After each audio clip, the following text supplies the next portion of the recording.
They've continued to work and grow and implement their program and are setting the foundation for what they want to get accomplished here over the next couple of seasons. I think one of the most intriguing teams this offseason is the Miami Dolphins. The Dolphins have the capital to do whatever they want. They're competing and building a culture. I believe in team. I would say that. If you want to strive to do something great as a group, you got to work together. You have a plan, you stay true to the plan, you execute the plan. The Dolphins, this is how you turn around a franchise, like this. We're trying to build a team that's going to win right now, and we'll be very aggressive. Welcome to the field, your Miami Dolphins. We're looking for guys who are tough, who are smart, who are competitive, love to play. They have landed some big fish.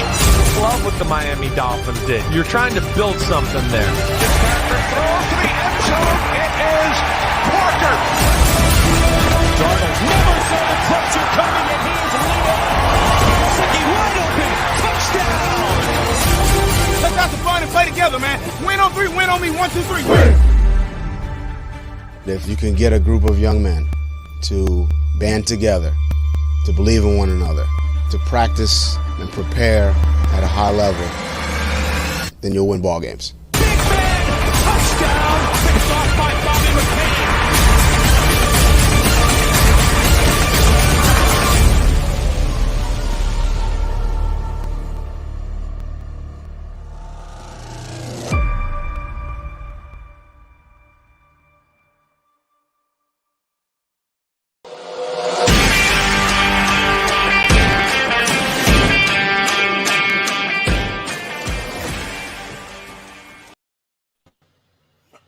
What's good, Fin Nation? What's good? It's your boy Reason. And as usual, I'm joined by the Jason Taylor to my Zach Thomas. What's good, EM? Oh, man, that does it to me every time. Look at them goosebumps. Look at them goosebumps. What's going on, man? You ready to roll, huh? Oh, yeah, absolutely. Ready to get that work. What's good, Fins Nation? Let's get it, baby. Let's get it. Hey, guys, we got a special one tonight. We're joined by the man, the myth, the legend, the OG. What's good, Mr. BallGame? BallGame doesn't know what's good. What up? Let's go. What's going on, man?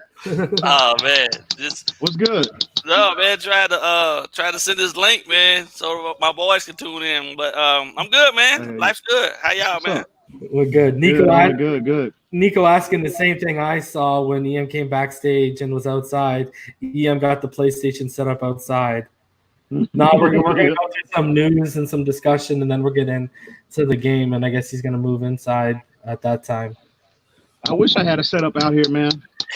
Everybody trying to see me watch EM, huh? Mm-hmm. Yeah, look at this. Some guy, Ace Ventura. EM sucks. Let's go BallGame.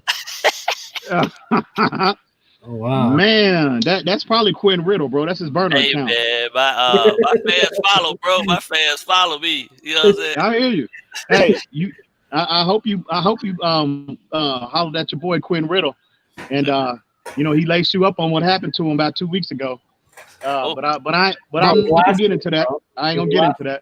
It was last week. Last week. My bad. Oh, my bad. Wow. Touched him up, huh? You already know.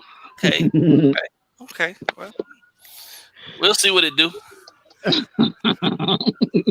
Sorry for being late to the party, guys. We had like a pretty serious, in-depth discussion going on backstage because it's been a while. We're just catching up. So let's get into things, guys. Is Ryan Fitzpatrick career more impressive than we give credit to? And I ask that because, as you can see by the screen, he's got more passing yards than Kurt Warner. He's got more passing touchdowns than Phil Simms. He's got a better passing rate than John Elway. He's got a lower interception rate than Joe Namath, and he's got a higher completion percentage than Dan Marino. Didn't Danny really? Wow. I'll say this, Reason, Mr. BallGame. Mm-hmm. Those are some eyebrow-raising statistics. But I look at in terms of when I put that label of great on a player, I always think back to the era that they played in, and can you write that story that the era that particular player played in? Can you write that story without that individual, with or without that individual? And with that being said, Fitzpatrick, nothing but respect to him. We all know how I feel about the year he had last year and what we could possibly be getting this year with improvement around him. No, I think for the most part, because he's, for the most part, he is a journeyman for a reason. And I think we have, for the most part now, our idea on him as a player is pretty accurate.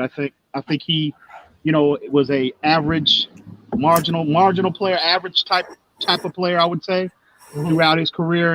And, again, much respect, no disrespect to him. And, I have a lot of respect for what Fitz accomplished last year with that team that he was for, with our team last year. But I don't think so, man. But those are some eyebrow-raising statistics.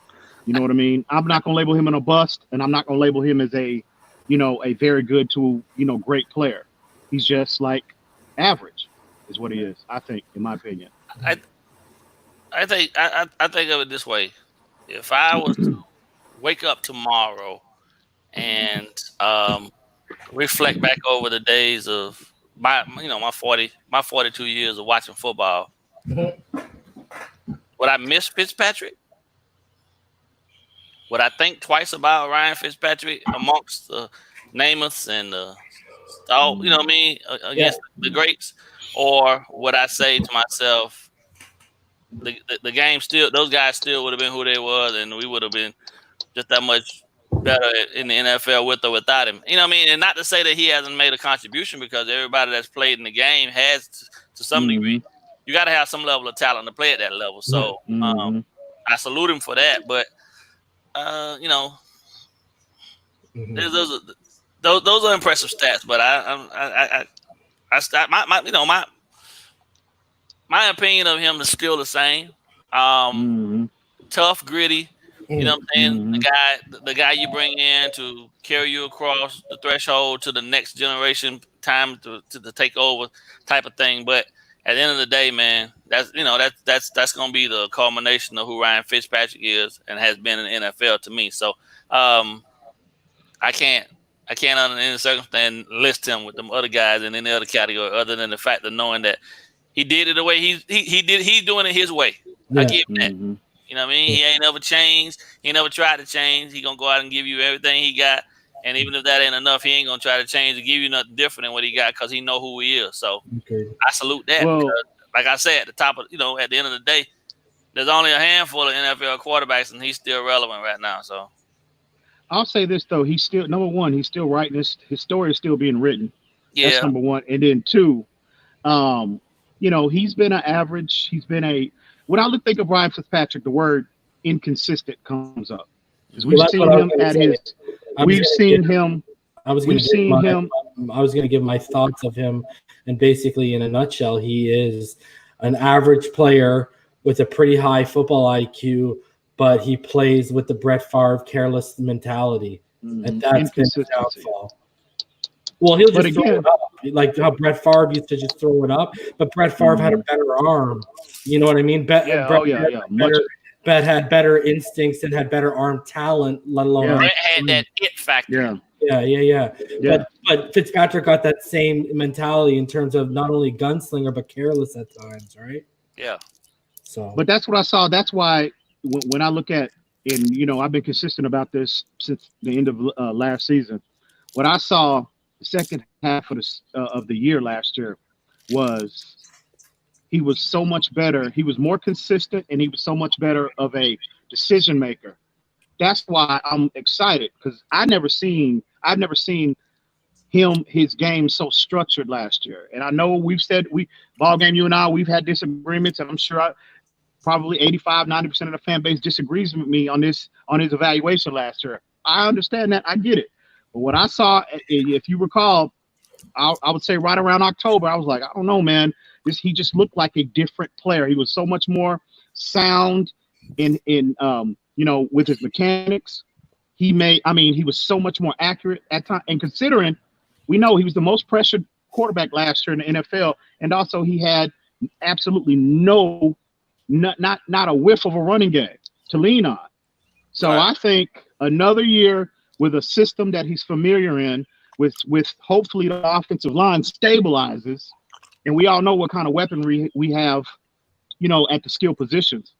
I just think if he implements that same discipline, decision making, better structure in his game, I just think we can see an increase in his production. I truly believe that. And again, he might revert back because he is inconsistent. That's his middle name, Ryan Inconsistent Fitzpatrick. That's his name. But hopefully, he's fighting for all the time now. That's the problem. Mm-hmm. Yeah, but BallGame, we talked about this, some months back. We've seen a similar story with a lot of kind of quarterbacks that have on their back end, on the tail end of their careers, they have they have like a renaissance type situation to their careers. I think he's very similar to Rich Gannon. And we talked about Rich Gannon. Trent Green even had that before. Trent Green as well. Before the injury, before the injury, he was up there in age. Trent Green as well. So we've seen this story. We've seen this story before. Problem Will it happen? They didn't have a Tua Tagovailoa said behind. That's your issue. But you know what though? That might motivate him that much more, bro. That might motivate him that much more. But we'll see. Either way, the writing on the wall for him, bro. At least definitely. In Miami. So I'm not saying by no stretch am I saying he's the future, but what I'm saying is he's that bridge to Tua Tagovailoa. But again, I just think you can see an increase in his production with all of the things that I highlighted. So again, he may or might not, but I just think what I saw last year, and like I said, he's coming in. They have an offense now that he's very familiar with. I will not be surprised if we're sitting here next year and we've seen him have a very, very productive year. Moving in. I'm not opposed to seeing Ryan Fitzpatrick go out on top. So, and if that's going to help the Dolphins progress that much faster and being who we need to be for the next decade, then I'm good with that. So, yeah, the more success he can have, the better it is for everyone. Because then guys ain't got to second guess a lot of stuff, and a lot more fluidity in the offense and things of that nature. My only concern would be if we pull the trigger too late. You know what I mean? In terms of letting it ride, you know what I mean? And then the wheels fall off. Yeah. Well, see, I think this is so I don't know if you've heard me talk about this yet, BallGame, but my whole thing. So this is how I think. I think with his familiarity with Chan Gailey's offense and with his with how he performed at the back half of the season in the last 6 games last year, I think he's earned the right from the head coach, and I'll say in general because of the head coach, the coaching staff, to start week 1. But I think it's a very short leash because of 2 things. Because I think this offense is tailored for Tua's skill set. Yeah. And I think when you just brought up the father time, I think Tua's athleticism is going to allow them to open up the playbook as to what Chan Gailey wants to do more, instead of, hey, we got to take Fitz off and bring in Malcolm Perry to run the Wildcat like EM suggested, or the RPO option like I've suggested, bring in Malcolm. You know what I mean? I think it just will allow them. So that's why I think this guy's got a 2-game cushion to start the year. If we start off 0-2 and the O-line has showed that they're competent enough, and in training camp, Tua Tagovailoa showed that other than game speed, he's got no issue with this offense because it's tailored to him like we all think and predict it's going to be, then that leash is going to be very, very short, my friend, especially if a Josh Rosen or a Jake Ruddick also performs well in training camp in this offense too. A little birdie told me. I got birdies that always hit me up, no matter where I'm at. Little birdie told me that the email was sent out to the quarterbacks, and the email said in particular that there's an open competition for the starting quarterback spot. So okay, that ain't good for Fitz. Huh? That ain't good for Fitz. Listen. What? That ain't good for Fitz. Every quarterback on the roster has a chance. Okay, well, that's obviously political. No, that's not. No. That's not. No, hold on. Sorry, BallGame. Me and you have talked about this on stream. What have we said? The thing that's always sat in the back of our head, me and yours, that's always stuck out that, okay, this could be a Tua starting week 1 is what? Remember what Flores said? Me and you talk about it all the time. He wants to put out the best players that give us the best chance to win possible. And what did we say? If Tua shows up, Tua, if Tua shows up like how we expect him to show up in training camp in terms of this offense and how we think it's tailored to him, and his athleticism, that might give them the best chance to win, and that might be. I agree. But my approach to Tua has always been about health. Yeah, I just want Tua. I'll always say it. I think for Rosen, anticipate. Yeah, I agree with you. I think for Rosen and Tua too. For Rosen and Tua, we need that offensive line to be competent. But I think in terms of the scheme fit, in terms of if Chan Gailey opts to implement a lot of RPO type of concepts, Fitzpatrick has that exact same skill set as Tua. Tua is just a notch or two better. He's just a notch or two more talented than Fitz. So Fitz is athletic. I think he's way more athletic than Fitzpatrick, bro. Well, I mean, okay, but Fitz proved last year. I do think age has something to do with. Yeah, I am not denying what he did at 37, but I mean, you've watched enough Tua, bro.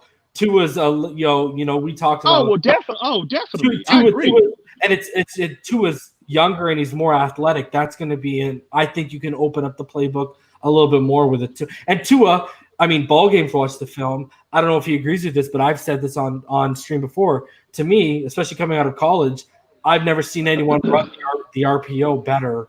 Oh, definitely. I'm talking about primarily from a schematic standpoint. You don't have to take if you're gonna go heavy RPO based system. Fitz, he's athletic, he's accurate. The only question with Fitz is his decision making. And again, like I just highlighted, if he continues that discipline moving into this year, Fitz has that same skill set. Tua's just 2 or 3 notches better. That's all I'm saying. What's the number one prerequisite for the RPO as a quarterback? You got to be a quick decision maker, and you got to be a good quick decision maker. And Fitz proved that last year.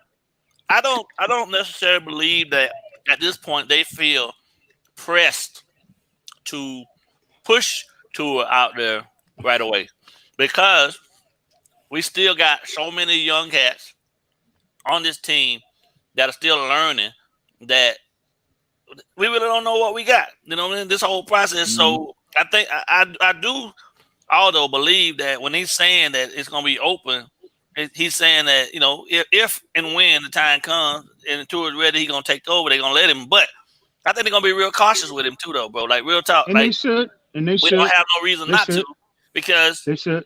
At the end of the day, do we right now possess a AFC championship caliber team? We don't know, AFC right? East, AFC BallGame. East, AFC East. Yes. BallGame. Oh. We don't even know for sure. We have an idea, but we don't even know for sure who our right tackle is going to be, bro. Exactly my point. Yeah, I agree. And that's the blind side. Yeah. I will say this: any quarterback, if Chan Gailey opts to implement, those type of concepts in our offense, they need to focus on establishing that run first, because you can't have an RPO without the existence of a running game. Right. I think that should be priority number one. I don't think that should be priority number one. I think our running game is going to be solid this year. And I think the approach should be a more balanced. Everybody keeps saying, "Oh, Chan Gailey's, he's coming. He's going to implement all these different spread concepts." One thing about Chan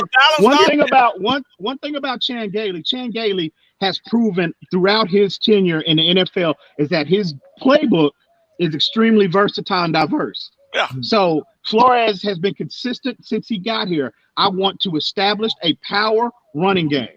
Yeah. So I think we need to pump the brakes on thinking this dude is just going to come in and just implement this kind of spread air raid type concept and want to throw the ball all over the field, whether Tua is starting or not. I think the approach should be a more balanced attack to opposing defenses this year, because I think that will when you take that approach, that benefits the defense as well as the offense, and it protects your quarterback at the same time. Yeah, so, I think I mentioned that a while back though, that Gailey's offense, the spread aspect of it is designed to essentially spread people out so you got wider run lanes. Like even the stances and the holes up front for the alignment of the lineman is a little offset because they want larger run lanes in. But at the same time, they're gonna run the ball. It's gonna be balanced. So you gotta be on your toes, prepared for the play action to come, for the quick slants and the quick outs and things of that nature, as well as the lead dive, or you know what I'm saying, the counter or the draw. You know what I mean? But the lanes the lanes, it put pressure on the defensive line, because defensive linemen now have to remind themselves, I can't go all out upfield, because if I do, that trap look, this guy gonna run right by me and he gone. And look, we talked about this on TD's platform months and months ago about how we were so focused on how inept our offensive line was in terms of pass protection last year. Our biggest issue, in my opinion, was when, number one, we couldn't establish the running game, and then two, we were consistently in third and long situations. I don't care what kind of offensive line you have. If you're consistently in third and long situations and the defense doesn't have to worry about the running game, and all they can do, all they're worried about is pinning their ears back and getting to the quarterbacks, and especially when they bring in 5- and 6-man pressures up front, no offensive line is going to be able to hold up. Right. So the running game is paramount to be established to help. It just benefits overall. And again, that balanced format, in my opinion, in the 2020 Miami Dolphins, that's the key to our season, is balance. Because the better your run game, the better your chance of success on offense. I mean, that's just absolutely. That's why. And you protect. If you statistically look at it, people often laugh and scoff at what the New England Patriots do. But Tom Brady threw for 4,000 yards, but the running backs combined for 18, 19, almost 2,000 between them. You know what I'm saying? So if they have Josh Rosen back there, and I know people are going to kill me for this, but if Josh Rosen winds up starting, that's highly unlikely. But if he winds up starting, and they are able to establish, if their running game goes from 32 to like 15, you will see an increase. Now, it won't be to the level of Fitz or Tua, but you will see an increase in his production as well, if he makes good decisions. Yeah. Period. So we'll see. But I think the 2020 Miami Dolphins, the word, when I think about our team, our season overall, the key to this year is balance. Period. Yeah, I can't disagree with that.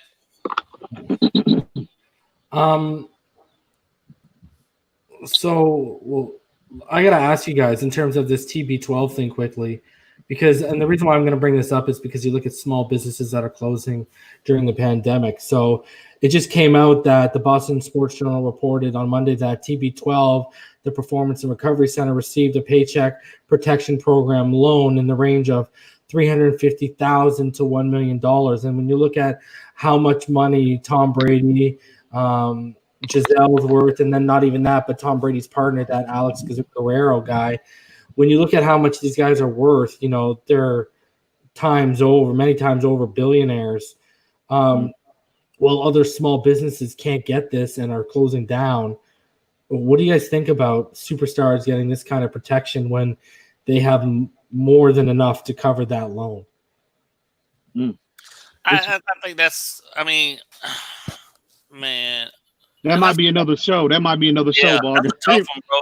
Because that's one of the things. Like, I know that a lot of my friends that are in the NFL are arguing about the fact that they're talking about only prorating a portion of their salaries, and a lot of these guys aren't top tier earners, and they're looking at like, how am I supposed to still do what I'm supposed to do off of what you telling me? You know what I mean? Like, no. Guaranteed salaries is what they should go to anyway, because the NFL got the money to do it. Mm-hmm. You know what I mean? And across the board, nobody anticipated this pandemic happening, but it's here now. But people shouldn't have to necessarily be affected to the point that they can't pay their bills, they can't feed their families based off of the fact that, the NFL want to be cheap. And then at the same turn around and then allow people like Tom Brady, who we know don't need no income protection, to go out and get these type of loans, man. Like, come on, bro. I agree 100%, bro. I agree 100%. Yeah. We might have to do a separate show addressing this issue. Yeah, it's deep, man. It's a deep one. It's a lot deeper than that, but I agree 100%. All right, so I guess we'll just leave it at that, right? So, because you were just kind of mentioning it, BallGame, let's get into this. What happened a couple of days ago? We'll go through this here. So, a few days ago, on July 7th, Tom Pelissero tweeted out, the NFLPA informed its Board of Representatives today that the NFL proposed 35% of players' salaries be held in escrow to help manage costs during the 2020 season per sources. Okay, and how this ties into the Dolphins, guys. Vince Beagle, amongst other players, but we'll go specifically to Vince Beagle. Vince Beagle had a response, and his response was this: here's 2/3 of your salary to do the same dangerous job and even more dangerous conditions, not to mention restrictions on our personal life that won't apply to the owners. Sounds about right. So you could tell Vince Beagle wasn't really feeling that. And then, Tom Pelissero today came back out and basically this morning, the NFLPA sent the NFL an economic counterproposal per sources. No escrow of 2020 salaries, flat salary cap of $198.2 million for 2021, so it doesn't go up next year. They want to spread the revenue loss this year over 2022 to 2030 caps, and a fully guaranteed money paid even if games are canceled. What do you guys think about this? I think that second option is the best approach. I think you can't expect those players. I like fully guaranteed situations for NFL players. I mean, I agree.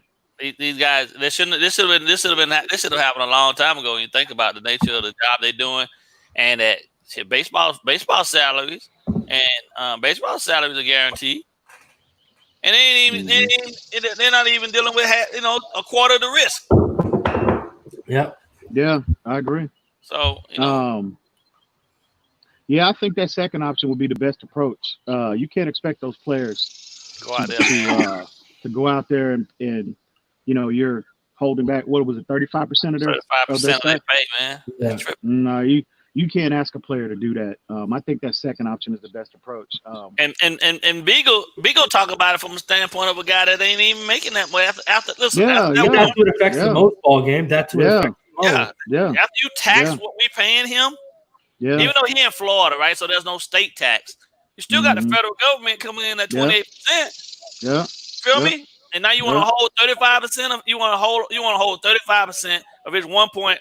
What is he making anyway? Like he signed a free agent tender, so I think it's about 2.7 million. Peanuts, man. It's peanuts after they done taxed it and holding 35% of it. No, and then they expect the players to from the owner's perspective, they don't expect the quality to dip. No, bro, you got the Predator in the background right now or something? What's that noise? You talking to me? Yeah, did you hear that? I heard it. It sounded like. Oh, you hear? Oh, yeah. What's that? You hear that? I'm in the back. I'm in the backyard. What you expect, bro? I got bugs flying everywhere. You had the Predator and a tree behind you, bro. I'm out here in Texas. I'm in Texas, bro. What you expect, bro? TD about to uncloak behind you in the tree and come down and take care of you, bro. I didn't know y'all can hear that, but bro, yeah. No, you got UFO lights a couple nights ago. Now you got bro. You better check what that is, bro. That sounds big. That's like a rattlesnake. Yeah, bro. That ain't nice, bro. Ain't no rattlesnake getting in here, bro. Ain't no way. So okay. No. So Rhino put it in the comments, guys. Vince Beagle signed a 1-year, $2.133 million contract with Miami Dolphins, including an average annual salary of $2.133 million, and that'll be his base salary, and that'll be his cap hit. So you take 35% of that. You take 35% of that away, and then you tax that 28%. That is not an option. That's not acceptable. These owners are just trying to be cheap. They're trying to offset the cost of what they're gonna lose this year. Yep. That's all they're trying to do. Trying to find ways to do that. Period. So if I'm the players, I ain't well, I'm I not can't fine speak for for banana in the tailpipe. Yeah. I can't tell a grown man what to do or not to do, but if I'm the players, no, you don't have to come up with another alternative because that clearly is not an option if I'm a player. Right. Bro, I'm just expecting you to get dragged away any moment now, bro. It does sound kind of spooky though. Yeah, bro. Dude, when that sun goes down, you're wilding out if you're still Don't out worry, there. I keep my best friend never leaves me. My best friend never leaves me. So I'm good. So Charlie Casserly was on the NFL Network, and he noted that rookie quarterback Tua Tagovailoa is a great fit for Chan Gailey's spread offense, but will need to carefully calculate when it's appropriate to be a risk taker as a runner, like we've talked about, especially in the middle of the field. The 6-foot passer will also need to learn to adjust to NFL passers when he gets on the field, which won't be right away. But another interesting note in this article here, according to an agent of an undrafted first-year Dolphin, some undrafted rookies who signed are hesitant to move to South Florida because of the uncertainty of whether teams will need to cut their rosters from 90 to 75 or 80 before preseason, something that has been discussed between the league and player union. Some players don't want to move here only to find out they're being released. Rookies are due to report to teams on July 21st unless the NFL pushes that back. So, guys, one undrafted rookie who is moving to South Florida this week is former Arkansas State receiver Kirk Merritt, who faces an uphill climb to make the 53 roster, but has a very good chance to make the practice squad. So, guys, you'd love that. I'm sure you'd love that. He knows something if he's moving out here, bro. So, guys, I knew that was coming. Guys, here's the thing, man. You can't. I don't necessarily believe that. If I was one of those guys, I'd be hesitant too because, you want to believe in yourself, but realistically, man, when you think about that cut down, you got a guy really has to come into camp and be extraordinary. You know what I mean? And it's not to say the perfect opportunity would be for someone to come in, and we have a group that's not over the top stellar. You know what I mean? They don't really have a whole bunch of alphas in that group that they really got to deal with. Hell, aside from the kicker and the punter, what group don't we have that's deep? Feel me? Yeah. So safety. Yeah. Safety. Well, yeah, but Merritt he got a hell of a battle. But hey, I commend him for going ahead and making it. You got to do what everybody else do. You know what I mean? You got to go down there and show and prove. But that's a lot, man. I will say this: that kid, Kirk Merritt, though, that's Reason's boy, and I know I give Reason, a lot of food, a lot of nonsense about him, but that kid's athleticism is just off the charts, bro. He's a freak. You have to find a spot for him somewhere. So and you can't put him on the BallGame. You can't put him on the practice squad because he'll get scooped up. Yeah, he gone. Yeah. That kid is too athletic, bro. Buddy, I'm telling you guys, and I'll say it right here, and you guys will hear this again soon. Hint, hint, wink, wink. But Gary Jennings and Kirk Merritt are gonna make this team. I'll tell you right now. Right now, I'll put money on that. Kirk Merritt and Gary Jennings will make. I ain't willing to go that far, but I ain't willing to go that far. But I like Jennings. I love his skill set. And also, Buddy, I love Merritt. They love him, and he's already been working out with Tua. Devontae's out here working out with Haskins, while Gary Jennings out here working with Tua. So you tell me if Tua gets the starting job, who's going to be one of the most? And as someone who played this position and BallGame, I'm sure you can. Who are you going to feel comfortable targeting? The guy you've been targeting since COVID, or some guy you just met in training camp, bro? That's going to be an issue because what's going to happen is. Because of how deep this receiving core is, we all know Rosen, maybe even Ruddick, but we know Rosen, Tua, and Fitzpatrick are going to get first-string reps, maybe Rosen and Tua a little bit more because of Fitzpatrick's familiarity with what Chan Gailey and Brian Flores really want and schematically his familiarity. That's why I think with the preseason games being cut from 4 to 2, I think it's really even more imperative that Rosen and Tua and even Ruddick, Yeah, because Fitzpatrick knows what's going on, bro. And so I think when you go into that situation, bro, I don't know, man. I think Tua, you got to think too with the wide receivers, they're going to rotate guys in on first strings too. So here's the thing, Gary Jennings, when Tua is in, especially in preseason games, you're going to look for comfort levels, especially as you're easing a kid into the, like Rosen, say whatever you want about him, but he kind of knows what to expect with the game speed. Tua doesn't. So you're going to rely on more comfort I call them comfort targets when you're adjusting a guy. And Gary Jennings, I already have a feeling, is going to be one of those comfort targets. I have a feeling, man. I think more so than anything, if Jennings winds up on this roster, it'll be because coaching staff likes him, and the coaching staff. Yeah, that's true. It will be more of his skill set and not necessarily his 2 weeks that he spent working out with Tua in the offseason. But I'm not willing to go on that limb and say both of these guys are a lock to make this roster at the wide receiver. I'm not willing to go there yet, but they are two of the more athletic players in that wide receiver room. They are. I mean, you can't deny their skill set.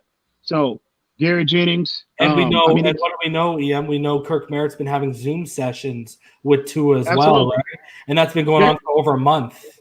I agree. And again, and that's why, and I know y'all going to kill me for this, but my guy Matt Collins. Look at the screen.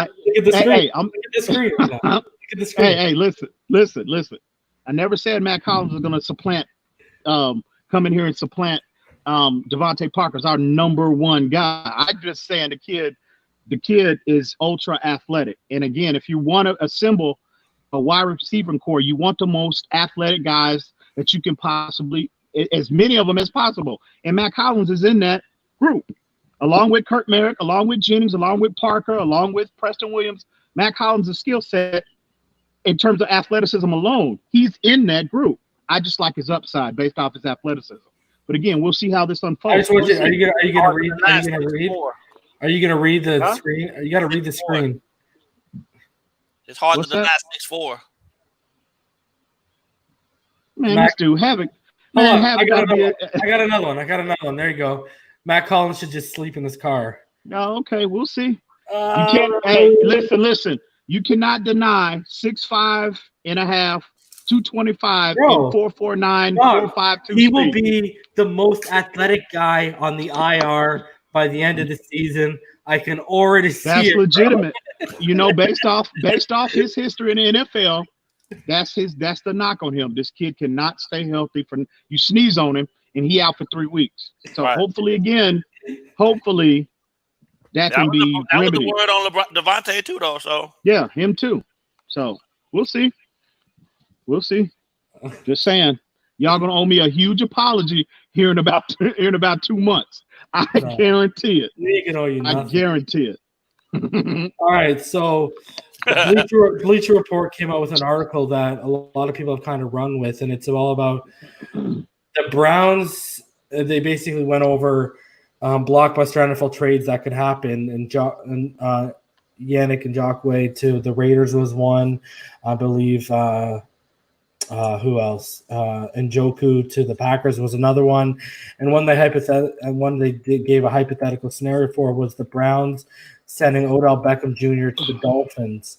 What do you guys think about that? Go ahead, BallGame. Man, so I think they're saying we ship a first round pick and other mid range assets to Cleveland for him. I don't having a lot of talent, man, to me is not a bad thing. I think bringing guys in that are actual good fit for what you're trying to do is always a plus. But I worry about what bringing a guy like him in would do to Parker's rise to prominence now at this point, because Odell is a different type of animal, man. I mean, he's been 2 places now, and each place, the guys that have played around him have all said that he is what you would consider to be the model of an NFL wide receiver diva. He gonna want his touches, and if he don't get them, he gonna complain, he gonna bitch, he gonna whine. Having the right type of coach in place, I believe we have the coaches in place to be able to deal with him and a guy like him. But on the field, how does that affect the other guys that we have that we're talking so, saying so passionately about in terms of their development? Because this guy commands a lot, man. He's going to command a lot from the quarterback. He's going to want his touches. He's going to want his attention. He's going to want his stats. You know what I mean? And I just don't know if really what we're building in terms of this two-way dynamic type of offense, because he should be somewhere in a pass-happy system where they don't mind throwing the ball around 45, 50 times a game. That's not going to be. We want to throw it around 20 to 25. Yeah, that's not us. And I don't know if he'll be comfortable with 8 to 10 targets a game as opposed to 15 to 20, which is a big difference because you know where he should go, BallGame? Huh? You know where he should go? You know where the targets are for him is in Detroit. Go play with Stafford. Oh, yeah. Oh, man. And you know what? Oh, absolutely. And what they're building in Detroit, if they had Calvin Johnson right now, Detroit would be scary. And that could give as best as you can give them. Odell Beckham's kind of similar to what Calvin But absolutely. They just need somebody on the other side of Galladay. If he went up there and played with Galladay, they would have a hell of a combination. And Galladay is one of the most underrated receivers in the NFL, bro. Big time underrated. Yeah. With Stafford with that arm, that's the spot for you. You're right, Reason. I agree with you 100%. And DeAndre Swift and Kerry DeAndre Swift, yeah. Well, from the Miami Dolphins perspective, I respect the talent that Odell brings. But I'm with you, BallGame. I don't know if I think we do have the structure in place to where we can handle a diva type individual like that, but I don't necessarily know if Odell's in 2020, if his talent outweighs his off the field distractions. Right. I don't know if he's there yet. He's been hurt. He's been dinged up. And you've seen, if you watch him on tape, that's not the same explosive Odell we saw in New York. That's not the same guy. I don't care what nobody says. That's not the same guy. Is he highly productive? Absolutely. Is he one of the better guys in the league? Absolutely. But he ain't that dude that he was in New York, bro. That's what I see on tape when I watch him. But so with that being said, you have to ask yourself, you bring this guy into that wide receiver room. You already have an established player with Devontae Parker. We know he's the lead dog in that room. And you bring in a player like Odell. Again, I think we have, the culture to take on a player like that with the off the field distractions. But is it worth it? Is his talent still at the level to where New York for years overlooked everything, pretty much 98% of what he brought off the field, distractions he brought off the field, because his talent was so great? I just have to question. See, you know what my issue is? Is he still at that level? With this trade proposal by Bleacher Report, my big issue here is I ain't giving up. I'm sorry, guys. I ain't giving up no first round pick. No. Odell Beckham. No. And it's not just because of Odell. It's because, when you look at that wide receiver next year's draft in terms of wide receivers is arguably deeper than this year. And if you're talking about a first round pick, whether that's ours or the Houston pick, that could be in the top 20. And when you got guys like Rondell Moore out of Purdue, Rashad Bateman out of Minnesota, Jamar Chase out of LSU, Chris Olive out of Ohio State, when you got Jalen Waddle, when you got Devontae Smith, Justin Ross, that Taven Wallace kid out of Oklahoma State. You got a lot of good in the top, when you look at the top 10 receivers that are coming out next year, that why would I give up a Rondell Moore, a Bateman, a Chase, or a Waddle, or an Oliver, a Devontae Smith, or even a Justin Ross? I really like that Bateman kid too. Yeah, he's in the top. He's in the top 3 for me. Why would you give up one of those kids that you can basically grow, develop, and mold your own way for someone who? Yeah, exactly. He's been through his trials and tribulations. He's settled into who he is. It's hard to change the stripes on a zebra. And what are you going to do, bro? Like, it's kind of one of those things. He needs to go to, we were talking about this before on live, right? A little bit. Not only does he need to go to a place with a head coach and structure in place, but he also needs to go to a place where he knows they're like he needs to go to like a Baltimore where he knows they're automatically a contender. Right. You know what I mean? Like he needs to go not to someone like us who we're on the up and come.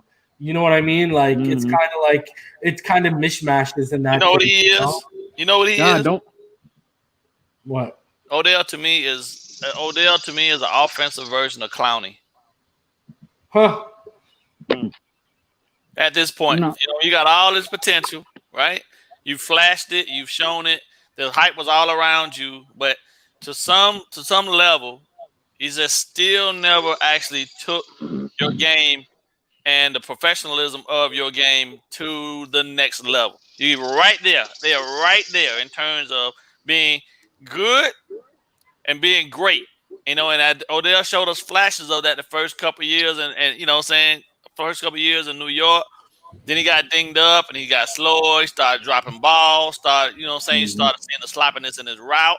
Then he got focused a bit in the third, fourth season, and he came back a bit and like, okay, here's the resurgence. But then he got issues with the team, saying things and not wanting to do things with the team, with team oriented stuff that's actions detrimental to the team. So they shipped him to Cleveland, partnered him up with his buddy over there, Landry. Everybody's thinking that's going to be a one, the dynamic 1-2 punch, but Baker ain't playing it. You know what I'm saying? You got a quarterback that's got a bigger ego as the wide receiver, so I'm not throwing the ball just to you, dude. Yeah. Can I ask you something? BallGame? Sorry, just a little bit off topic, sticking with the draft, because you're an FSU fan, right? Yeah, buddy. Where would you draft Marvin Wilson? And would you see him fitting what we try to do and implement? I'd take Marvin Wilson top 10, bro. Yeah. Yeah, and I'd build around him. Marvin to me, man, is you guys are a 4-3 though, right? Yeah, 4-3 for sure. But yeah. Marvin to me is what that boy name was that was in Washington. They paid all that money, and then he never finished out the contract. That DT. You talking about Albert Hainsworth? Albert, yeah, there you go. That's who Marvin. That's who Marvin is to me. Without the head issues, bro. Yeah, he's a beast. Like one on one. There, I don't think there's a human on the planet 1-on-1 that can block that dude. He's strong. He's stronger than he's strong. The kid's so strong, it's unreal. And he has, for a man his size, speed that you wouldn't expect. And his hand, and he got the hand game down too. Yeah. And he nasty, bro. But he's the nicest dude off the field. Yeah. So he's Albert. He's this generation's Albert Hainsworth. There you go. That's top 10 to me. No later than top 12, easily. But you got to build around him. So he got to go somewhere 4-3 base though. 3-4. Somebody gonna be dumb enough to try to place him at the at the nose, and that's gonna screw him up because that's not what he does. You know what I mean? He's a gap guy. And you guys got a couple. You guys got a couple of studs because you got that Jaden Lars Woodley. Lars Woodley. Lars Woodley gonna be the next. I'm gonna claim it right now. I'm gonna tell you this right now. And Cam Akers, bro. Cam Akers with the Rams is gonna wake people up. Watch. Yeah, Lars Woodley is going to be as good or better than Jamal Adams. Mark my words on it. That kid is gonna be lights out in the NFL. In the right hands. But it's gonna be team related now. He got to get to the right team. So, but whoever takes him, the ceiling for him is unlimited. There's not one, man. That boy is a athletic freak. Man, you guys, bro. Sanders went to FSU, right? Yes, sir.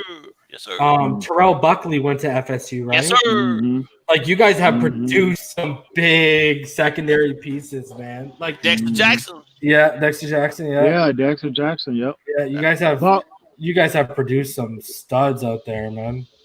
BallGame, you think there's gonna be a season in NCAA this year? Oh no, and they going and I'm okay with that because you got to err on the side of you actually got to err on the side of caution. You know, I mean this.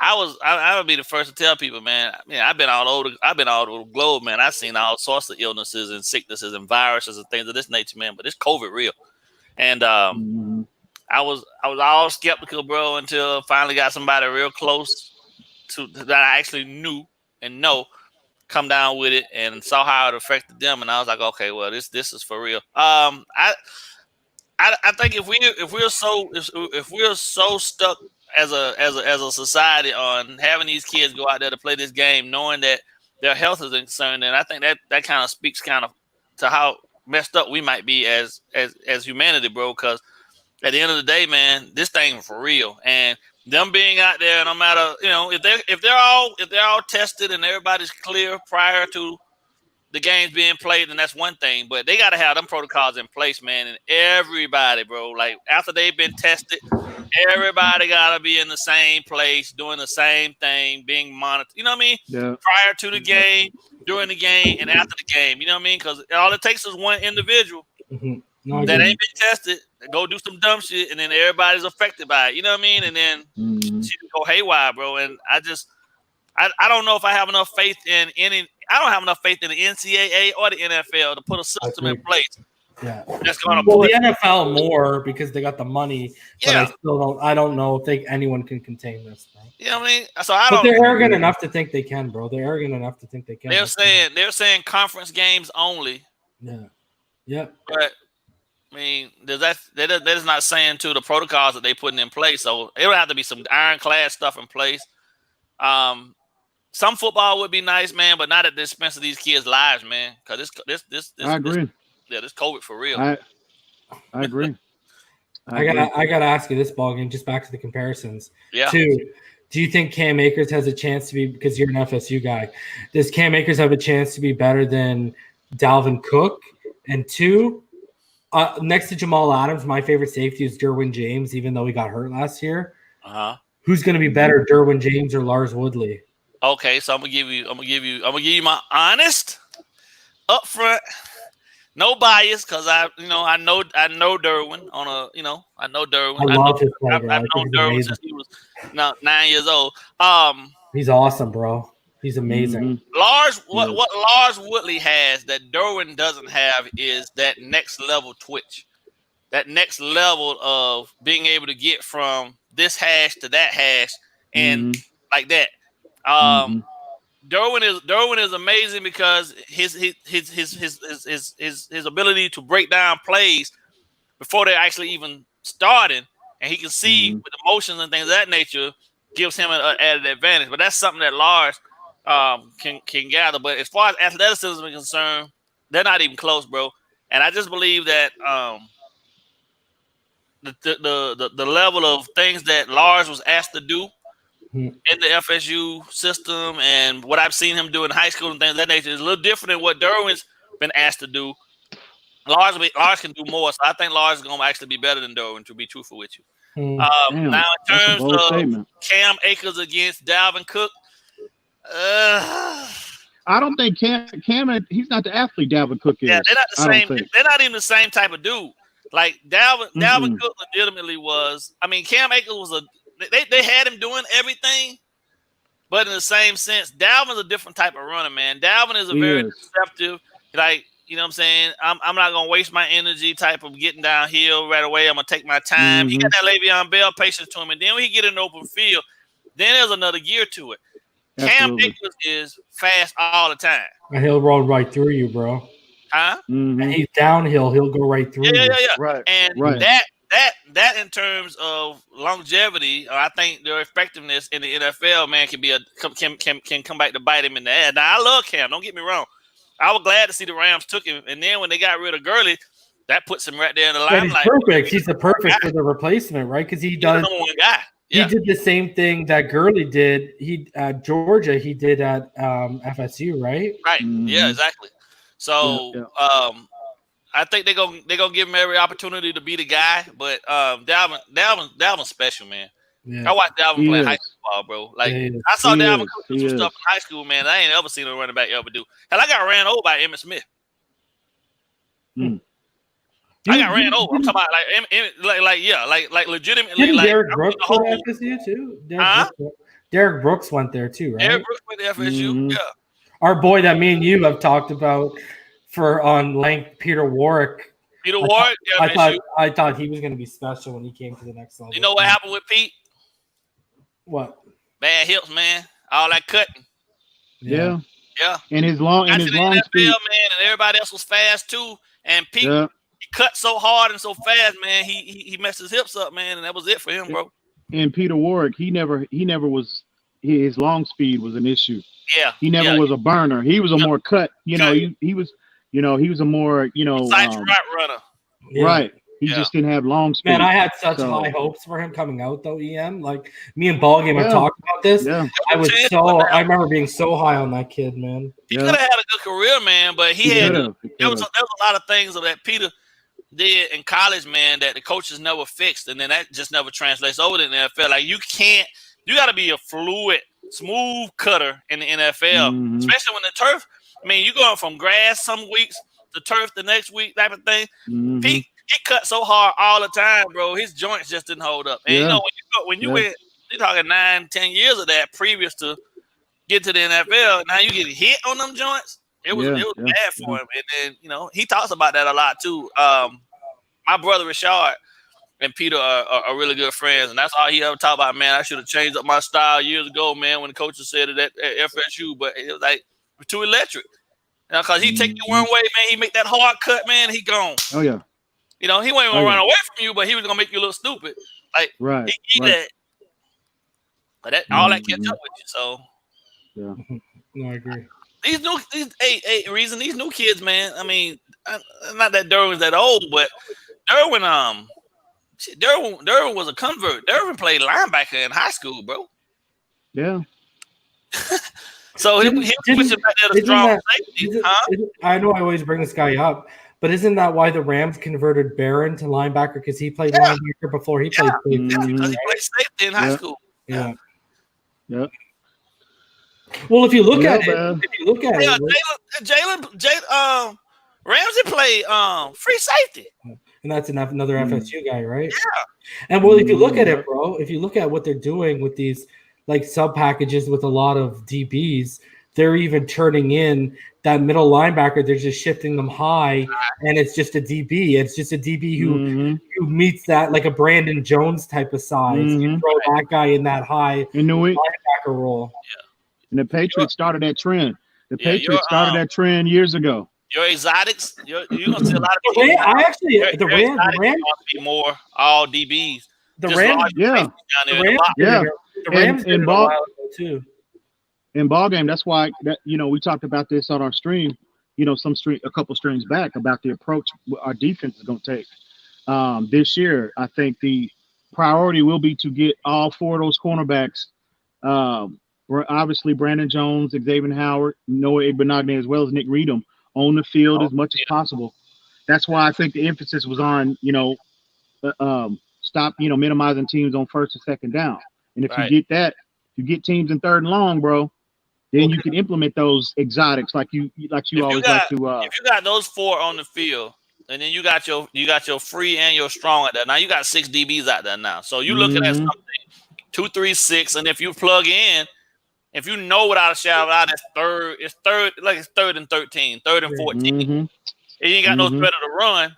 That middle linebacker spot may very well be filled by one of the safety too. Exactly. What? Because you're trying to get, you're trying to get as much athleticism on the field as possible. Yeah. Because and then on top of that as well, with the improvement of the because we can all agree that with the addition of Shaq Lawson and Kyle Van Noy as well as Noah Igbenogany, Emmanuel Agba, our pass rush from that, just those 3 guys alone, our pass rush has improved. Yeah. The only question is how much. That's know what I mean? But with those 4 guys able to, in particular, Xavier Howard and Byron Jones, with those guys, with their ability to lock down opposing teams' number 1 and 2 wide receivers, do you really need a Jadeveon Clowney? Do you really need a player that's going to get there in 1.5, 2 seconds? Do you really need that? No. You don't. You just need players that are stout. I think the only reason people want, well, at least UEM, the only reason people. I'm not saying it ain't gonna help. No, I know. I'm saying the only reason people have made a case for Jadeveon Clowney, at least I've heard, is because more versatility of how you can shift them along the front three, or you can set them out wide, like in terms of not so much the pass rush, but you also know how effective he is in the run, right? And what have I always said? That's why I want Clowney, is because his ability to disrupt in that running game. Because I'm telling you what the approach is going to be in terms of the deployment of these defensive backs. I'm telling you what it's going to be. So I know, but you can't get into those. You can't get into those 2-4-5, 3-3-6 Bears formations unless you minimize teams. Unless you minimize teams on first and second down and get them in third and long situations. And you can't do that. And what's the thing? What's been proven, BallGame? Because I don't know if you've heard us. I've talked about this before. I brought this point up. Those are the ways that have already been proven to beat Lamar Jackson in the playoffs. Exactly. And that's probably going to be the only way you can beat. You can't have. And that's how you're going to beat a Patrick Mahomes with that receiver core. You're going to have DBs out there, because when you got Watkins, McCall Hardman, when you got Demarcus Robinson, when you got Tyreek Hill, and then you got Kelsey, who can not only block, but he's deadly in open space. That's not only the personnel, but the scheme. You look at when Patrick Mahomes struggles. If you go back, I mentioned this 2 streams ago. If you go back and you highlight his games that he struggled in, it's against teams that deploy heavy man concepts. Detroit almost beat him last year. Look at how he struggled mightily in that game last year. Why? Detroit had Patricia. Exactly, Matt Patricia, but they had the secondary to hold up. Okay, man coverage. The words out there over exactly. Hill and Hardman especially. Neither of those guys like to be touched. They are used to running free in space and not being accosted. You know what I mean? But if you got guys that can actually get their hands on them and slow up their routes and redirect them a little bit, they get frustrated. It's actually Sammy Watkins. Sammy Watkins is the only one out of that group. One you got to worry about. Right. Exactly. And you don't mind. Sammy a thug. Yeah, he is. He is. Buffalo. Sammy Watkins. He loves the physical aspects of playing. He's a beast. He actually initiates more. Him and Robinson. And Demarcus Robinson, he's a beast. And Robinson's kind of a burner too, a little bit too, bro. So he'll get out on you. And you know what's scary, BallGame? Sammy Watkins could have got a lot more money on the open market than he decided to stay with. He opted to stay, And he's smart. He wants to win. That was a smart. That was a smart move. Them cats trying to keep something special going, man. I ain't mad at that. What do you think about, before we get into the last topic here? Because we haven't heard your opinion. I don't think you're on TD's platform. You certainly haven't been ours. What's your opinion on Patrick Mahomes' money? I think overall maybe we could have negotiated for a little more guaranteed money. Yeah. But when you look at why they did what they did, they're trying to ensure that they can keep pieces on that team. And with that money, the way he's getting it spread out over the course of that contract, it gives them flexibility to be able to it's all about the structure. Yeah. All about the structure of the contract. And you know what's funny you said that, BallGame? You know what's funny you say about you think you should get more guaranteed money? A lot of people, including myself, are actually saying that they think after 5-6 years, this is actually a good deal for the Kansas City Chiefs if he's still playing at a high level, because $45 million is going to be a bargain in 5 years, bro. Right. Yeah. And I think honestly though, crazy. when you sit down and look at the contract itself, okay, he ain't making what we feel he should be making, but I think in endorsements, that's what Patrick's looking at. As long as I stay healthy, I'm gonna eat, because I'm gonna get my money somewhere else. Because obviously these guys ain't gonna really, and I don't know. Maybe him and his father sat down and they went over the numbers and they looked at it and said, what do we need to say we're willing to do to get a number somewhere in our area? Maybe it ain't as high as some other people say we need to get, but let's find a number that we're comfortable with and see what they say to this. Because I'm quite sure his daddy, his father did his research, you know what I mean? But what it did was it showed Kansas City that the guy is willing to do early on in his career a Tom Brady for them. Essentially, that's what he did. Tom negotiated his contract every year and took less. Patrick doing it now, and then you know, so they can keep things together. So you can keep Hill and all them guys, and you can go ahead and sign Jones. You know what I mean? Figure out a crafty way to get Jones on board, because if you let Jones out there, they really starting all over. Cause he really all they got on defense up front. So, but they, you know, I think from a fan's perspective, you know, they lose sight of what the focus of every team should be. Okay, right. The focus always should be to build your team through the draft. You know what I mean? I think people, they get caught up in if a quarterback, you know, if he signs for this amount of money, he consumes, you know, over 15% of the salary cap, a team can't be competitive, a team can't win. I think that's nonsense. You got to know how to draft. If you know how to draft, exactly. If you look at his contract, though, it's really and truthfully, if you look at his contract projected, where his contract is going to be over the projections of what the salary cap is supposed to be, he ain't even really doing 20%. Yeah, he works out to about 18%. 18 about 18%. Yeah, but people like to point out that. But people like to point out that because you got to think about other than next year ball game. So take 1 year off. For 9 out of 10 years, you're going to gain $10 million per year. So that salary cap by the end of his contract is going to be projected to be about 90 to 100 million higher than it is right now. Right. Mm-hmm. And half of that is his 45 million of that is his contract. So you got 55 million on top of the current cap. So what is it, 198? That's so a lot of room to work with. You still got 200. Bro. Yeah, you still got even in 5 years, guys. Check this out. In 5 years, the cap will be about 240 million. And so that means they'll have about 195 million to work out the rest of the team beside him, bro. Mm-hmm. Sounded like a good deal to me. Sound like they worked out a deal that a lot of other NFL teams, they're looking, because Watson's up. So if the Texans are smart, I don't think he's resigning. You don't think, who you think will get him then? I don't think he's going to want to stay there, boys. I think he's going to want to get out of the Bill O'Brien thing. I think he's going to say, "See you guys." I really do. I think pull a Dak Prescott. I think he's going to pull a. But Dak signed the tender though.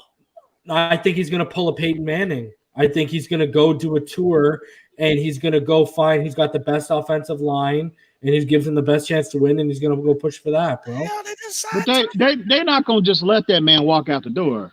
They'll get compensation. They'll get compensation. He's gonna go to a contender. You freaking watch. You know what though? I will say this as far as that whole situation. He's what? How old is Deshaun Watson? What, 26 now? 25 maybe?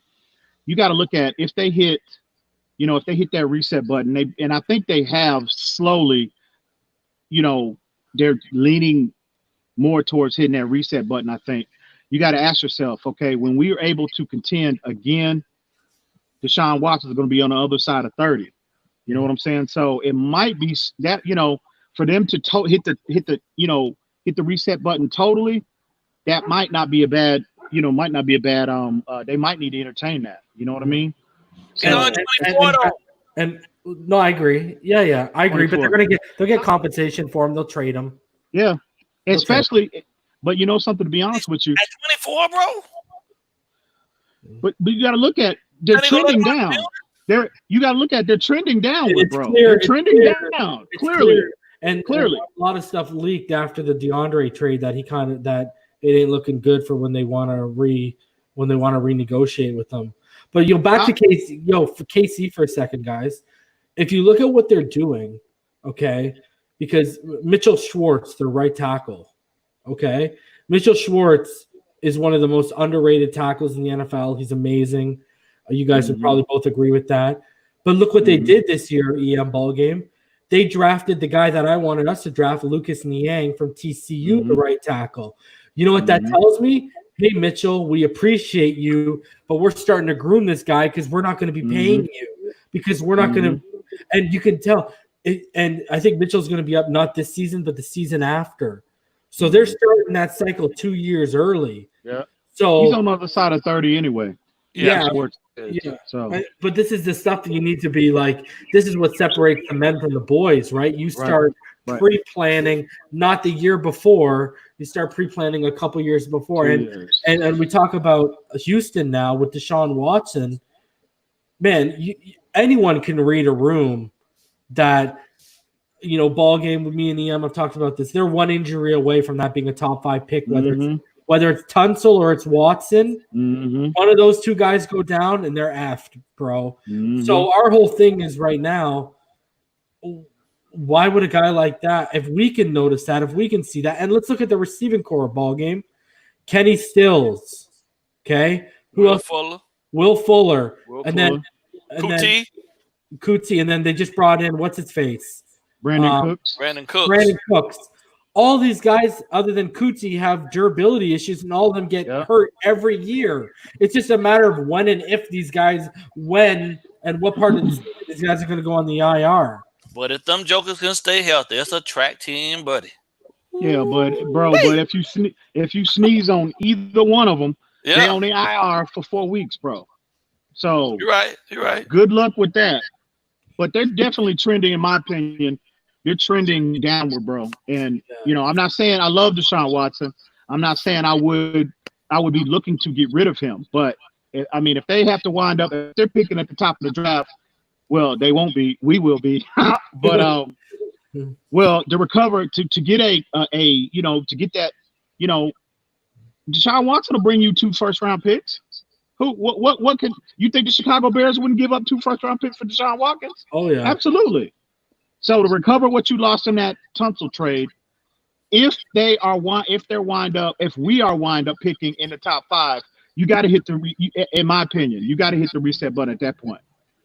Because if you pick in the top 10, you pick in the top 5, bro, you got more holes on your team than just 1 or 2 players. A Tunsil, you got way more issues than just Larry Tunsil getting hurt, going on IR, or Deshaun Watson going on IR, in my opinion. So at that point, you're handcuffed at that point. Well, we don't have a first-round pick. We got to if we're going to hit the reset button, the only way to recover what we lost in that Tunsil trade is to dangle Deshaun Watson out there to a quote-unquote contending team, or any team for that matter. The Patriots might even, as much as I would hate to see him in the AFC, you think Bill Belichick wouldn't entertain giving up 2 first-round picks for him? Yeah. Absolutely. He'd be a fool not to. Yeah. So we'll see. So our last piece of news before we get into Tua's Madden rating and then the Madden game between you guys. So just from an article, the slaughter. We hear the Dolphins slaughter. Haven't an update, guys. We hear the Dolphins haven't aggressively pursued 2 of the top free agents left, being Logan Ryan and Larry Warford. They haven't aggressively pursued them at all. Since cutting a running back to Lance Turner on May 16th, the Dolphins haven't signed a player or released a player, an unusually long period for that not to happen, with 87 players on the roster. Miami appears content to sit and wait to whether teams will be allowed to bring 90 players to camp. Training camp roster size is expected to be reduced to 75 or 80. So they have not aggressively pursued Larry Warford or Logan Ryan due to basically the current pandemic and the roster size. What do you guys think about that? I've gone over before. Logan Ryan, when you break down the numbers and the analytics, Logan Ryan was not good last year. I don't want him anywhere near our team or in our secondary. I don't necessarily see why there was any talk of that guy. Anyway. I didn't think that was. I agree. I don't understand that infatuation. And I think Warford makes sense if you want to play Robert Hunt at right tackle, because I think Austin Jackson, I think he's going to beat out Julian Davenport, and I think one thing that'll help Austin Jackson potentially be more successful is having a veteran like Eric Flowers next to him. Same thing I would say if you could put a right guard who's also a 3-time straight Pro Bowler coming off 3 straight consecutive Pro Bowlers next to a guy like Robert Hunt, that just makes it easier for him. So that's where I'm at with those signings. What do you guys think in terms of the fact that they haven't aggressively pursued either one?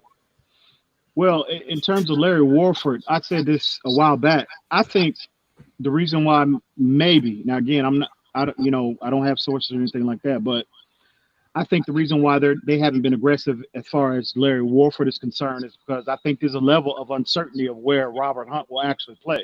Right. Now the plan, from what all indications are saying, articles that we've read, that we've seen, the initial plan is to try him out at right tackle. That's the plan. But again, we won't know how that plays out until we get to training camp. If he shows up in training camp and he's having trouble, adjusting to the speed of the game and the speed of these pass rushers, in particular Emmanuel Ogbah, because that's the side Emmanuel Ogbah will be lining up on. Right. If he's having problems, okay, well, just kick him inside the guard.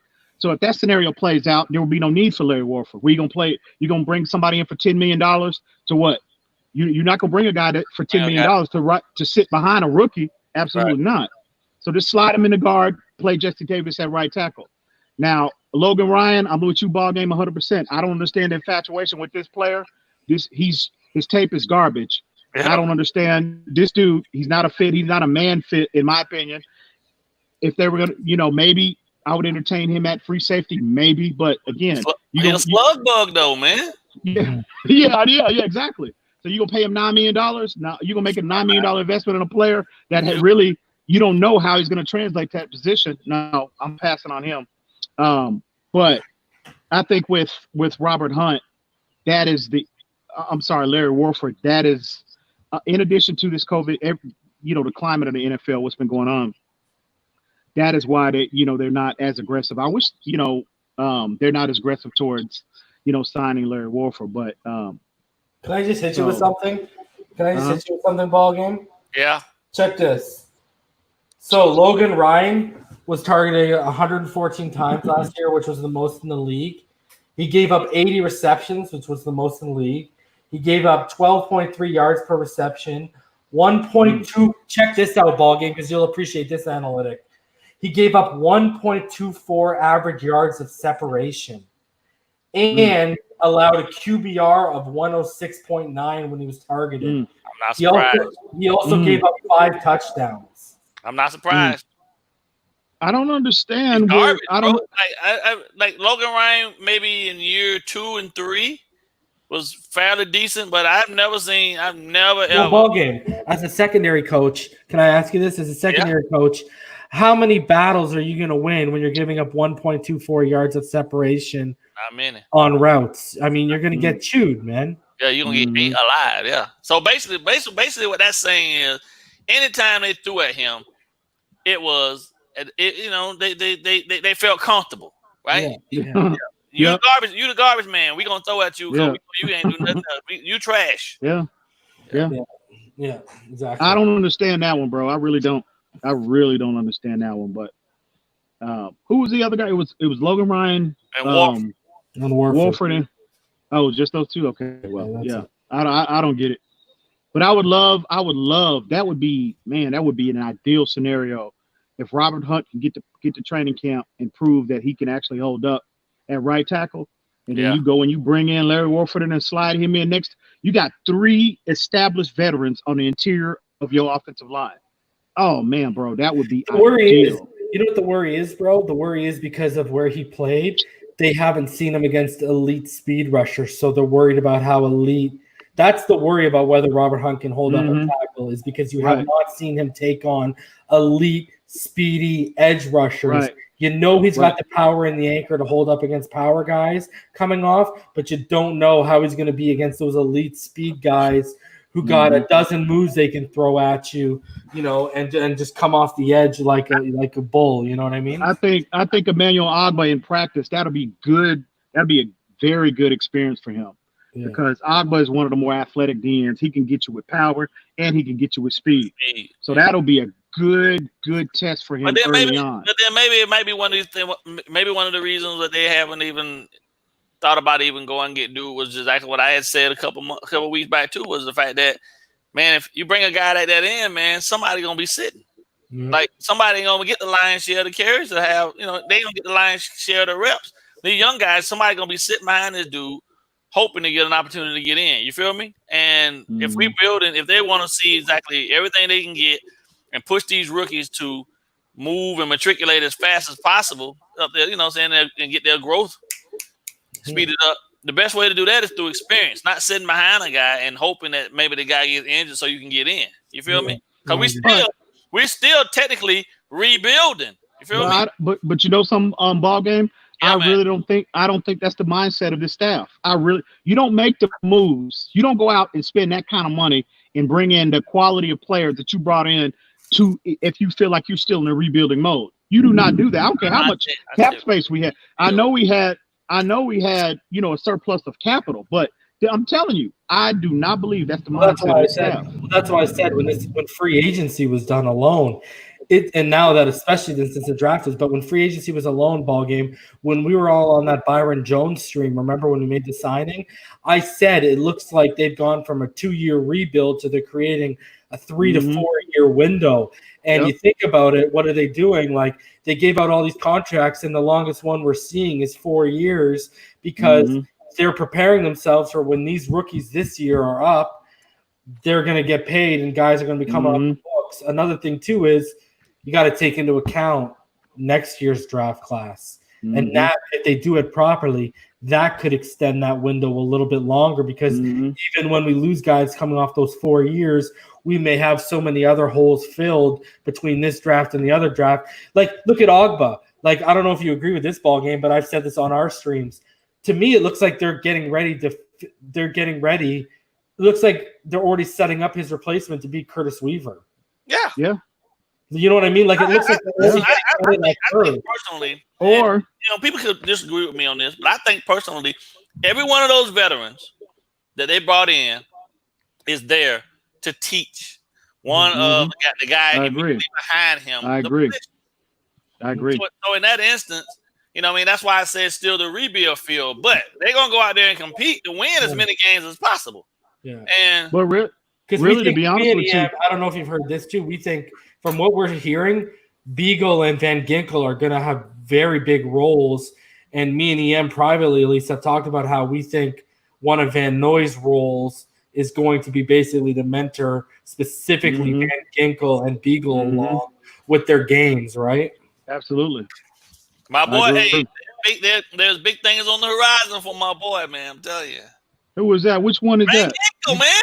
You got about 10 of them. You got about 10 of them. He always been my dude. Even when he was hurt, I always said when. Yeah, he was. I don't remember that. I don't remember that.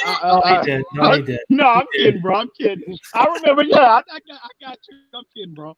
Yeah. I'm high. I'm high on both of them. Really, to be honest with you, I think. Well, what we disagree on Baker. Yeah. But hey, look, I'll say this, just like I said with Josh Rosen, Baker might improve. I saw his workout video. I'm sure a lot of people saw him. I'm sure he saw me comment on his video on Twitter as well. I saw that. He better be working out because he knows the heat is on. He know Gruber Hill, Landon Roberts, Van Ginkel, Beagle. Yeah, because I don't know if you followed ball game, but it sounds like they got serious plans for Gruber Hill. Like is going to be special. That room is getting crowded. Is getting crowded, bro. It went from being so thin to so deep, man. It's crazy. And see, I don't want to see. But they only signed Gruber Hill to a 1-year deal, so he might be one of those guys that because he's so young, they're looking at trying to see exactly what actually they got him, and then you sign him later after the fact. Yeah, and you pay him later. And he's a Flores guy. He's a Flores guy. Flores drafted him. But Gruber Hill is one of those athletic freaks, though. He's up in that. That speed. That dude. He's in that upper tier percentile in terms of athletic players in the entire league, not just the team. And that dude is crazy athleticism. He only had 100 defensive snaps last year, but he still had like 30 tackles, and he had a couple forced fumbles. Like he was actually out there. He had like 10 tackle for losses. Like he was actually out there making plays with limited snaps. Yeah. So. And he's a Flores guy. I think you're right. They want to see what they have with him. He's a converted safety too. He played safety in college as well. He's a converted safety to linebacker. So that kid. Right. So guys, smash the like button. Subscribe if you haven't. If you'd like to donate to the channel, paypal.me/Phinside. If you want to become a Phinside the NFL patron, www.patreon.com/Phinside the NFL. Guys, the links to those are also underneath in the description box below. I want to shout out to our boy Rhino because he just made a PayPal donation. Rhino. So you already know what it is, Sam. You already know what it is. He just made a $10 PayPal donation, and he said, "I love seeing ball game. It brings back great memories." So there you go. Shout out. Hopefully, we'll be seeing more ball game in the not too distant future. Hopefully, he'll be a bigger part of things. So we'll have to talk about that off camera. Yeah, for sure. Obviously, extended family for sure. And then I would just want to go quickly through. I want to shout out our patrons because it's nothing but love. Y'all guys show me KA all day. Shout out to you. $15 a month as a franchise player. Joe B, shout out to you, $10 a month MVP tier. Shake Money, shout out to you, $15 a month for franchise player tier. Shake. Fake Spike, shout out to you, always showing love through PayPal and Patreon. Yeah, $10 MVP tier. And shout out to the first 2 patrons, our first 2 mods, and 2 of the first people to hold us down since day 1. Shout out to Rhino Sith and Infinite Trauma. They're at the veteran tier level. Shout out to you guys. Shout out to all our patrons. We appreciate you all, man. So let's get in here to the everyone wants to talk about it. No, everyone wants, before we get into it, segue. Yo, bro, you better back it up because ball game looked like the beat down. Okay, my bad. So, guys, one of the big talking points this week, because there isn't much going on, was Tua's Madden rating was released.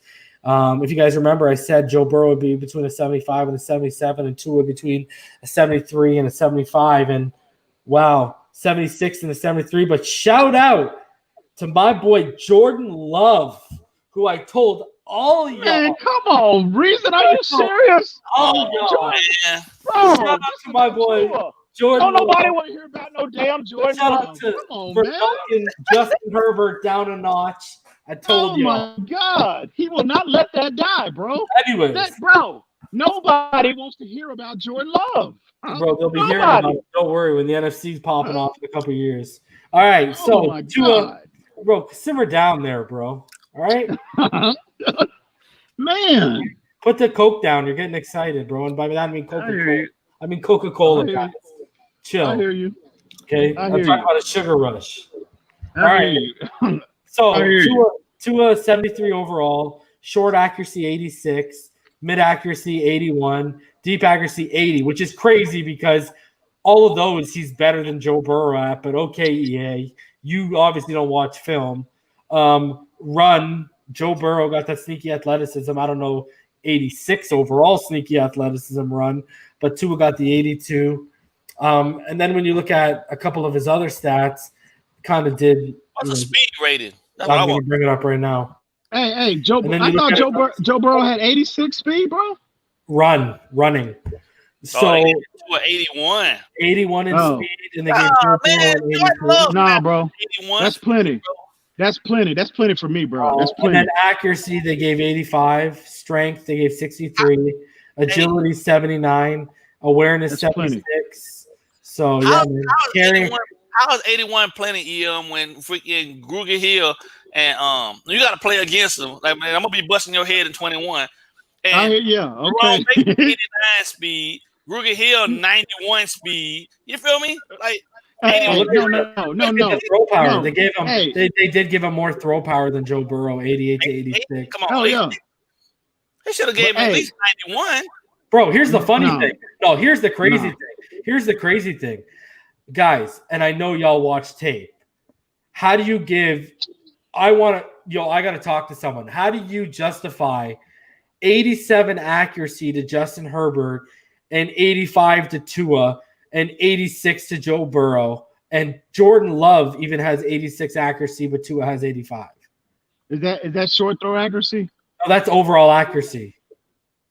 Oh. Yeah, that's crazy. Herbert we gotta talk to Steve. That's ridiculous. Buddy, they gave Jalen Hurts 89 accuracy. He has the highest out of them all. That's acceleration. That's acceleration. That's acceleration. I was about to write a letter, bro.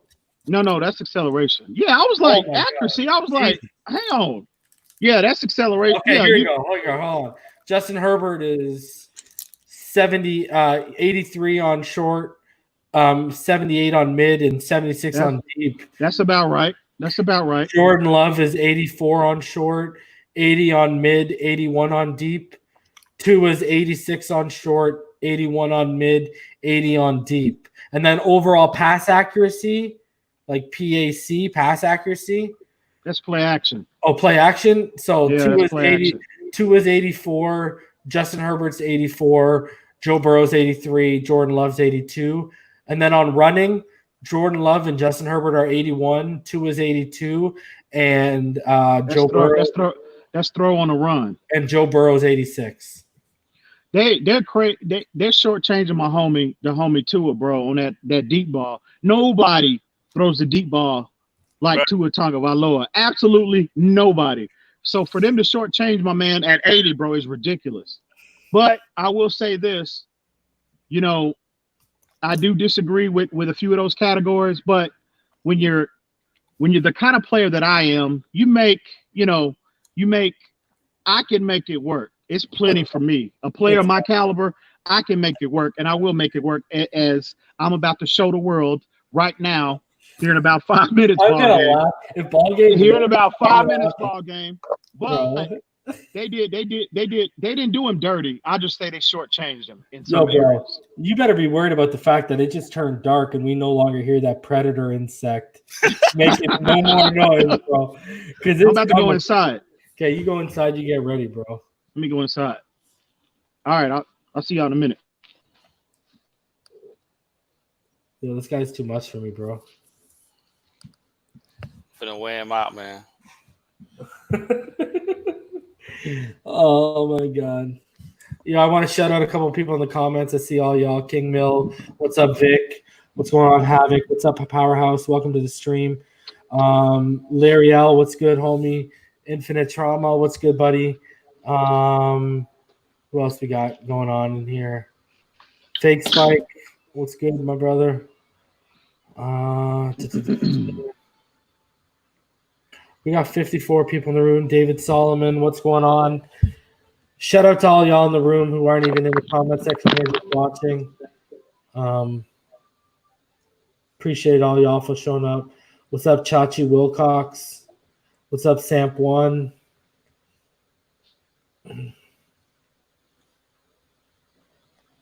So are you in Florida right now? What's up, Shake Money? Are you in Florida right now, BallGame? Yeah. What's up, Josh? What's up, Clemente? Has your wife made it out there yet? Damn, you must be going crazy. Man, my wife ain't trying to do that, bro, but stay healthy right now with all this COVID. They about to shut Cali down again. So really, every time I get to a point where I get the trucks, I get the moving trucks contracted and get everything situated, man, something happens. The numbers in the county go up, and then they close the county down, and so she don't want to be in midst of none of that. So we're just gonna ride it out until, hopefully, I'm loading it up. We can y'all hear me? Get a break there shortly, and then I'm just gonna go grab them and everything we got out there. We just gonna storage it up for the time being, and then worry about it later. Can y'all hear me? She refused to fly. Can y'all hear me? Yeah, we hear you. Yo, what's good, DY2 Street King? I appreciate you, homie. Yeah, she refused to fly, bro. So. Oh yeah. Dude, I used to date a girl, and her mom wouldn't drive on the highway. Her mom refused to go on the highway. She didn't like the speeds. I need to say it. I need to say this quick prayer real quick. Josh Fernandez wants to know what's BallGame's game plan for EM. Forgive me, Father, for what I'm about to do to this man. Please forgive me, Lord. I'm asking for forgiveness early. Yo, give me 1 sec. I'll be right back. All right. BallGame, I'm about to send you the hang on. Okay. I'm just putting this if I do the roster here on my side, the depth chart, it'll stay. Yeah. Yeah. Let me knock that out right fast. Go ahead. I'm doing the same thing. Hang on. Is who I want. No, I don't want him there. Shaq Lawson. What you talking about, Shaq Lawson? He ain't on that roster. What roster are you playing with? I thought you were playing with the downloaded one. No. Because you can manipulate them players, bro. No, I never touched it. It's got 2 out of 73, just like they did on that thing in the show. We playing straight up. Oh, I don't want none of that foolishness, bro. We playing straight up. Hey, I'm good either way. Then just go ahead and send it. All right, but go ahead and send it. Because this one got Byron Jones and all that other. But I just do it. I'll do it when we get in the game. I ain't tripping. Nah, you gonna sit up there and I ain't touching everybody. I haven't tried to do that. I'm just telling you, they got a roster with Tua already on it. You want to play with him, right? Making everybody 95 and above. Oh no. Nah, not even. Oh no. Not even. I wouldn't do that. All I need. Actually, BallGame, you know what you probably gonna have to do, bro. Just close the application down and then reboot it. So when I send you the invite, it'll be the the official roster. Okay. Pull up. Don't worry, we're gonna have that Madden 21 will be here sooner than you think. You have plenty of time. BallGame. We want to do a Madden 16 like players. We want to do like a single elimination tournament. So let me know. Because we're gonna do buy-ins and stuff like that. We'll have money for first and second place or whatever. I'm down. I'm gonna be running my own league this year too. So. Oh, that's what's up. Ooh, look at this man. You're gonna be running one of those online Madden online. Yeah, the CFM league. Yeah. Yo, let me know because I'll join that. I'm gonna commission like 5 of them right now, but I'm gonna run my own. I mean, I had one a couple of years ago, and then I gave it to a friend of mine, and he been running with it. But I'm gonna start another one. It's called Madden Elite Gamers. Is there buy-in? Not the first season. Okay, cool. Give everybody time to get their teams right, you know. Shout out to Fake Spike for the $20 donation. Tonight is awesome with BallGame on. Support the channel. It will only get better. Reason flash the Tua Cup. LOL. All right, bro. Tua Cup it is. I just refilled it. That's where I had to go. Did you reboot your system? I did. All right, bet you already set your depth chart. Let me know who are you streaming it, EM? Yeah, I'm gonna send him the invite first and let him. Yeah, like how it worked last time. Then I'll broadcast it. Yeah. Cool. And background for you guys who are just tuning in for the first time. I'm pretty sure the series between these guys is tied 2-2. No, it's 2-1. My league. No, sir. No, I'm pretty sure it's 2-2. 2-2. I'm pretty sure it's 2-2. Okay. Yeah. Yeah, you're right. I don't want to argue. I'll let you. I'm pretty sure BallGame won 2 in a row, and then you won 2 in a row. I think that's how it went. Exactly. Thank you. Ain't nobody ever beat me 2 in a row. Well, I thought. Ain't nobody ever beat me 2 in a row. I don't know what you smoking. Oh yeah. Wow. No, there's people who have been back there who could probably verify it too. Yeah, he got selective amnesia. I see. Hey, but BallGame, it says you're not online, bro. No, you on a different account?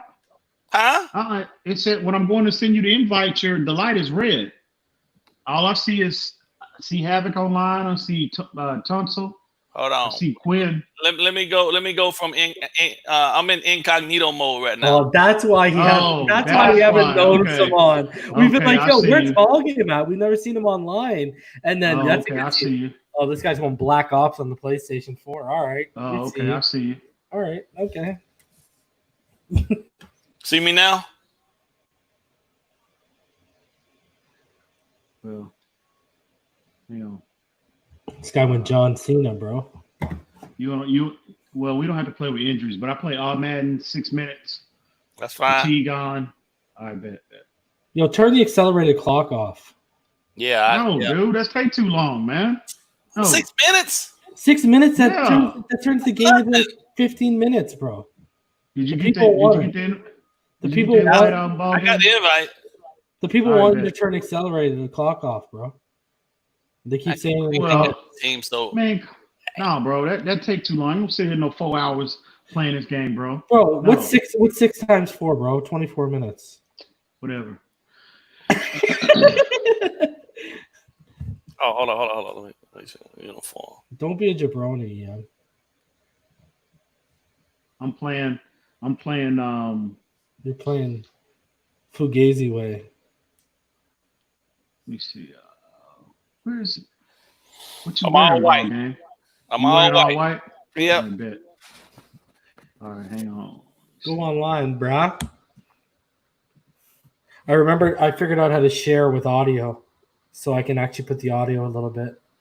But I'm still going to commentate like I did last time because that commentary was fire. All right, I'm about to broadcast it right now. So. Yo, man. I swear to God, you're trying to rob these fans of a good game by putting on the accelerated clock. BallGame. I don't know why BallGame. Why would he want? I mean, bro. Don't be afraid, bro. It's okay. Why won't what? Hang on. Do you see it? You able to pull it up? Reason? Not yet. Oh, now I did. Yeah. Just okay. Cool. But BallGame, you should want this beatdown to be over as soon as possible. Why would you want to prolong that, bro? Man, I haven't been the one running, bro. Hey, life happened, but I've been ready a long time ago, so don't try me like that now. Hey, well, you told on yourself when you was in incognito mode, bro. How you figure? You told on yourself because I've been looking for you, homie. You know my number. Yep. I made this dude go 0 dark 30, bro. No, you did. That's ridiculous. I've been incognito for a long time. Knock it off. Guys, let me know if the game volume's too loud in the comments.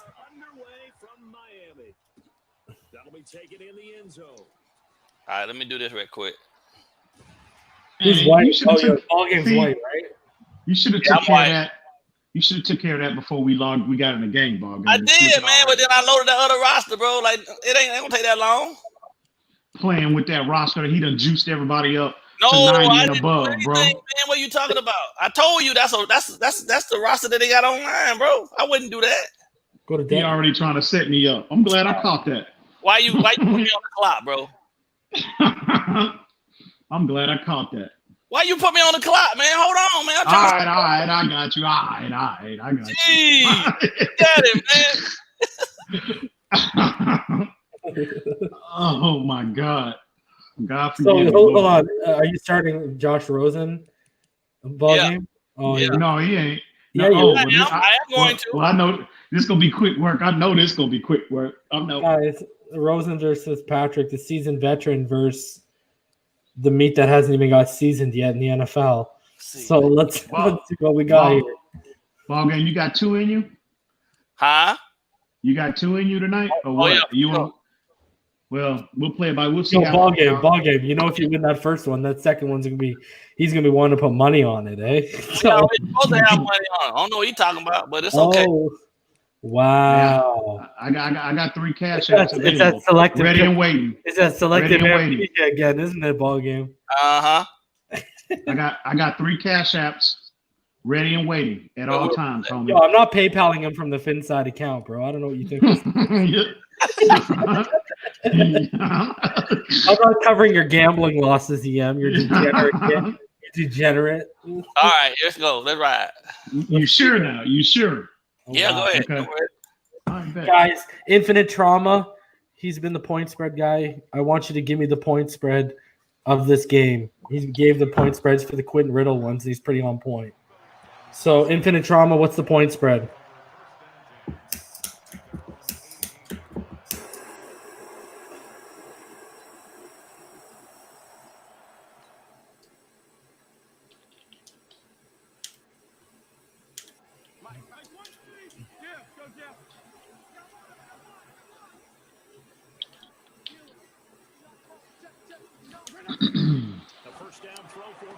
I already know what he's gonna do.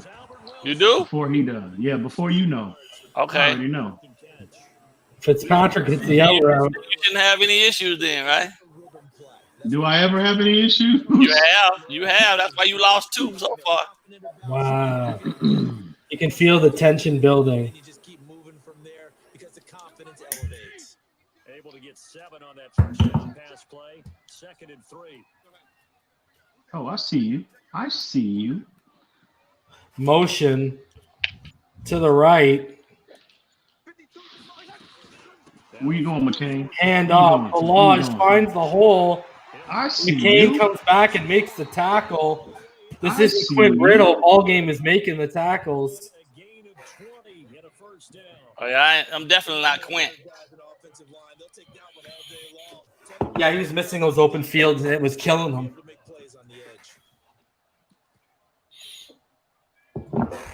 Taking him a long time over there to pick a play. Mr. BallGame, a.k.a. the shirt tackler. I want to get this on record. Are you saying Quinn is garbage? I want to get that on record right now. Again, wide receiver from the left, motions to the right, 2 receivers left to the left. He's just checking to see if I'm in man coverage or not. Yeah, he is. He already disclosed his methods. Come on, man. Yeah, that's that accelerated clock. And that's your accelerated clock, bro. Yep. See? That's cool. That's just more yards I'll be able to gain to pad my stats. I'm good. Already shooting himself in the foot with his stubbornness. BallGame taking advantage.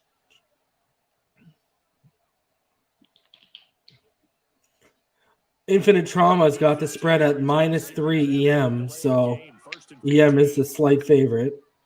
Oh, he left. Oh, no, he didn't. He sent. Yes, concept, but it gets broken up. He sent X-Man. X off the edge. Oh, no, he didn't. Oh, I see you. And Fitzpatrick. I see you, BallGame. Can't hit the mesh concept. I got something for that, though. And Havoc 1 spitting the truth. Balaj on his 115-yard run already has his half of his rushing yardage from last year. Very long.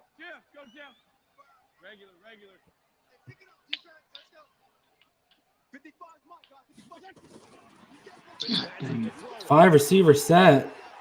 Fitzpatrick all the time in the world. Again, EMdolphinfan pre-snap audibling like Peyton Manning and executing like his name is David Carr.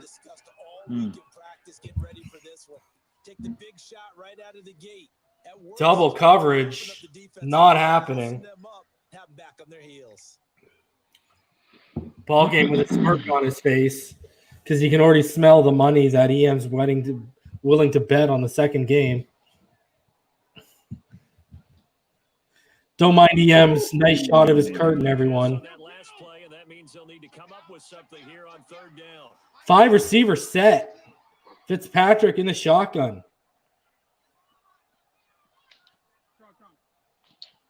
Oh, whoa. Okay.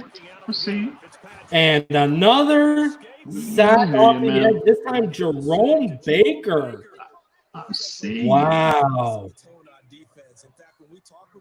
BallGame is determined like a virgin on prom night to lose it.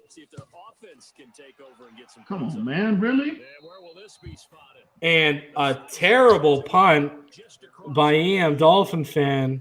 BallGame in prime position to make everyone's favorite and some people's least favorite Dolphin YouTuber pay.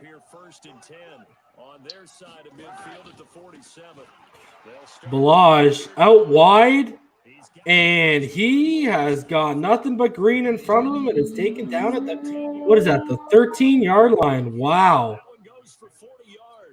40 yards. Balaj's greatest run of his career. Motion to the right. 2 receivers. One in the Parker in the slot. And it's Balaj again. And he picks up another 6 or 7. And Balaj is absolutely the MVP for both teams so far. And BallGame probably going to punch it in with Josh Rosen just to rub some salt in the wound. I'm calling a pick 6 right here. I'm telling you now. And he did have 2 pick sixes in the end zone against Quentin Riddle, but ball game, like you said, is not Quentin Riddle. His first trip to the red zone. Here we go. Josh Rosen, 2nd and 5. Oh, that's cute. Jet sweep. I hear you. I see you. And it's in the end zone. I see you. I see you. Jakeem Grant, 7.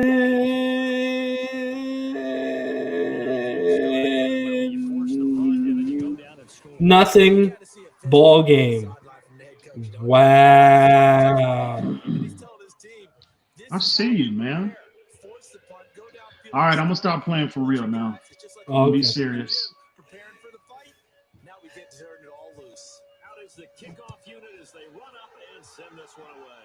The silence is deafening on EM's side right now.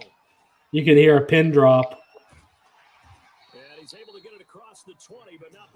And it looks like ball game really isn't Quint Riddle, EM Dolphin fan. He's worse.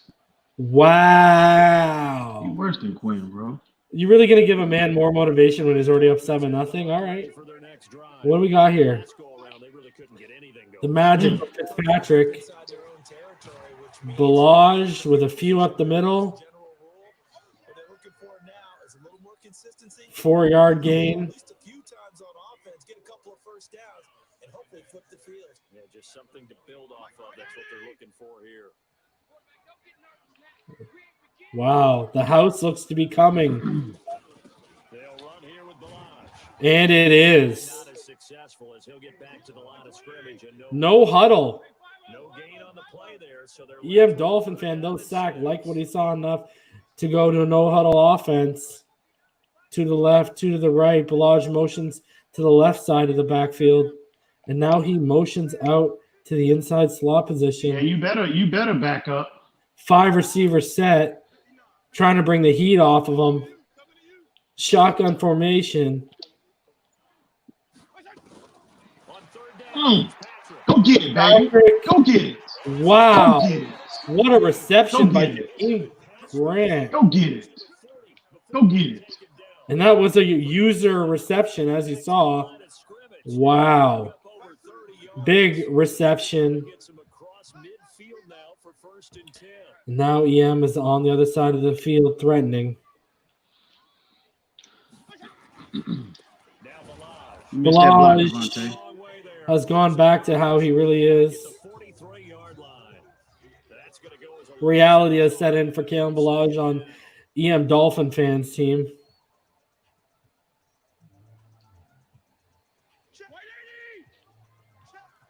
Three receivers set to the left. Tight end to the right. Tight end shifts inside to a blocking roll, to a blocking set.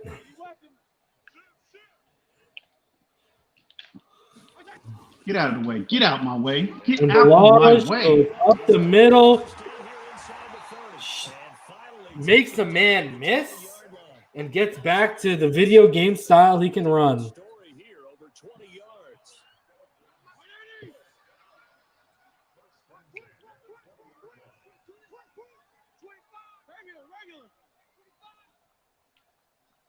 Ball game, shifting his defensive look.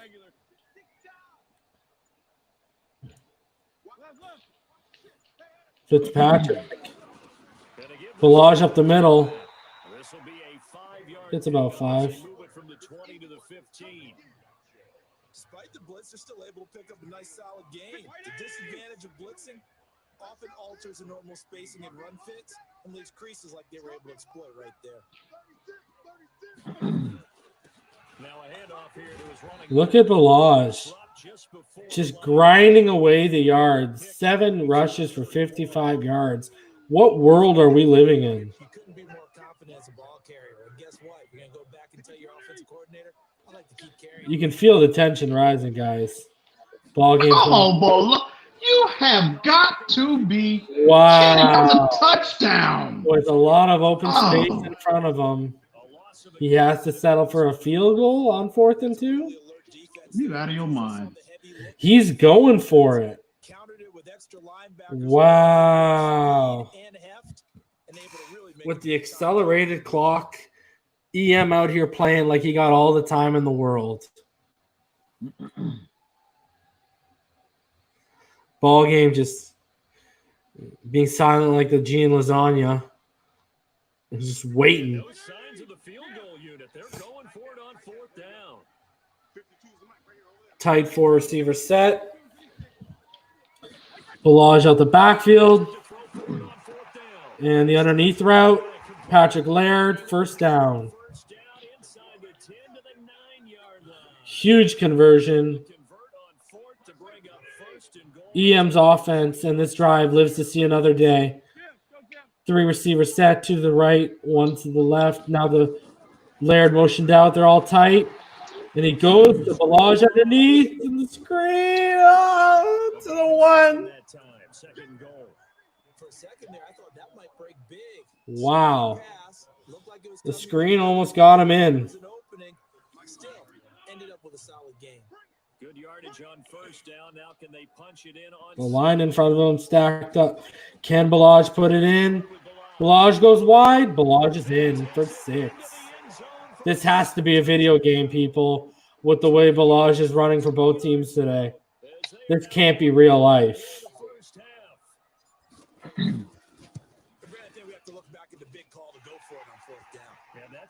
Just like that. 7s are on the board.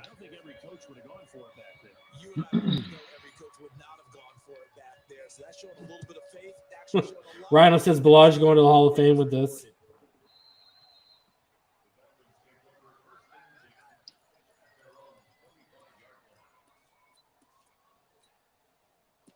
What does Mr. Ballgame have up his sleeve?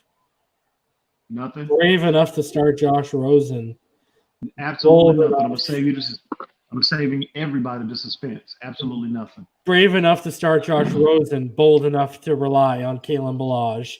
What does Mr. Ballgame have in store for EMdolphinfan? 1st down Miami as they get set to start the drive. He's going to punch it in. Watch. 3 receivers to the left. One back in the backfield.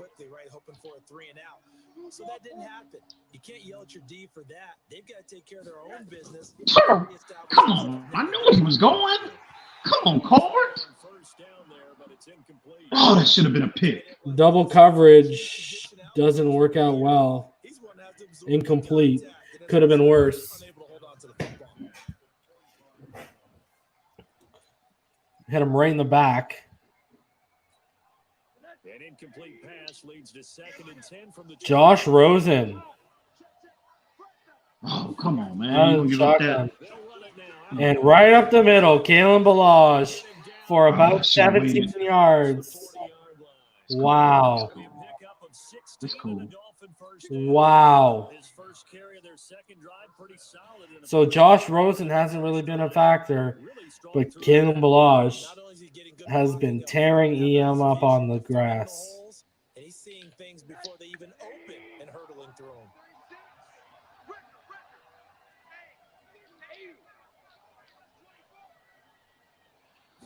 Three receivers to the left. Quick screen.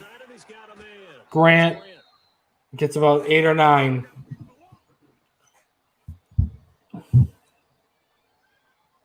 BallGame ain't saying a word. He's just performing. He's scared. He know what's coming. Yeah, I'm talking a lot more now that he put 7 on the board. 3 receivers to the right. 1 back in the backfield. Motion to the left, Parker. I know what you're doing. Motion Parker back to the right. Just playing games with EM. The mind games are for real. Josh Rosen. Give it to me. Goes deep. And he's interception off the deflection. And Xavier Howard made a big play for BallGame with that sack earlier. And now off the deflection, yet another. The 3rd end zone interception for EMdolphinfan in as many games. And all 3 have been by Xavier Howard. And BallGame has allowed the momentum to shift back. into EM Dolphin fans' favor. 5 receiver set. Oh, Patrick. no, come on. Why did I do that? Intercepted by BallGame. Eric Rowe. Why in the world did I even entertain that? Of events. Oh, come on, man. I'm better than Wow. this. Why am I doing this, bro? Take it to the soap opera level. As the world turns, so does the football over, back and forth to each team. Wow. Unbelievable.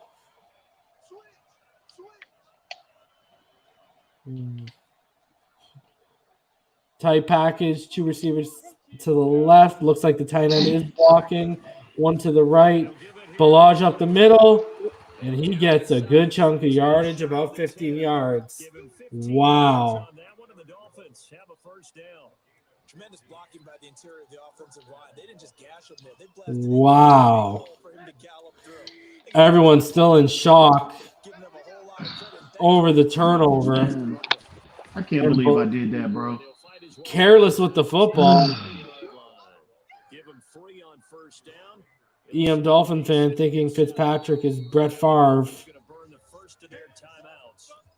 And he got the turnover like Favre would have. Ball game, driving, reaping the rewards, and once again in the red zone on the 9-yard line. 2 receivers set.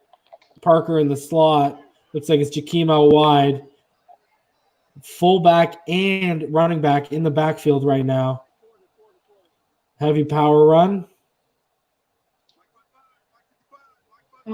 No, sir. No, sir.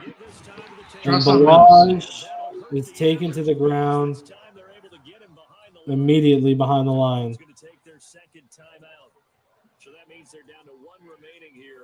Second quarter, 1 minute left. Ball game displaying clock awareness that EM Dolphin fan didn't against Quint Riddle. And taking the timeout. It's 3rd and 9 from the 11. Ball game doesn't even need to punch it in to get a first down. But he only has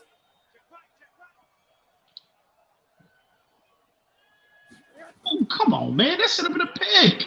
Needham. Wow. You better than that, homie. Nick Needham goes. Needham batted the ball down instead of going for the pick.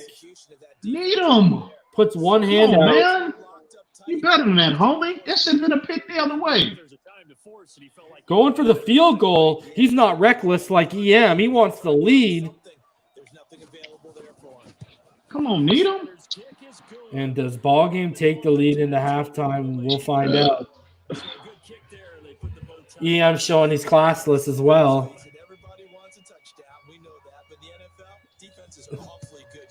Didn't even say excuse me. What a dick. Jakeem Grant. How you know that was me? That could have been BallGame. What are you talking about? Bro, that ain't BallGame. BallGame a gentleman, bro. My bad. I wouldn't even know what. I didn't even think about it. Bro, I'm just busting balls, bro.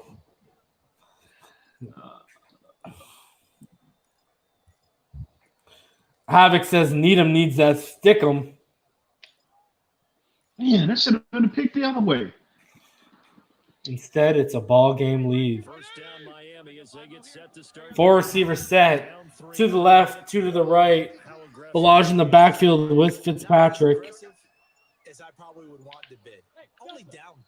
Oh, come on, Ballage. You gonna miss him? You gonna let him run by you, bro? Really? Wow. The sacks from the secondary continue to pile up for ball game. Ballage ought to be ashamed of himself, man. Dude, that's why I motioned you to that side. I knew where he was blitzing. Let's be honest, his blocking really is strength or situational awareness for Ballage. So you get what you give. Motion to the left. It's trips. Nope, he's actually in the tight end set, so it's too wide. Go! Over the middle. And wow, Jakeem Grant is brought down by a shoelace tackle that saves ball games behind from being down by 4. Wow, huge shoelace tackle. Ball game coming through. They max protect. Bring everyone in, keep the tight end in, an extra back to make sure the quarterback has time to deliver the football. Guys, it doesn't get better than this. There's 18 seconds left in the first. Ball game up by 3. The ish talk is piled up to extreme levels. Series tied 2-2. Are we going to get a best out of 3 tonight to finish off the best of 7 series? Or is... and ball game and EMdolphinfan are tied at 10 with 14 seconds left. Wow.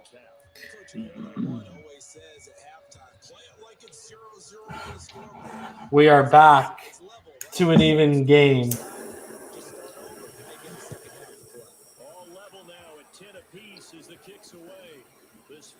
And Grant fields the ball, and he tried. Whoa, little juke. Decent return. Good starting yardage, but there's only 9 seconds left, Mr. BallGame. What you got up your sleeve, bro? Flea flicker time? What's going on? The Dolphins at the line ready for their next drive. Time here for likely one play, and then these two teams will head to the locker room all even. And you know the play caller's just feeling it right now. Let's go ahead and go for this one. A big shot down. No. Guarantee the head coach is like, don't get crazy. Take the knee. Let's get out of here. Tie game. We'll just start all over. Ball game, you got all 3 of your timeouts, right? Who's got all the timeouts? Who's got 2 timeouts? Is it you, Ball game? Ball game. Yeah. Yeah, that's Ball game. Ball game's in the zone right now. He ain't even acknowledging. Oh, my bad, bro. Yeah, it was muted. No, yeah, that's me. I got all mine. It's called being scared. That's what that's what. Wow. Ooh, wow. Okay. I think he looks focused, bro.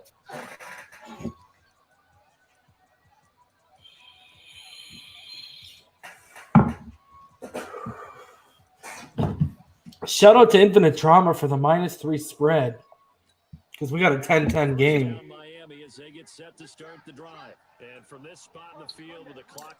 Shout out to all 55 people in the room. 56. Josh Rosen back. That's another one. That's another one. I knew that was coming. And again, intercepted. Oh. Hey, it's the end of the half. I ain't got nothing to lose. By Corday Trankesley to end the half. You on lock, Ball game. You on lock. I promise you. Okay. Balage's output might not be realistic, but Rosen performing at a realistic level right now for Mr. Ball game. But Rosen gets a chance for redemption because Ball game gets the ball to start the half. Whenever I see Rosen going back for that 7-step drop, my eyes get big as Texas, bro. Because I know it's gonna be an interception. They have a chance to break our tie here as we get a look at the first drive of quarter 3. Come on, man. And Balaj hits the outside for a gain of 9. EM cannot stop the run, everyone. And I got to give the Ball game props. That pressure off the edge, he's been killing it with.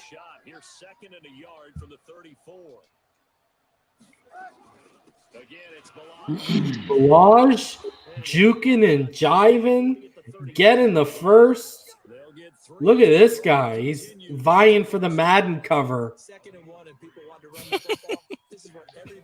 Like, what's going on? I don't even know if he's got that in his real skill set. I haven't seen it. All right. 3 receivers to the right.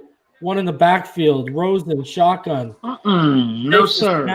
No, sir. Time. No, and sir. A nice play. I believe that was Jerome Baker. Gets a hand in the way. That had first down potential written all over it. Instead, it's 2nd and 10. Rosen, 2 to the left. And Balaj in the backfield to his right. Looks like the house is coming for Ball game. But BallGame looks calm, cool, and collected as he audibles to a tighter formation, more protection heavy. Oh, nice. Fakes the handoff and hits the post. I knew he was going there. And That was nice. wow. Preston Williams on the post route. I see you. That was nice, BallGame. There you go. Thank you. Taking advantage of all that whole line being shifted to interior, and it gets done again.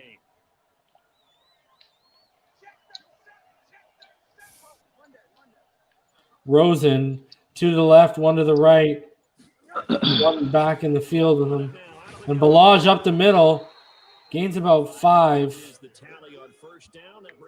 Wow. 9 rushes for 95 yards for Kalen Ballage. It's got to be Madden.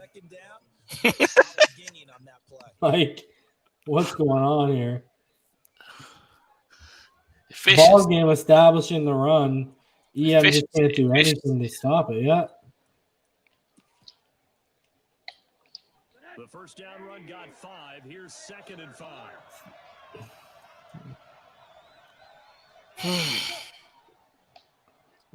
Shotgun, 2 to the right, 1 to the left.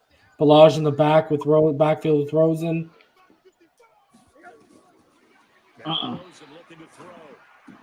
Goes for the check down, and it's taken away right away. Albert Wilson, no huddle.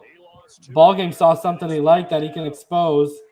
Looks like EM's bringing a little bit more pressure, but no, he audibles out of it.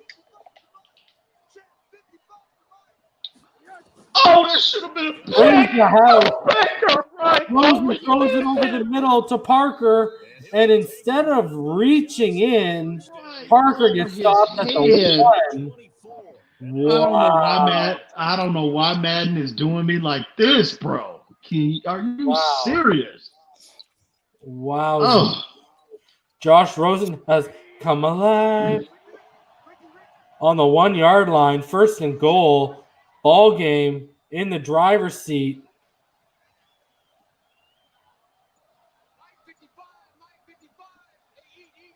I formation. Ballage out left to the wide side, and it's for 6.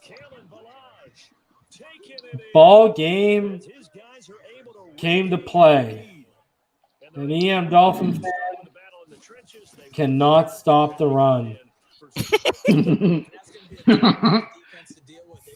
Really, Reason? Oh, yeah? You don't think so, huh? Dude, Ballage got like over 100 yards. What do you mean, bro? On like 10 carries. Dude, Ballage is like, what did he have, like 118 yards total last year? This guy's coming on a season total almost. Great return by EMdolphinfan.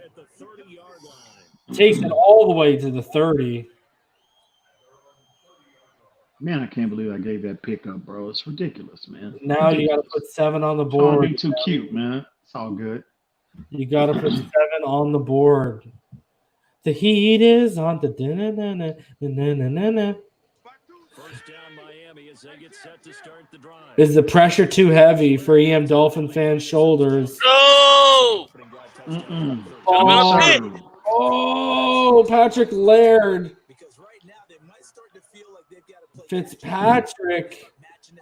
Wow, who was it? I didn't catch the number.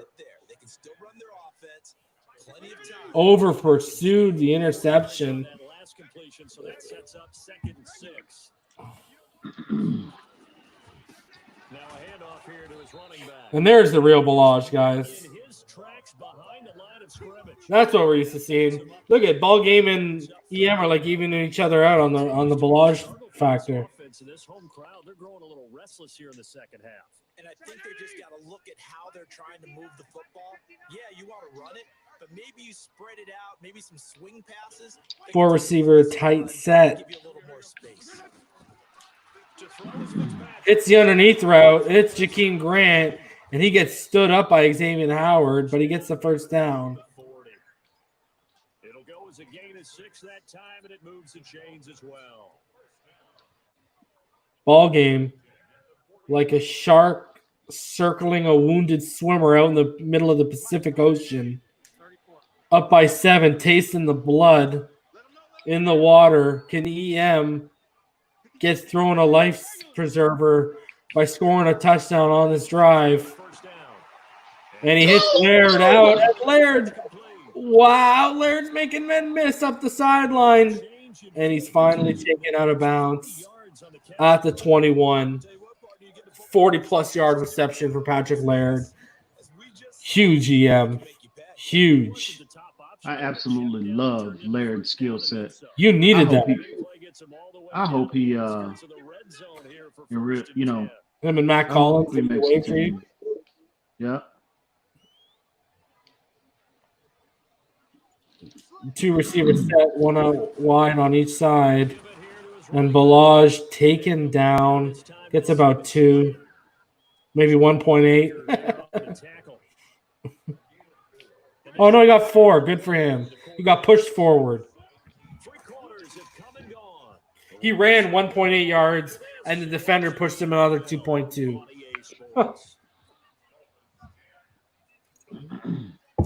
Carlos says BallGame is schooling EM and Madden. Carlos says BallGame is EM daddy in Madden. Wow. Strong words, Carlos. Fitzpatrick all the time in the world. He can have a picnic. And what a reception by Devontae Parker. My goodness gracious me. He beat the coverage like a rented mule.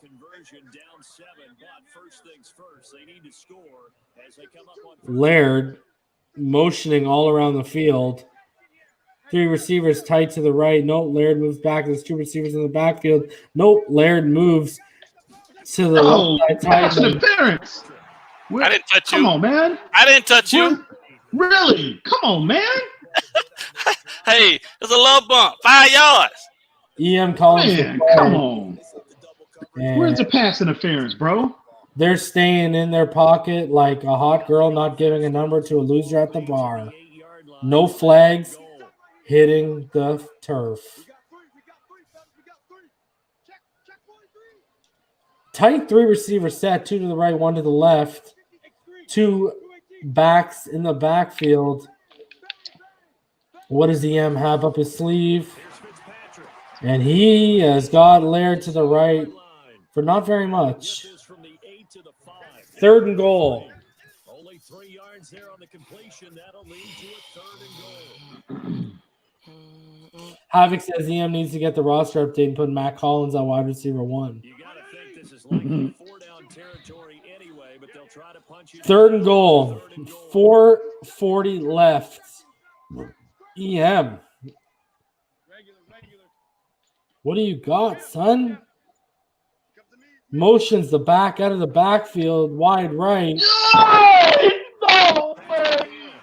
Wow, interception, and Eric Rowe is taking it to the house. EMdolphinfan is eating crow like it was served up on a hot plate. Oh, man, I got greedy. You're kidding. Wow. Off the deflection. And it looks like EMdolphinfan is writing a check. His cash. I should be blowing this dude out right now. Wow. Wow. You're not out of it, though. Not out of it. Oh, it's over. Wow. No, okay. We'll see. It's over. Wow. Oh, man, you're kidding me, bro. Gracious me, people.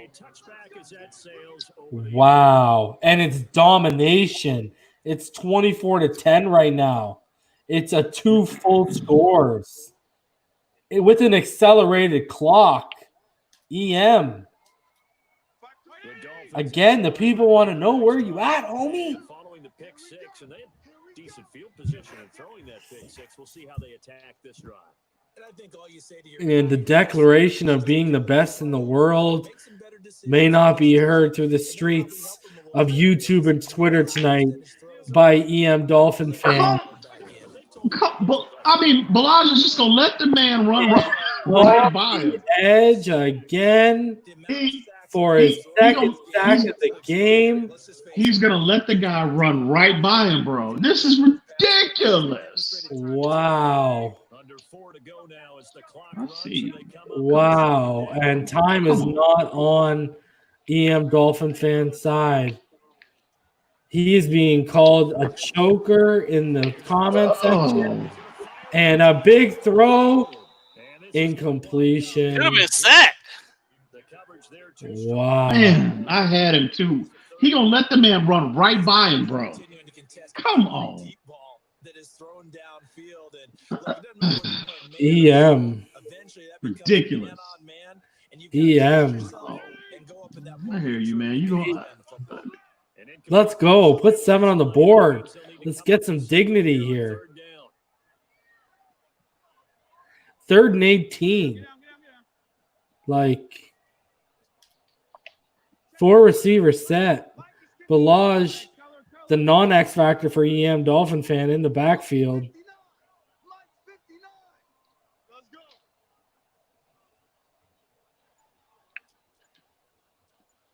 Come on, man. Wow. Van Ginkel. The pass. I hear you, man. I hear you. Oh, this is ridiculous. I should be blowing this dude out right now. Rush right now. Look a lot like that first game to me. Ooh. No, I don't know what you're talking about. What first game you talking about? Yeah, you do. I don't know what you're talking about. Hey, reason what I said. Don't start talking now. I don't want to hear you quiet the entire game. Now you're going to talk when you get a lead. Talked about that. Now you're going to talk when you get a lead. Stop. Oh, Stop come it. on now. No, it's not like that. Stop it. It's not like that. It's not 3 like minutes left. And the writing is on the wall, people. EM got his ass handed to him tonight so far. And he's going to need redemption in the second game. Because I don't know how he's going to be able to sleep tonight. Give me that. Go take that too. That's a punt. Another interception. That's a punt right there, bro. Wow. Don't worry. It's cool. I know exactly what I didn't do. And don't worry. Don't worry.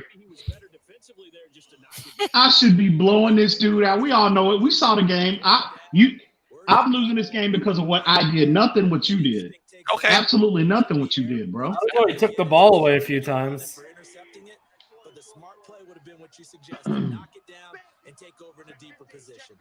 Wow. Interested to see what Infinite Trauma spread's going to be for game 2 here because this was decisive. Ladies and gentlemen, we're seconds away from Elvis leaving the building.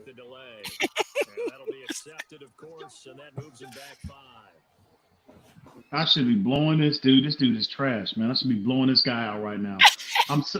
If he's trash and he's up 24-10, that don't make him, right?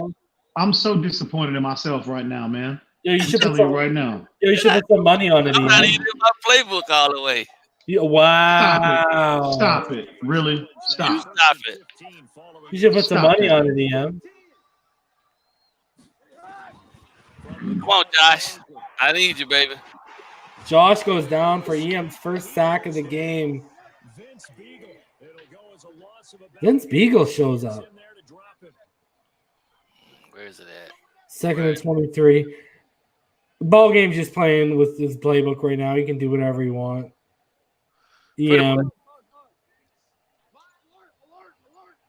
EM's just like the rabid dog being taken out back behind the shed right now. We're moments away from him being put out of his misery. I should be blowing this dude out right now. That's what I should be doing. I'm telling you, man. At least the confidence in the EMdolphinfan hasn't wavered. I guarantee you, we play again, you'll see a much more sound. But now BallGame is going to be the home team. That's fine. I wouldn't have it any other way. Yeah, you would. You'd rather be the home team. No, don't matter, bro. My skill set travels. And let's see what they've come up with offensively after having time to talk it over. Guys, don't forget to subscribe if you haven't. I know you wanted to. Give me that. And Josh Rosen. I know you wanted to go underneath. Nope. See, I wouldn't. I didn't want to go underneath. I was trying to go. Yes, you did. No, you wouldn't. No, you wouldn't. Stop. I know what you was gonna do.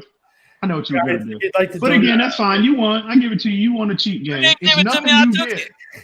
It's absolutely nothing you did. It's nothing you did. PayPal.me/Phinside. And guys, become a Phinside the NFL patron. There's multiple levels, 4 different levels, 5, 10, 15, 20.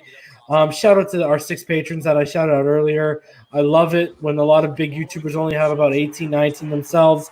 We're already about a third of the way there. I love you guys for showing us that kind of love. Patreon.com/Phinside the NFL. Become a Phinside the NFL patron, guys. That was outstanding coverage by X. X has been big for both teams. He's got a sack and an interception for BallGame, and he's got an interception for you. Josh Fernandez says, EM, take an Advil and go to sleep. Fake Spike says EM needs NFL counseling. Carlos says EM too much bark, no bite. EM from Havoc, take a swig of Mountain Dew and keep it pushing. Infinite Trauma says EM, you can still tie it up. Josh Fernandez says, how about y'all shut the hell up? How about that? Infinite Trauma says EM, you can tie it up, bro. Josh Fernandez says more like. Come on, are you serious? Are you serious, Fitz? Come on, man. Carlos says, EM, admit you stink tonight. Come on, man. Fitz, really? That ain't like you, homie. Okay, it is. It's nothing what this guy has done. Absolutely nothing. It's all me, bro.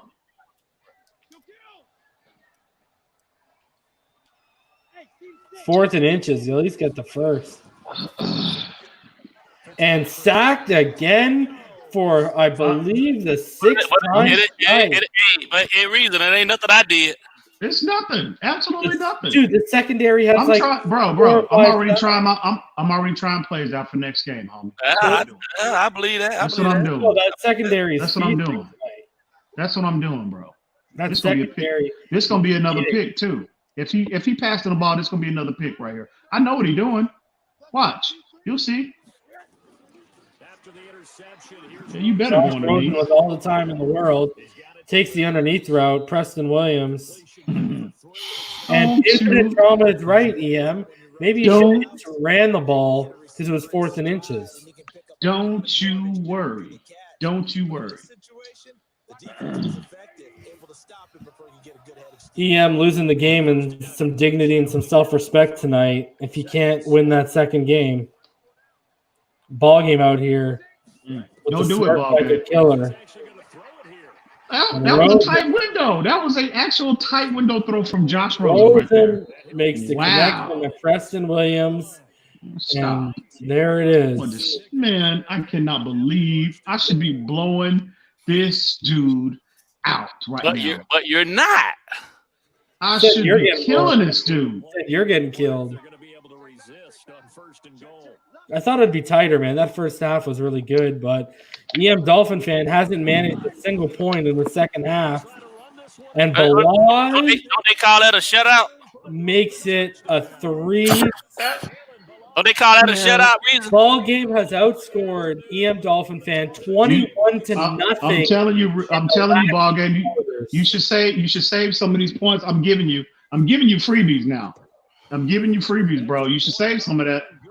Better save some of that, homie. I'm telling you. I get to open up another level of my playbook. I'm good. I hear you. We went from decisive victory to absolute ownage in a matter of a quarter and a half.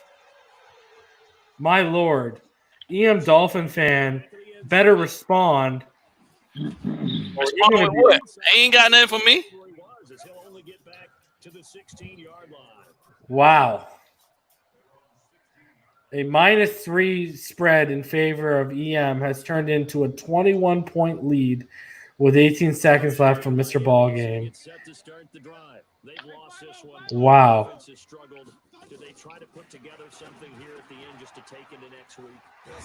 I need the reps. Fitz, you need the reps, homie. You need the reps. And BallGame owns EM like he's the devil, and EM just sold his soul to him. Because this game was out of hand, and EM looked like he was out of pocket talking the way he was talking after the performance BallGame just put on right there. As BallGame continues with the tight coverage, shutting down any attempt at getting some rhythm in the pass game. EMdolphinfan is a baby, a newborn in water, struggling to keep its head afloat. And there is a connection on the sideline to Parker. I'm telling you, don't worry. You should save. I'm telling you, bro. You needed to save a lot of what you had, bro. Carlos says EM's coaching like Philbin and BallGame coaching like Flores.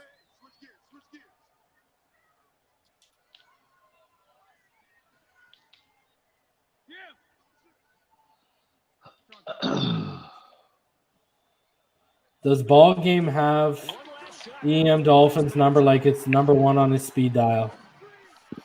Oh, you had the slant, buddy. You had the you had the deep post route.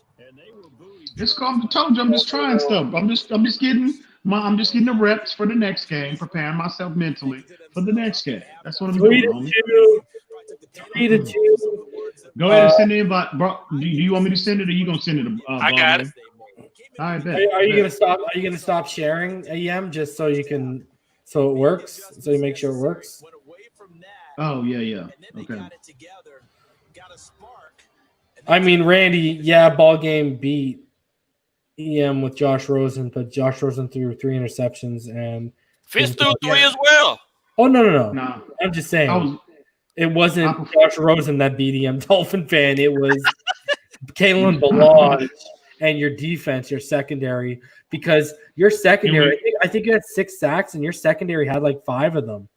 Don't worry, it's cool. Don't worry. I know what BallGame is gonna do. Don't worry. Don't you worry. If you get 5 sacks and 3 interceptions from your secondary in one game, you're probably gonna win.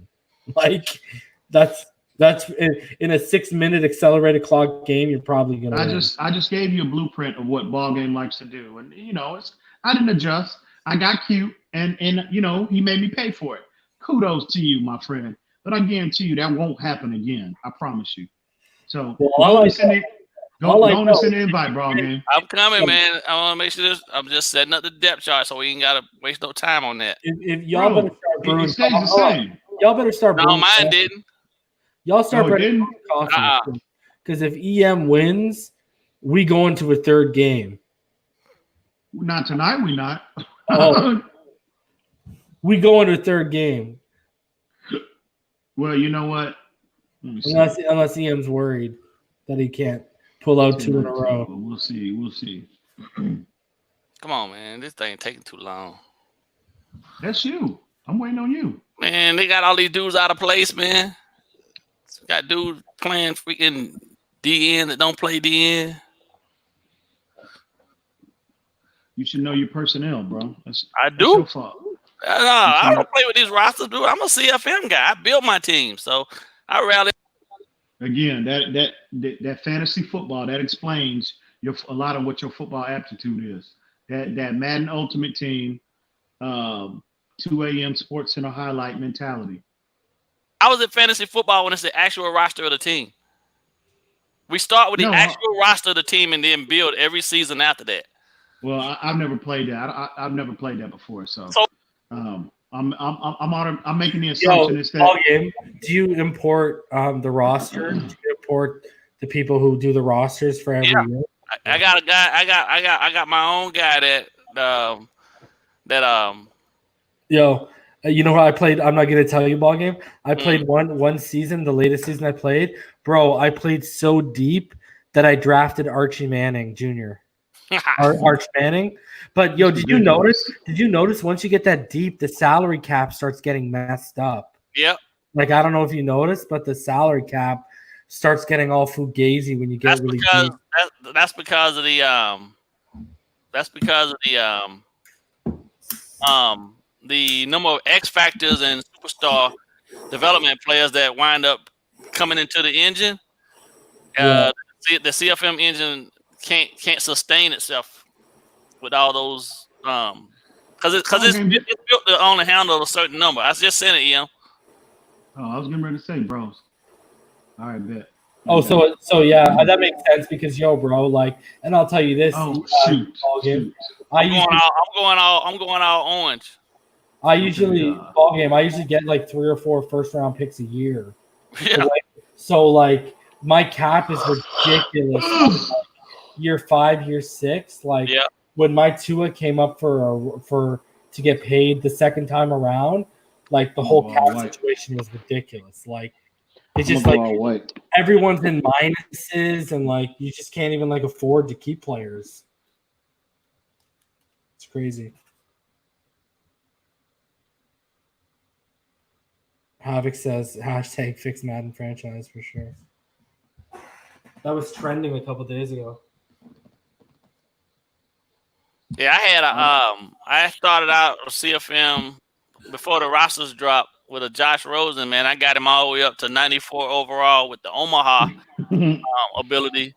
Where you can see the field, you can see the secondary. And you mean to tell me that's not fantasy, bro? That's not big. I didn't keep him. I traded him away, and I took If that ain't Fantasy Island, I don't know what is. Josh Rosen a 94? Really? Okay. Hey, listen, only to be honest with you, only about 5% of the Madden population actually play regs past freaking October. Everybody else then at that point is in CFMs after the rosters are finalized. So I hear you a dinosaur. You obsolete out there by yourself, bro. You right. Madden 18, I had a franchise. I had a franchise league with my buddies, and there was about 12 of us in the league. And I got Tannehill after one season. I got him to like a 92. So like it's easy.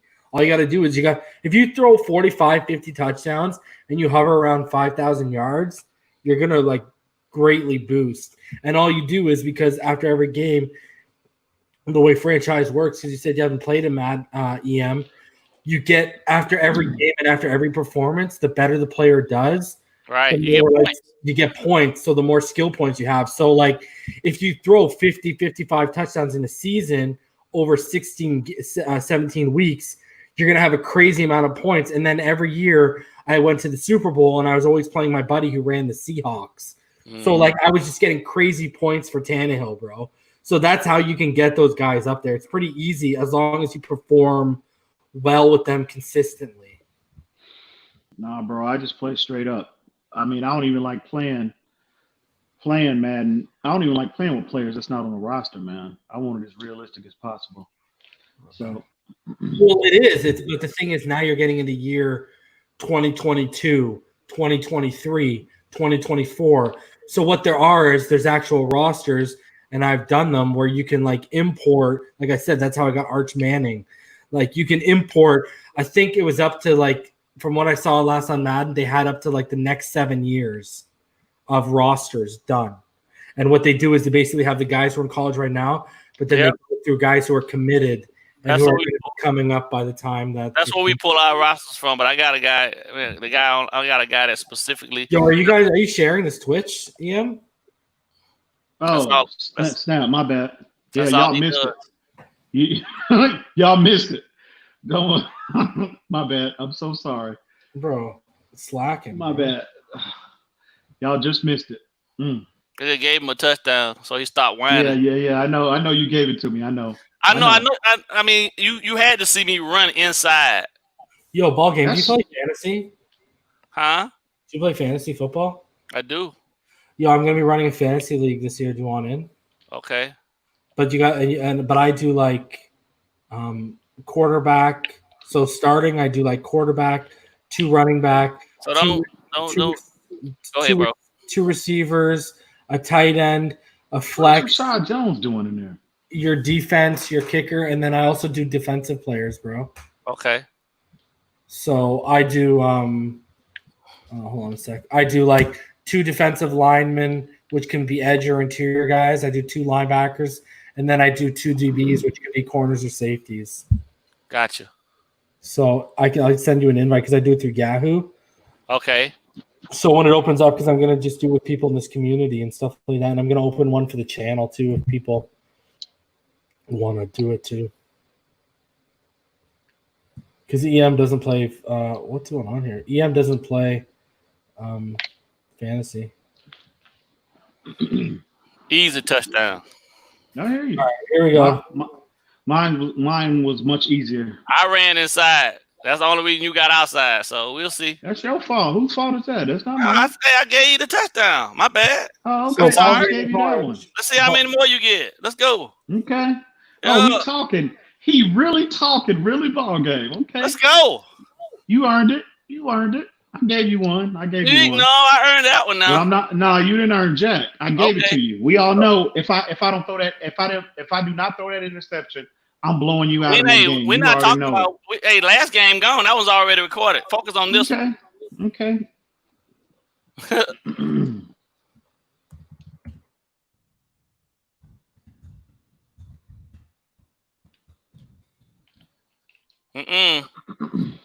I hear you. I hear you. Man. Come on, man.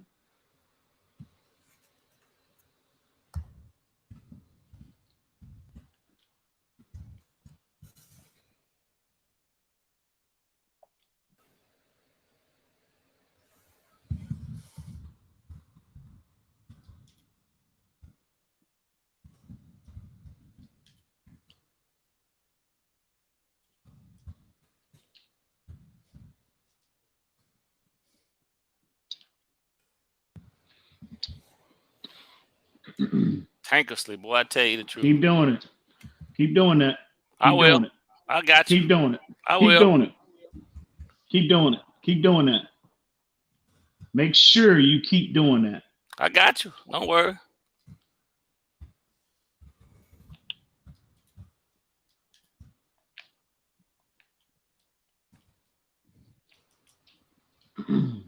Yeah, keep spreading them out. Keep spreading that line out. Keep doing it.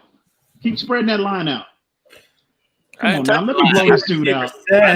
Let me blow this dude out. Come on now, just blow him out. Focus on what you do. Blow this chump out and be done with it. That's what I need to do. Call it a day. Now we both know that ain't gonna happen. Call it a day. We both know that ain't gonna happen. Yeah, that's my fault. That's my fault for trying to defend the run in 3-4. But we'll get right. You don't. That's the defense you need. You just don't have the right personnel package, the personnel grouping in there. That's your problem. We'll see.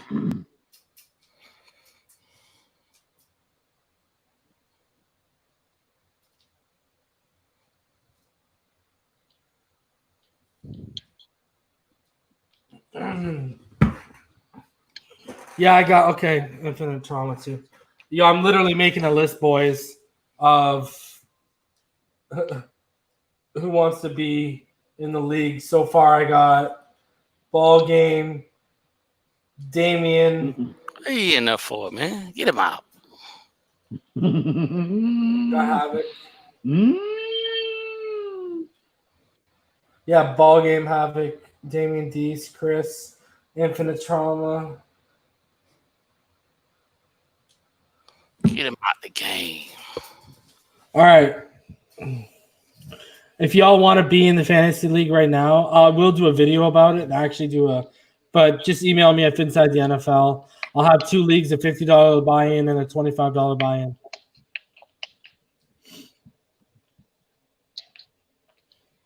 And I will max the leagues out at 12 players. Anything over that, it's way too big of a cluster. So, and if there's a need, I'll have open up in more leagues. A 7-step drop again. Don't do. You need to stop. Don't do that. Told you my eyes get big as Texas, bro. That 7-step drop. Don't do it. Don't do it. 1 in the slot, 2 out wide, 1 left, 1 right.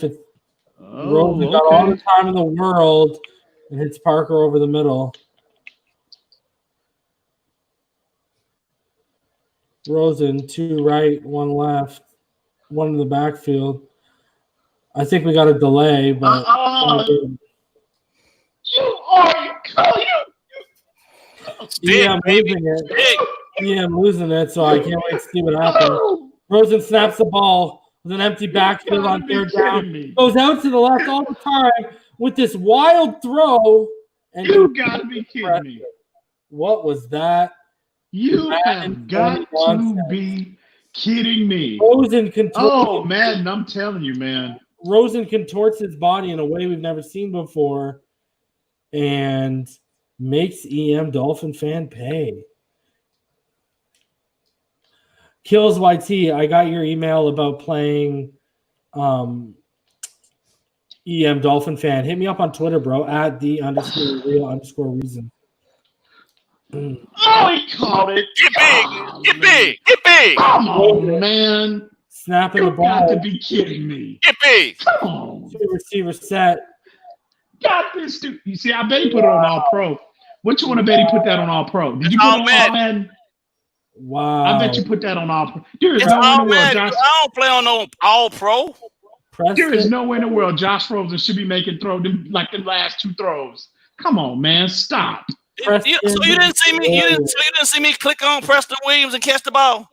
Yeah, let me find out you put that on All Pro ball game. I don't even know what All Pro look like, bro. I ain't never played on All Pro. BallGame, okay. right. User reception. I noticed it. Wow, that's ridiculous.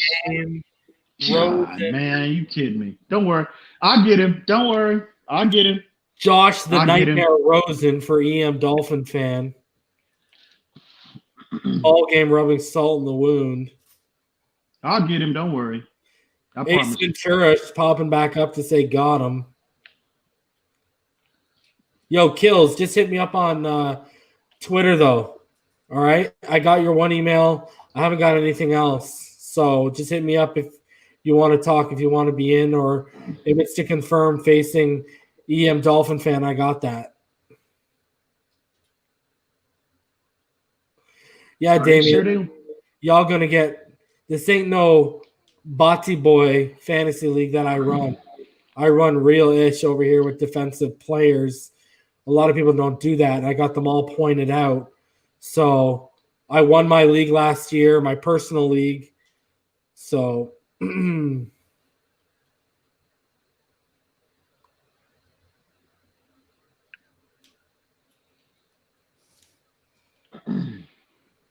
usually I do payouts.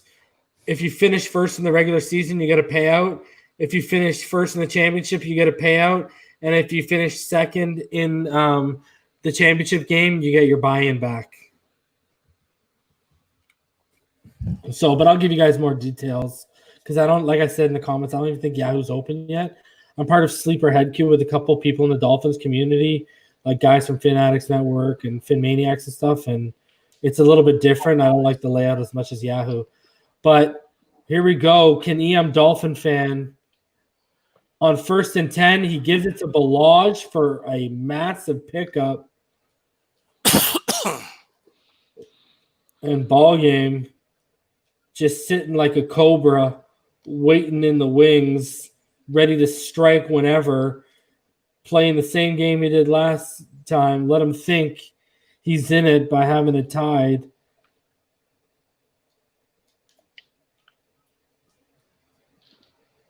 Oh, come on. I didn't take that off play action. It's my bad. And yes, Rhino, I did say Botty Boy.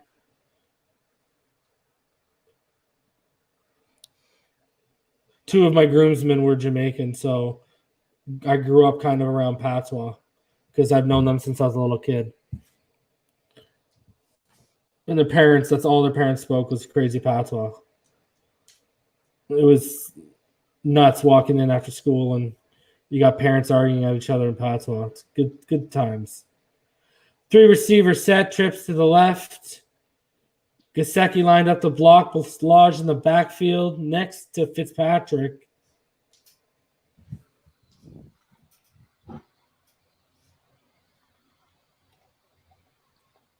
Timeout. The Dolphins want to think about it.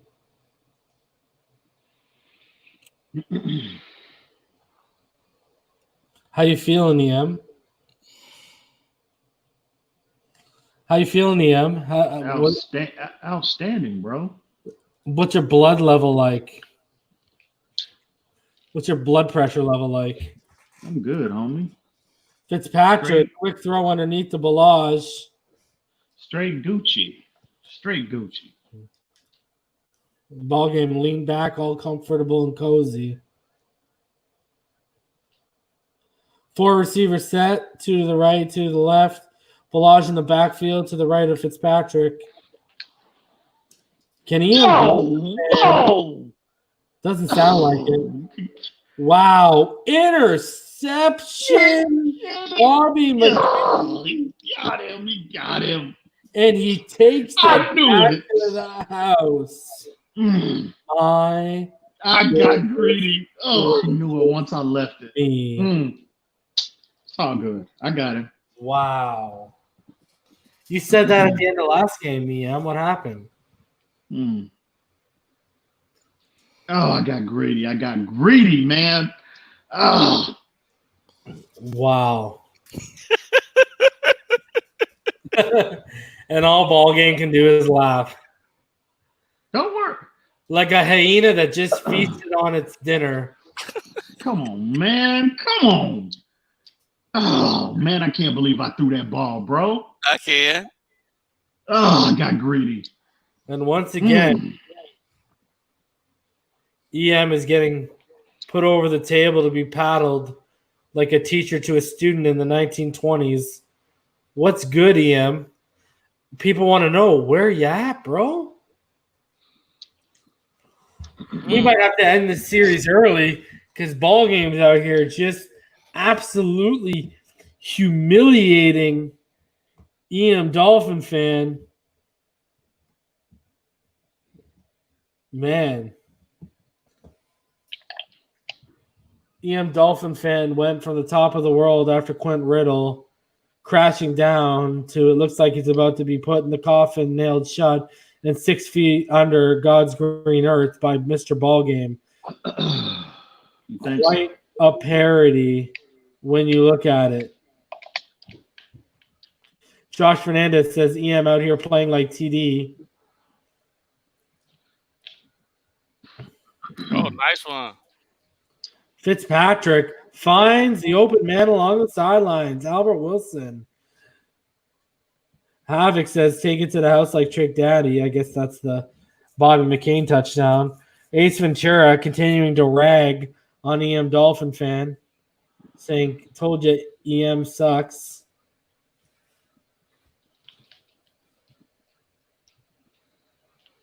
Come on, guys. Vic says, ball game been practicing during COVID. Looks like still he's still garbage. EM lit the fire that all of us knew existed. Brother, you can't be calling him garbage when he just beat by 3 scores, and now he's up by another score. Because what does that make you, bro? Still garbage. You got to humble yourself, my friend. Still garbage. Wow. It's okay. I know. I know what it's all about. In all fairness, EM was with that route the whole way. Mm-hmm.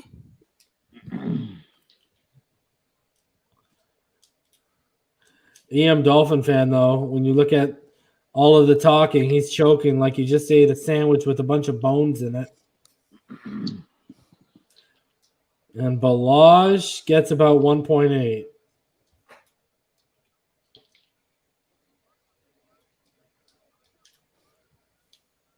Third and 11. Under pressure. Was the pressure too much for EMdolphinfan's shoulders to carry?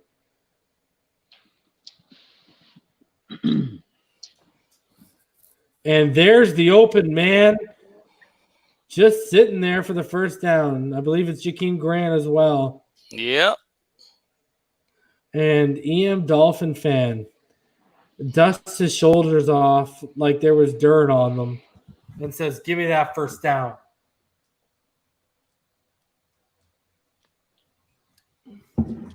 Huge drive for EMdolphinfan because he can tie it right here, heading into the half. Ballage up the middle continues to be mediocre, adding some realism to the game.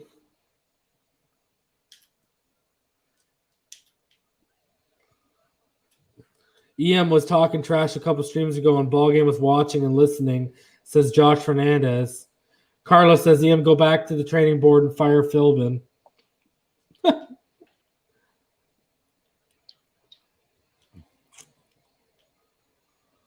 Man, 3 receivers set, mismatch to the left. And Fitz motions his middleman to the far right boundary. And that's Albert Wilson, who's now up against Xavier. And no, you're kidding! You are kidding! Stepped in the end zone. Eric Rowe. Is he taking it to the house again? You are kidding me! Is he getting in the... Oh, my Lord. You are kidding me. Madden, I tell you, bro. Oh, my God. Dolphin fan continues to audible like Peyton Manning and perform like David Carr. Oh, boy. Oh, man, you kidding me, bro. Shake Money says, if EM loses again, I'm losing faith in humanity. Oh, my Lord.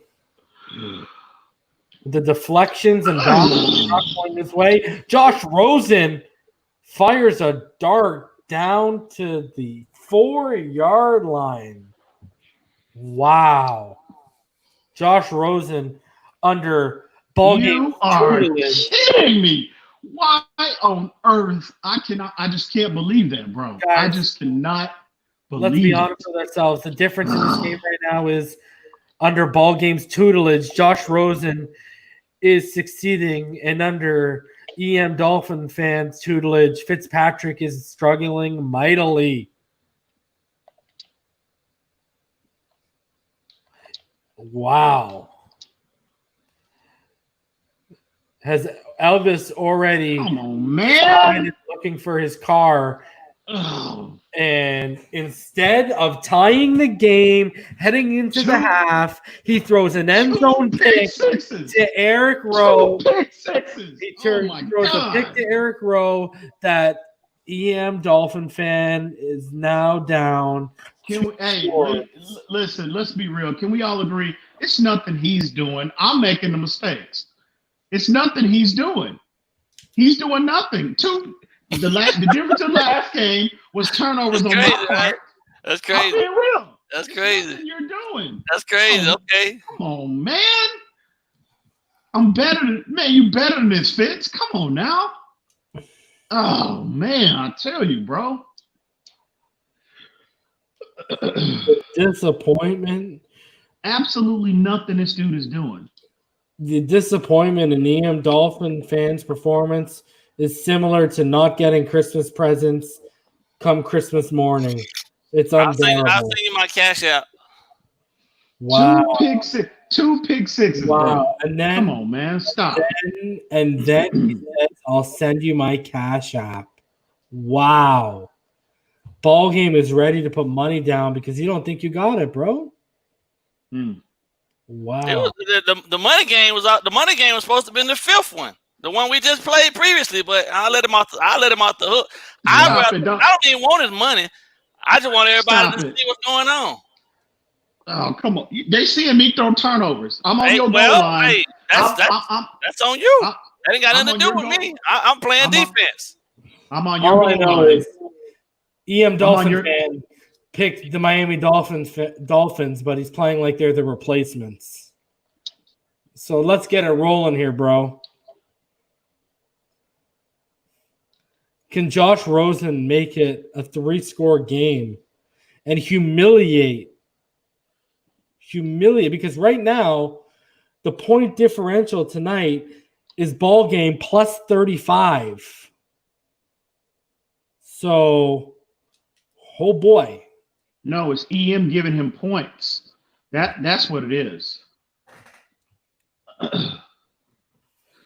You kidding? Come on, Baker. Wow. Preston continues to feast like it's Thanksgiving. And BallGame, who's outscoring EM Dolphin fan thus far 63-24 over a course of 2 games, is just carving it like it is the turkey sitting on the table. Wow. EM Dolphin fan, I ask again, where are you at? Come on now. I needed that, baby. Come on now. Big sack up the middle. Big sack. Baker showing up. Huge sack.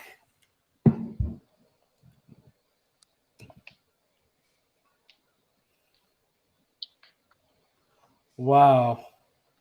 2nd and 21. Looks like the pressure's coming again. EM ain't playing games. BallGame ain't playing games. But BallGame putting numbers on the board like his name's Pusha T. And Josh Rosen hits his target, Jakeem Grant, in stride, over the shoulder, and again, with ease, through the air or on the ground. BallGame is having his way. Oh, my Lord. He's having his way with EMdolphinfan. It ain't even fair.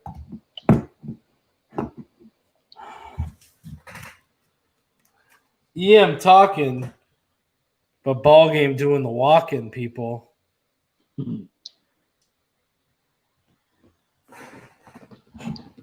Oh, man, you got to be kidding me. 2 big sixes. You're kidding me. Guys, we're about to start a charity in the name of EMdolphinfan. You're kidding me. Because this is getting bad. Oh, my God, bro. And Shake Money says, I'm reliving the night Mike Tyson got knocked out by Buster Douglas.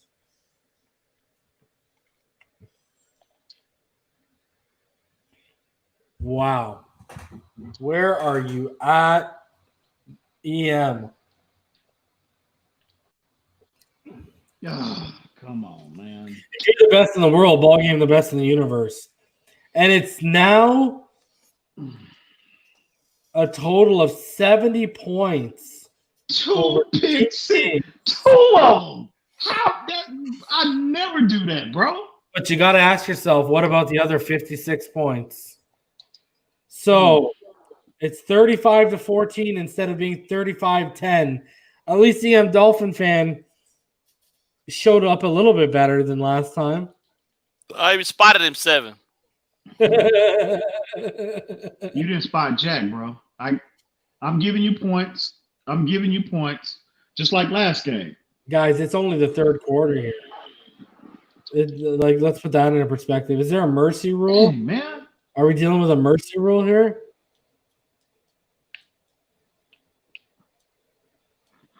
Well, and that's up to him. I mean, I think I proved my point right now. You didn't prove Jack, bro. No, I did.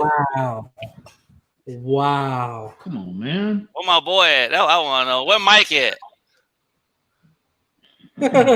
Mike Pellegrino? Yeah. He was here earlier, but he said he wasn't going to wait around when we were taking the time backstage because we were talking or whatever. I got to say, EM. Oh, come on. That's another one. Who are you throwing to, EM? You got hit, bro. Jakeem Grant was wide open. He got hit. Come on, man. 2 pick sixes, bro. It's nothing this dude is doing. Absolutely nothing. Man. It's painful, everyone, to watch. Just stick to the game plan, man. EM, who was the Titan last week, rise, and who this week has fallen so greatly.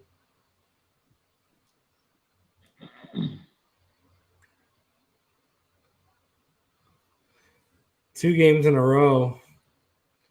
Defense is clearly the difference. Yeah, you better call a timeout. I don't like that lineup. Havoc one says it's not even Christmas and EM is in the giving spirit. I think we all know. I think the real ones know what's going on. The real ones know. I'm giving this dude gifts. Yeah. It's ridiculous. Yeah, you got a turnover Look problem. Look at this dude. Okay. Late to that.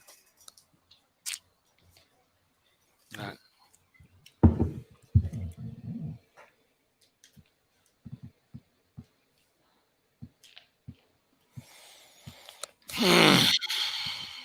Wow. Them yards on the ground ain't gonna help. Yeah, like you need to throw the ball, bro. I know what I'm doing, Reason. Do you though? Because you're down 35-14 after losing 35-10. Really? Why don't you pick up that stick, bro? Uh-oh, there it is. Instead of running your mouth. Stop See, it. there it is. There it is. EM got salt in the veins. Feeling the hurt in the butt right now. I tell you what. I tell you what. Congratulations, BallGame. It's Christmas came early for you this year, bro. Say so. I already knew what was coming. The real ones know.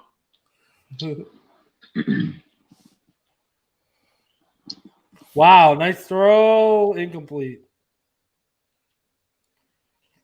People are calling for EM to tap out in the comments. Y'all leave him alone. Y'all leave him alone. The real ones know what time it is. The real one's calling for you to tap out too.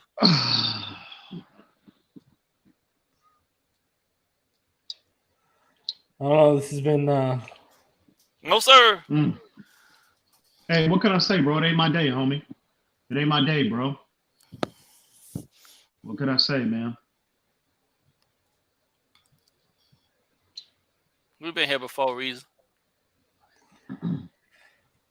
that turn of events before the end of the first half.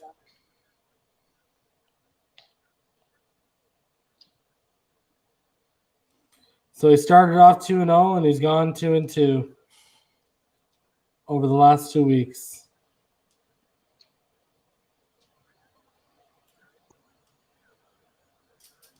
How are they, man? You looking at the ball go right over your head. And Josh Rosen still he's still perfect, right? Is he? Oh yeah. Wow. Hey, it's That's not my even day, worse. man. That's even worse. I never do this. Play me more, you would. Yeah, okay. Yeah, okay.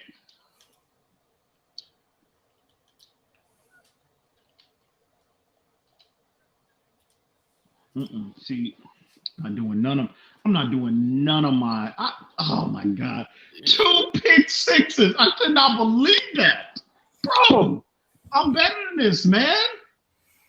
Oh my God. Guess I am too. Last 2 quarters, you've been shut out, and he's put up 21 points. That's your difference. No, he didn't put up jack. He had 2. I gave him 2 touchdowns, bro. Stop it. I gave you the first touchdown you scored. No, you didn't. No, you didn't give me nothing. I earned that. Bro. My goodness. Stop. Okay, there's a difference, I guess, huh?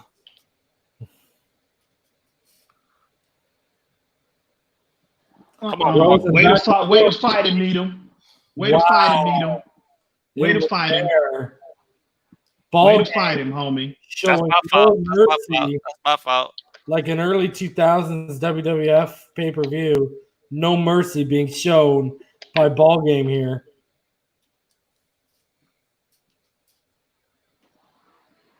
Rosen with all the time going for it again. Did he catch that? He caught it. What you think? You out there with Needham on him. What you thinking?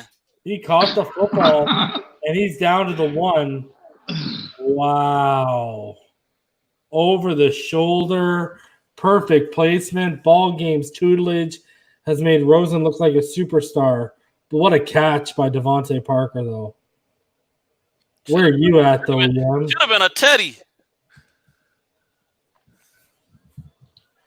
EM. It's all good. It wasn't my day, man. It's not my day, man. Yeah, you make sure you let them know. Wow. I've been giving this dude. Oh, it's ridiculous, bro. Oh, I can't believe far it. in 2 games. It's cool, two pick sixes, bro, will change the outcome of any game. Even if you do the turnovers, one of them is still in a position to stop me from scoring. I only scored one pick six. No, because it changes how you play the game, bro. Hey, the running game, when you go down 2 touchdowns, the running game is you got to throw to catch up. Oh yeah, I know. The running game is out of the equation at that point, bro. Let's be real. So I give it to you in 2 games, 2 pick sixes by me changed the outcome of the game, but it's fine. I accept that. You ain't got no choice. I accept that, bro. It's all good. I ain't doing no tripping, man. In 2 games, BallGame has scored 77 points, and EMdolphinfan has managed 24. Can EM add to that? Now he's just fighting for dignity and respect. Because I don't think 28 points in 450 with an accelerated clock is happening. Keep sending that pressure. Keep doing it. That's fine.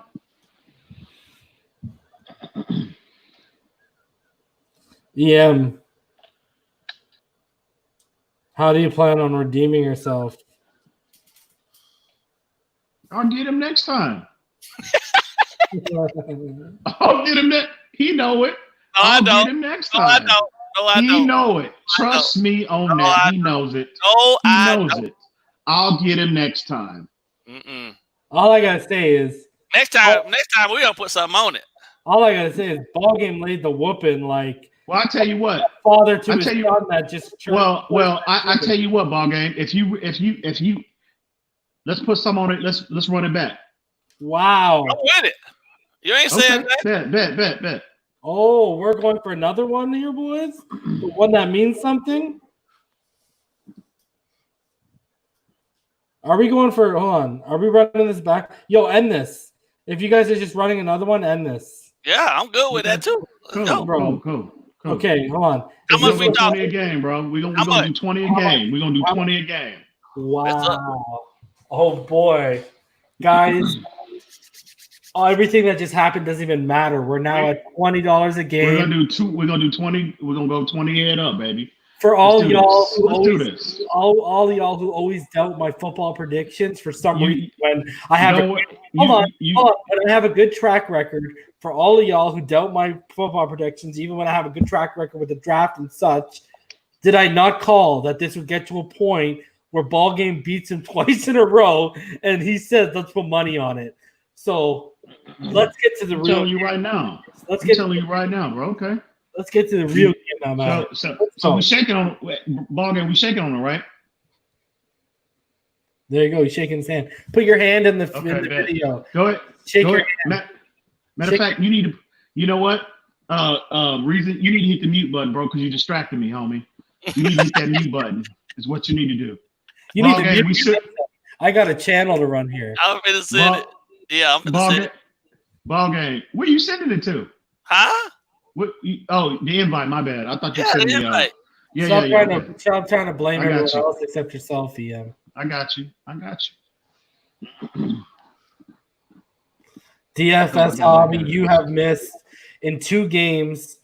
BallGame went 2-0, and he scored 77 points, and EM put up 24. But now they're running it back because EM wants to put $20 a game on the line, and that's where we're at right now. So this stream has got extended because now there is actual money on the line. So you are in time for the real game. And the commentary is only going to get better despite make sure you put that on all Madden BallGame. It's on all Madden, bro. I told you that. All right, cool. I just want to make sure. You reaching, man. Make sure you are reaching. Carlos, they don't play with either team. Both guys only play with the Dolphins. So, Quinn plays with other teams, but both these guys only, like EM and BallGame, will play teams that are in the 80s or whatever, and they'll still use the Dolphins. So that's just who they use.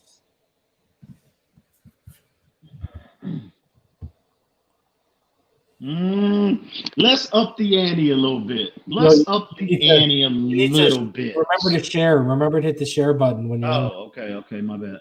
All right, here we go. I'm broadcasting right. The run that you haven't called it the Run That Back Bowl. I'm broadcasting right now.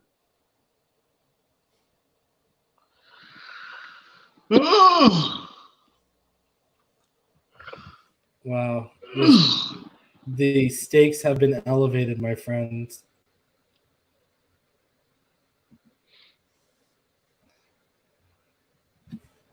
Let's up the ante just a little bit. Are you rocking aqua or orange? A little bit. No, I'm in white. I'm in white. BallGame, what are you? Yeah, I'm the aqua. Teal. I'm aqua. Yeah. Guys, the money is on the line. Dignity and respect is off the table. This is where the big boys play. 20 game and EM. You said you wanted to up the ante. What did you mean by that? That's what I'm talking about. We're playing for money this game. Oh, I thought you wanted to go more than $20 that game. That's what I thought. I thought we were playing for 100, but okay. Yeah, I thought at least 50, but all right. He is confident. Is this man? He is confident. Hey, listen. I said this months ago. There was a method to the madness. You ain't never said. You ain't never said no 100. There was a reason. You ain't never said no. You never said 100 a game. We always said 20 a game, bro. Stop. I never said a number. I said the goal was to get you to play for money. No, okay. Well, you got it then. You got it. Oh yeah. You got it. You got your wish, homie. You got your wish. Yeah. You got your wish. Yo, welcome Ricketic to the stream. What you've missed is BallGame won 2 games in a row. He outscored EM 77-24, but those games don't matter anymore because now they've decided they're going to be playing for money. Right now, BallGame is the aqua and EM is white. So Balaj continues to be an MVP caliber player for BallGame, and it means even more because there could be a paycheck hanging in the locker of Mr. BallGame. But Balaj up the middle, and there's nothing but green in front of him.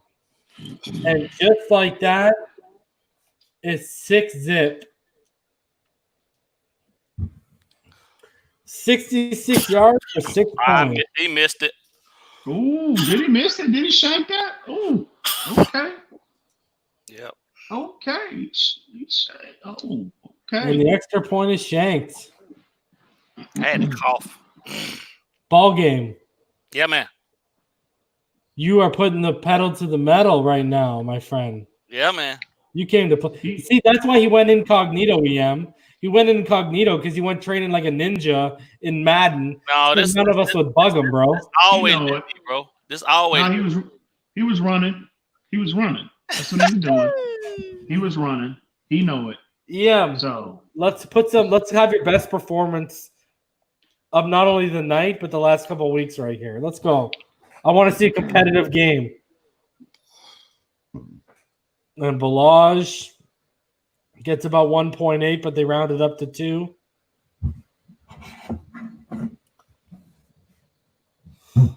The running game continues to struggle for EM while BallGame continues to open up running lanes like Moses parting the Red Sea with his staff.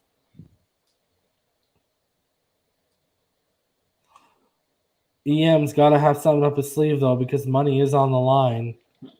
So expect the unexpected, people. I still have faith in EM. Maybe he'll be inspired.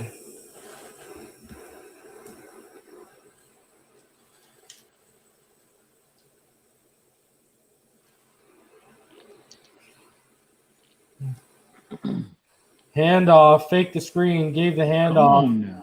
Come on. Come on now. I see it's about 3. Come on now. I got to give BallGame props. His defense is pretty stellar. No, it's not. Okay, bro.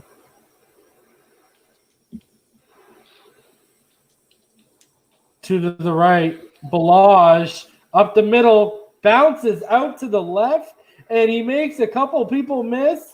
And Howard can't catch up. Got me stuck on the dude, man.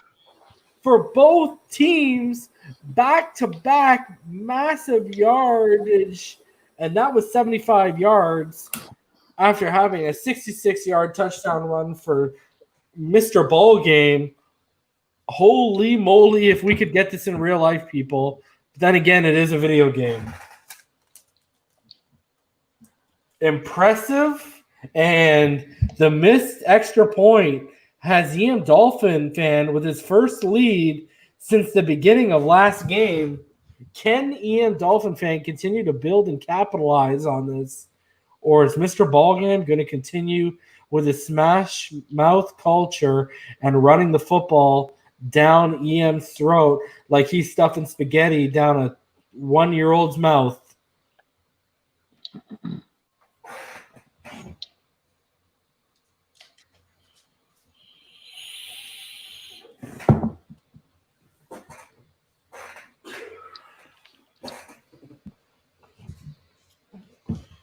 Give me that. Oh, come on, throw it. Rosen takes the sack after the play action. And Havoc says the Run That Back Bowl sponsored by the grape stuff. What about the Run That Back Bowl sponsored by Fruity Peach?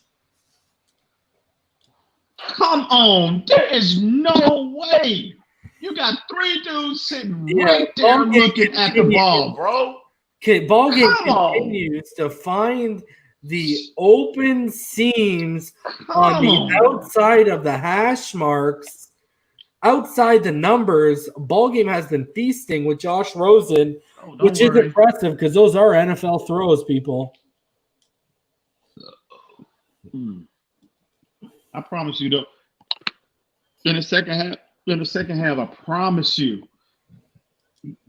Excuse me, man.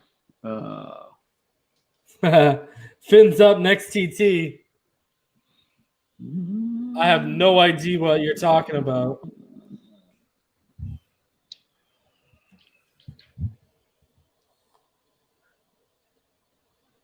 Heart to you too, though.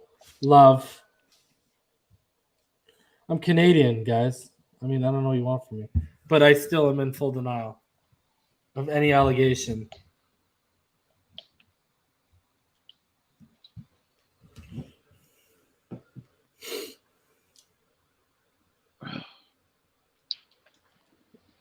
I'm sick of letting this dude sit back there, bro. Williams, again, outside the numbers, continues to kill the pass coverage.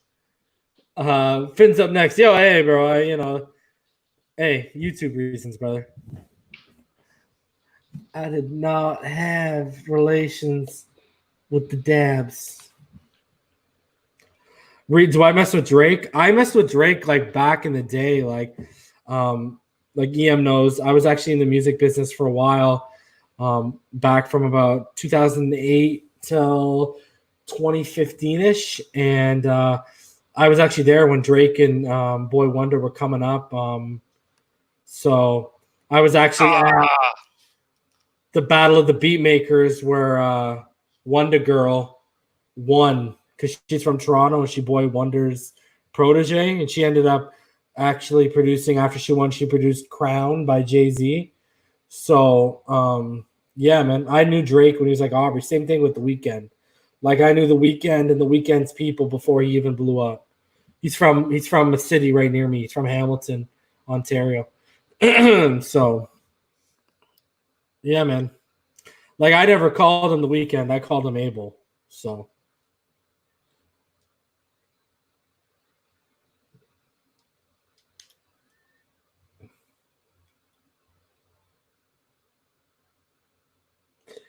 and bro, EMdolphinfan, not appreciating the small talk, wants to fully focus.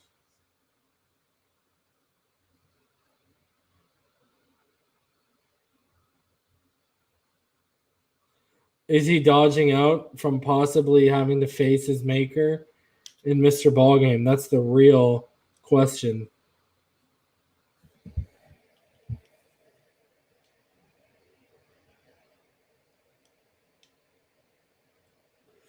Mm-hmm.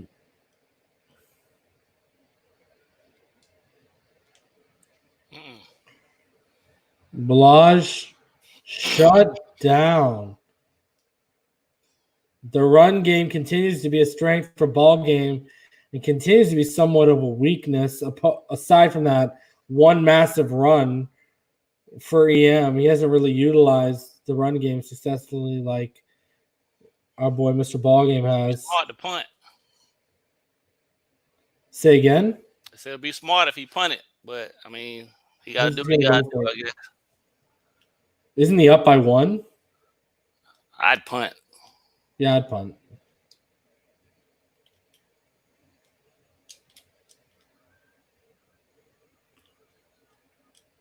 Bring everybody in there.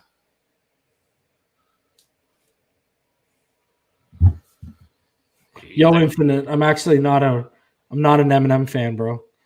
To me, the gods when you talk about like the top are like Rakim, Nas. I mean, that's to me.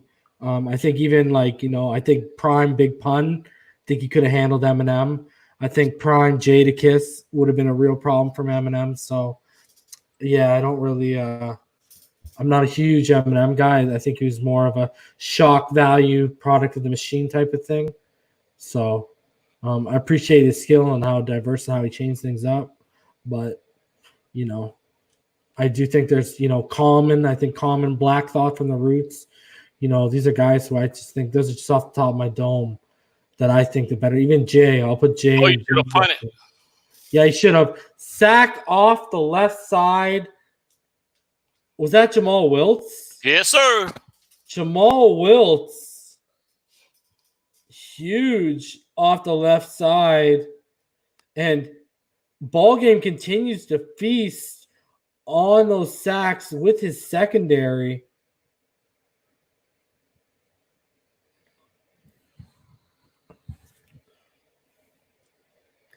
Yo, Finn's up next, TT. If you want something good, go Google. It's a 41 minutes, it's like a lecture. Go Google the FBI and Tupac Shakur. Go look it up. If you look at it, Tupac came from kind of a Black Panther background. That was his manager was Black Panther, and then there is reason to believe that Death Row was started off basically CIA, FBI money. Yeah, CIA, FBI money. And that's why Tupac was automatically basically bailed out of jail. And he was basically a product of the machine, man. That was their way to infiltrate hip-hop. Like, from everything I understand, the hip-hop cops are legit. And, they infiltrated through Death Row. A lot of people don't realize that. Like, if you look into the hit that went on Biggie, an LAPD officer basically uncovered it. The hit on Biggie was done by off-duty LAPD officers, guys. So you just got to, do your research. It's all there, man. You just got to go out there and look for it. But even BallGame knows what's good about the funding with Death Row, man. So, another reason why hip-hop, the violent aspect of hip-hop was pushed so heavily, too, is because the privatization of the prison system, right? Yeah, man. So a lot of those big corporations and entities that own these labels were invested in the privatization of prison reform, and that's why that kind of music was kind of being pushed. Same thing with like death metal to white kids, right? That really violent, like kill everybody type of death metal. That's why that was getting pushed to white suburbia too, right? It's because same thing, just different genre and a different demographic you got to hit. Again, guys, the information's there. It's not conspiracy theories. This is just you got to go look for it. And, I mean, you're talking to BallGame, who's military vet. He knows what he's talking about.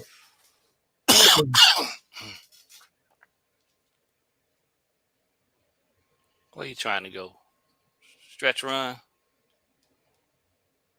Yep. Eat it up, eh? You got his run game on lock. Your defense is impressive, man. I don't care what he says, bro.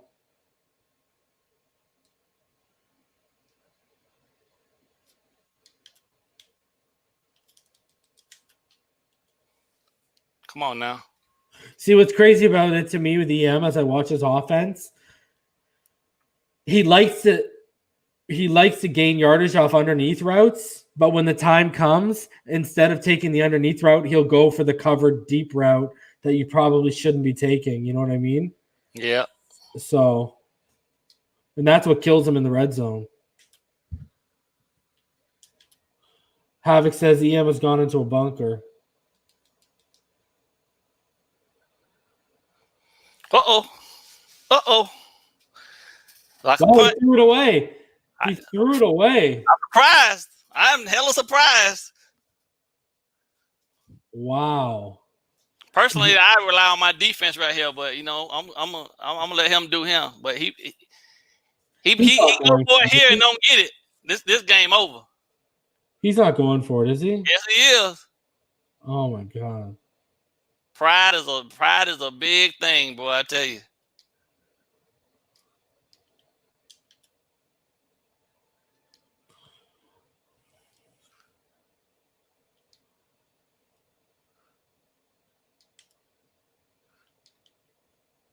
Laird in the backfield. Yeah. 3 tight to the right, 1 to the left. Oh! The bunch. Wow. Underneath. He got the underneath route out of the bunch set. He's only thrown twice with Fitzpatrick, eh? That's crazy.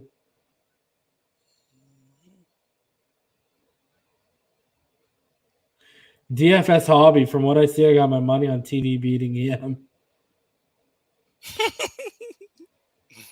That's jokes.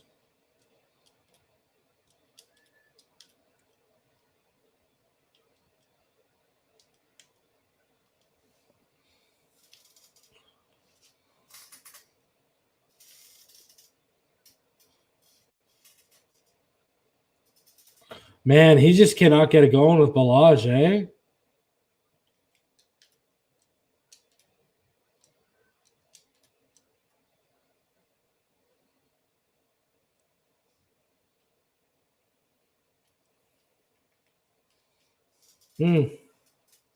Showed safe.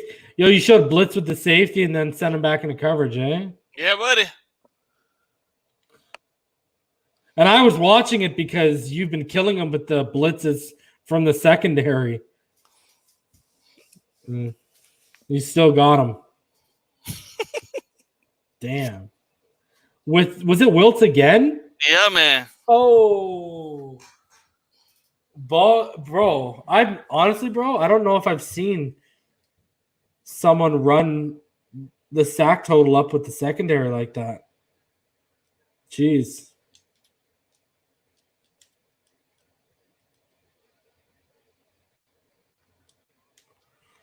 Good night, Vic. Have a good one. Was that completed? No, it ain't completed. Wow.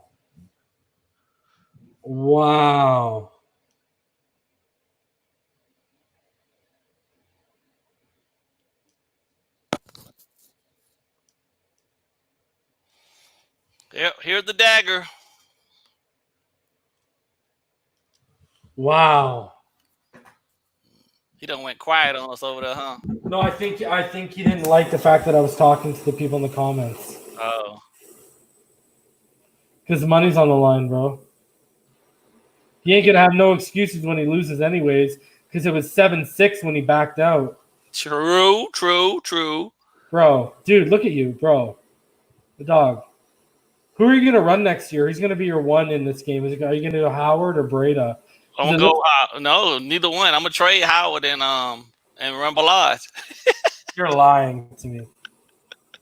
I'm dead serious. Because you look like you could, Breda would be the guy.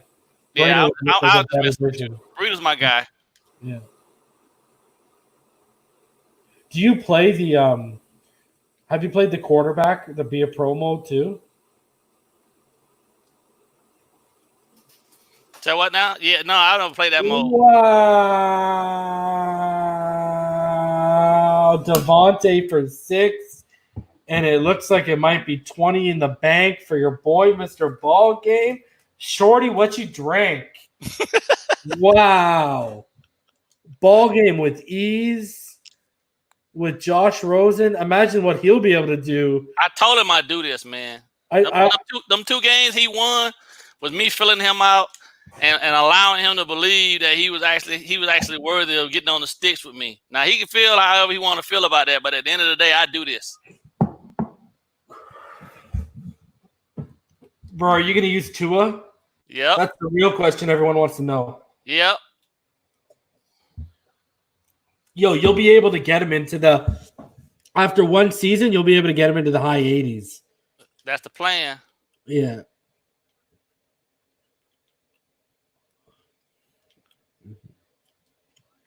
When do you think he's going to – if you had to put money, you're at – I gave you – I'm just hoping they give him a pretty good development trait.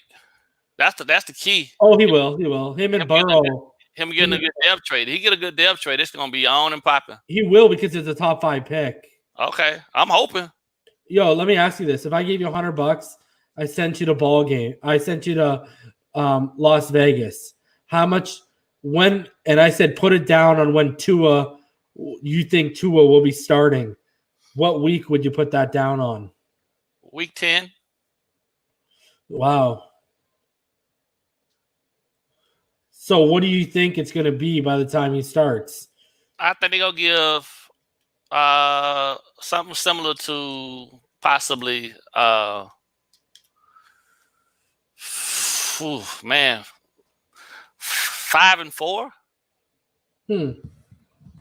6-3, something like that.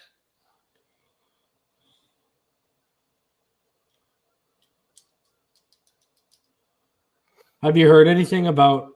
Has Josh said anything to you about how off-season stuff has gone? He's just digesting the playbook at this point right now. He said it's Is it complicated? Oh, good. And it's not anything remotely close to what he was dealing with O'Shea? Yeah. And he said that he talks to Shane 3 times a week, and they he talking to him 3 times a week on the phone, but they see each other pretty much every day. So he's calling them all. They video conferencing and doing the Zoom thing with everyone. So has he's chatted with Tua, obviously, right? Because he's been in the quarterback. He said all of the quarterbacks are good, bro. He said that they don't have no issues.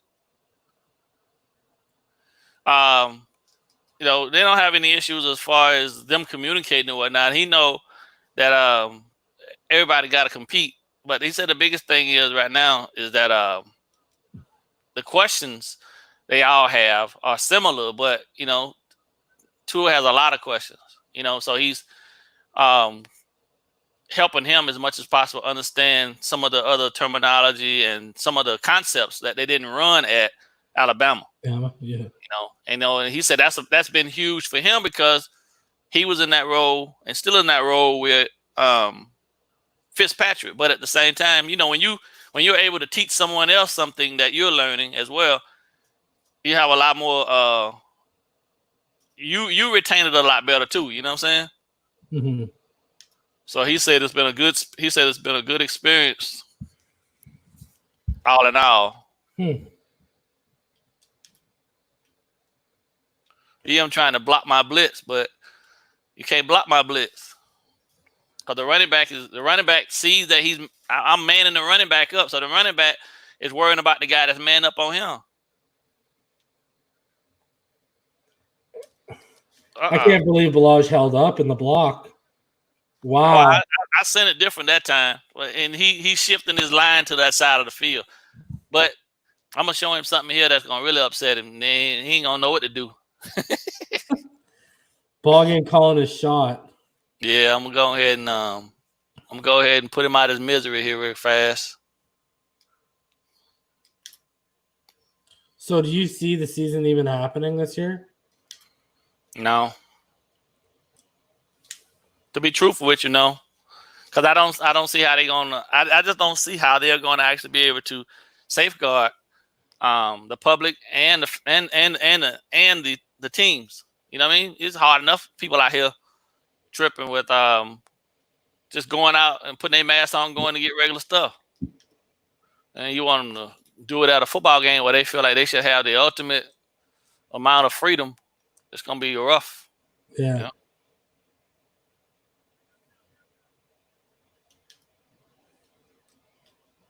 So would you even do it if you went no fans in attendance?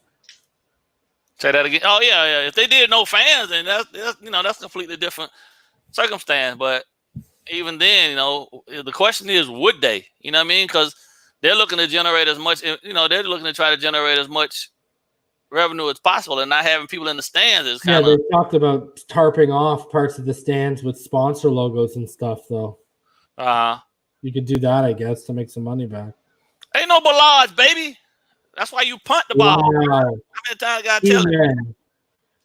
He finally runs the ball on a fourth down and lose it and couldn't get it. Yeah. Yeah. Wow. 2 men break through and Come on, man. penetrate. We do this, man. Wow. For money or not, it's not looking good for EM.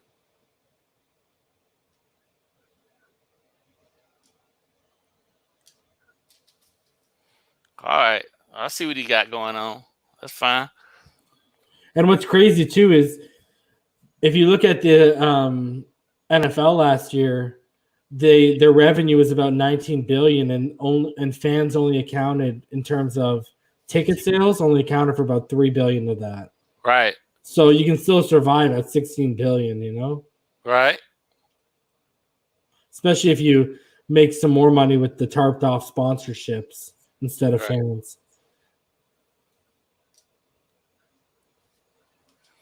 Wow, Sen in the house. You think he's slick? Come from behind. I got something for that, though. I got something for that right here. 3rd and 16. What do you got, BallGame? I'm going to show you right now. You got the lead. That's for one thing. That's it. So I can take it. I can take it. Who called the timeout? You or him? EM did. Yeah, because you had that slot guy for days on that. It was over, bro. You saw that, right? It was over. Yeah, that was about to be 6 on the board. Smart play by BallGame. I mean, by EM doing things he didn't do. Changes the coverage up. Showing a ton of pressure. Rosen shotgun. 2 to the left, 1 to the right. 1 in the backfield with him.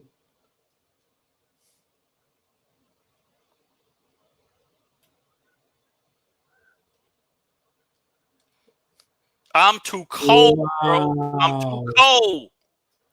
And still gains 22 yards. I'm too cold. I'm telling you, I'm too cold. Wow. Stop playing with me. EM. You don't stop playing with me. You can hear me, but bro, where are you at? BallGame ain't playing games, even though there's game in his name.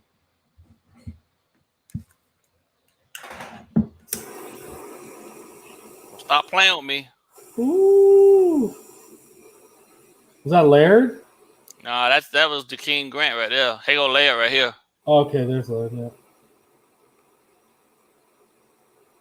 Up the middle. Man, that kid's so good. He showed a lot of flashes last year. Yeah. You know who I'll never understand too, BallGame? How's that, bro?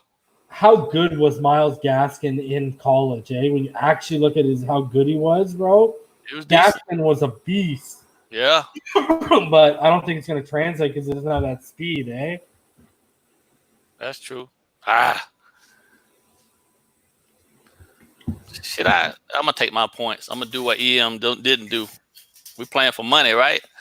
I'm going to cash out, right? I'm going to take my points. I ain't going to be taking on unnecessary risks. Got to play smart, bro.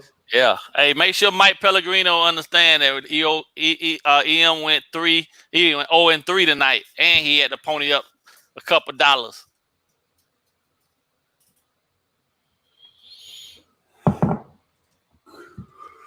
And he always in the chat talking about no ball game. Havoc. I'm dropping the link for you. Havoc, come join. I'm not Quentin Riddle. Let's hear what Havoc has to say. Because he was saying earlier that if I was on there, you wouldn't like my commentary. EM. So let's hear what you got to say. There's the link, Havoc. BallGame putting in the work, though. Man. Do you realize you've scored 96 points in 3 games, BallGame? Yeah, buddy. That's like par for the course. That's generally what I do. Of course, he ain't gonna buy it, but I mean, I do this. 96 to 31.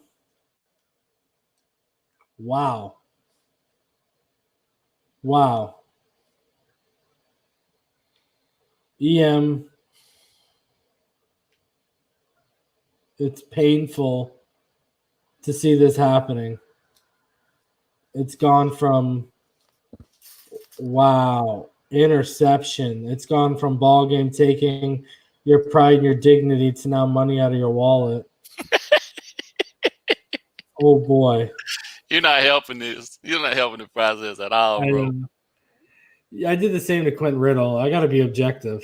Oh, okay. There you go. Havoc watching the disaster happen before his eyes. Speechless.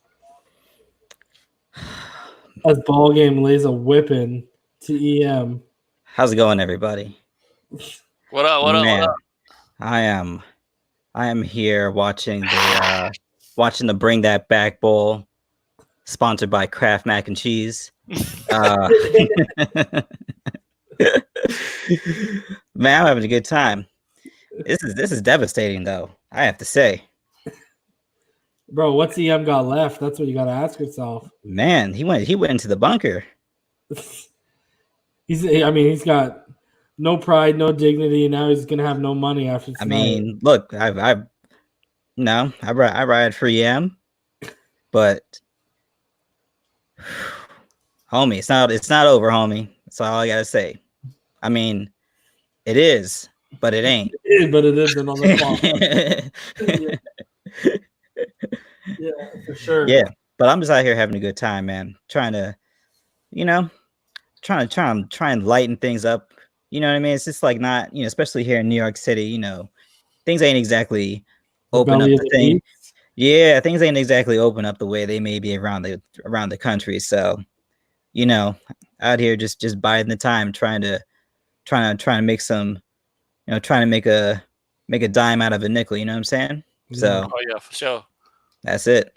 I'm surprised you're not being more, since you're from New York. I'm surprised you're not being more vocal about the hip hop conversation that's going on in the comments. Bro, I got a thing or two to say. I mean, here's the thing. It's a generational argument. Because if you like, my generation is like Tribe, De La, that's my speed. So, when I'm just like one of those people where you're talking about Rakim and like, man, like that's my era. And I'm not really up to date with the new era. I mean, I'm aware of it, but I'm not in it like that. But I mean, it's like one of those. I'm surprised you don't listen to like Joey Badass and the Underachievers. He's nice. I mean, it's one of those things where New York lost its sound for a little bit. Like we were on top of the heap for a long time, and then the South came up, and New York lost its sound. It's true. But I feel like what's crazy? Yeah. I have this because I've had this conversation with multiple people. If you look at New York's peak, like especially through the 80s, and then to what people call like the golden eras, like the mid 90s and stuff. Yep, early 90s. And then it kind of started dumbing down in 2001. Even like Mobb Deep signed with like G Unit and stuff like that. But if you look at like what happened, bro, the one difference you look at the billboards is through the 80s and the 90s. What was the difference? 5%ers were making the Billboard charts. In the 2000s, 5%ers and that whole message and that whole like root of hip hop was kind of washed away. You know what I mean? It became niche. Yeah. You became, if you're listening to that, Yeah, bro. If you're listening to that, they call you a backpack rapper or backpack rap fan. You know what I mean? Yeah. But some of it. Look, I was out there, and you talking about that era. Mid '90s, late '90s. You talking about? I mean, Talib Kweli, Mos Def, Black Star, Jean Grey. Trying to tell y'all what you need to know. Little Brother. Oh my goodness, little brother. I mean, Dilated Peoples. All that. The hieroglyphics. Bro. And I was a huge Cormega fan. I was big in Queensbridge. I like Cormega. I mean, Conan Noriega. That's what I was listening to basically Nas's whole clique. Even Foxy when she came out with The Firm. I remember that. Yeah. I mean, Foxy and Jay, they made that horrible was Sunshine. Yeah, with Babyface. Yeah, I hate that song. But I love that track, bro. I'm not even gonna lie. Sunshine? Yeah, I do. Okay. I love the beat. I don't know why. It's a divisive song. I know that much. Yeah, I know, especially the video. Yeah. They with she's like half naked, basically, like the fisheye lens. Yeah. Mm-hmm. Yeah. MF Doom, all that's my era. Yeah. That's man. I grew up on too, for sure. Oh man, Tribe. But BallGame, what did you listen to? Did you listen to hip hop? Yeah, man. What do you listen to? Nowadays? No, like what'd you come up on, basically? Oh, I came up on Tribe Called Quest and Fugees. Oh, yeah. Okay. House Effects. I thought you were gonna throw in like a Cold Crush Brothers or something in there. I mean, there was, you had Run DMC was huge back then too. So Slick Rick. Yeah. Big Daddy Kane. I mean, the ruler. Yeah. Come on, EM. Stop trying me, boy. Oh man, with the deep pass and the deep score. Man. Yeah. Ladies and that, man. gentlemen. I mean, I was a huge hip hop head, man. I mean, probably, and then once, Florida got on the scene with their music, I mean, I kind of rocked everything, bro. I mean, but I used to be Yanni, you know what I mean? Yeah, no, I hear you. Oh, Trick Daddy, all of that, you know what I'm saying? Yeah, because especially if you grow if you're down in Florida, before the Florida sound came on, all we really had was a New York sound. That's it. So I was stationed in the West. You know what I mean? So around the time that I was out there, NWA came out. Okay. So you know what? They were huge. You know what I'm saying? You got Ice Cube, and you had Dog Pound, and so yeah, I remember back in Nate Dogg. The East Siders. The East Siders, man. Yeah, no, I remember down here in South Florida where I was growing up. We had Power 96 and 99 jams, and you was just getting a lot of Uncle Luke. Yeah. And a lot of Uncle Luke. You getting a lot of freestyle. Tone Luke. I mean, yeah, like 93. Yeah, around that time, you getting a lot of when they came out with that album, Band in the USA. Yeah. Yeah, they were running the scene. I mean, Uncle Luke is the godfather of hip hop down here, bro. And before we had Drake in the Weekend, we had Maestro Fresh West. Let your backbone slide. Hey, let me ask you, how big was a Cardinal Official up there? He's pretty big. Okay. Yo, but he was a jabroni, bro. I know someone who had to deal with him, bro. He's a jabroni, bro. He's driving like a Grand Prix. Living in some cheap little house, bro. You know who was big? I don't know if you heard of him. It was Choclair. I might have heard of him. I might have heard of it. I remember for a while I was into Swollen Members for a hot minute. Yeah. Like, did you guys ever listen to do you remember Shine Poe? Shine Poe. Oh yeah.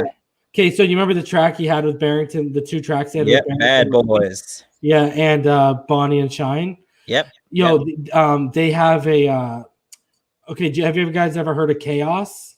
Yes. Chaos is on Superstar Part 0. Yeah, amazing, right? His albums are epic too. His first 3 albums are amazing. Anyways, he did a song of a Canadian group did a song with Barrington Levy, and I recommend if you like I love Barrington Levy's sound. If you like that jazz, you should check out. It's called Top of the World by the Rascals, featuring Barrington Levy, and it's Rascals with a Z instead of a S at the end. Check it out. Okay. Canadian hip hop with Barrington Levy from like the early 2000s when like a lot of people. Do you guys remember Snow? Yep. Informer? Yeah, he's Canadian. Eh? You know he's Canadian, right? Yeah, he's Canadian. Yeah.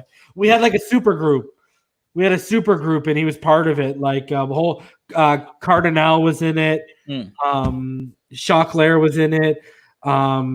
What's it called was in it? The dudes you named. The Swollen Members. Swollen Members were in it. Like there was even this. Yeah, there's a bunch of people in it, and they actually did a song. There's a video you can find. So yeah. I mean, it's interesting because I never like when I was listening to Swollen Members, I was in Florida. Yeah. So I didn't really know how big they were. I just know no one down here was listening to them. Yeah. Right. You know, that's all I knew. Yeah, but but my whole time coming up, I mean, I remember, I was a chef, like working in Miami Beach for like 5. No, I'm saying like, I'll tell you, I was working in Miami Beach. There's a place called Prime 112. You know what I'm saying? I was there, and I done seen. I mean, where to go, EM? I done seen them all. Wow. If you a star and you've been on South Beach, I done at least seen you out the window. Yeah, for sure. That's what's up, man. I'm telling you, those are the days. Shout out to Chad Marcioni. Yo, what up? Checking in late. Fins for life. What's good, Chad? You're not missing much. BallGame's been laying a whooping. He's now about to be 3-0 against EM, and this game's actually for money. $20 on the line. We said it before. The motto for tonight is BallGame's taken EM's pride, dignity, and now his money. So, what's good, Joe B? Thanks for joining the Patreon, brother. I don't know if you were here or there.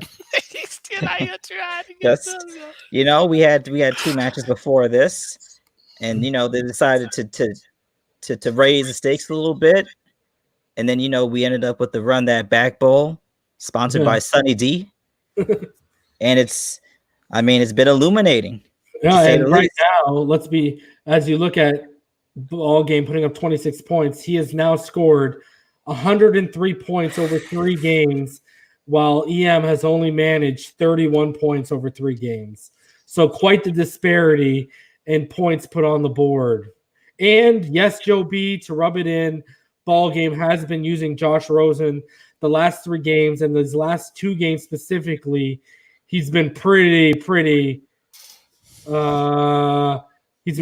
with Josh Rosen. So, I mean, flinging it like Aaron Rodgers out here, Rosen, with the arrogant cross-body deep throw.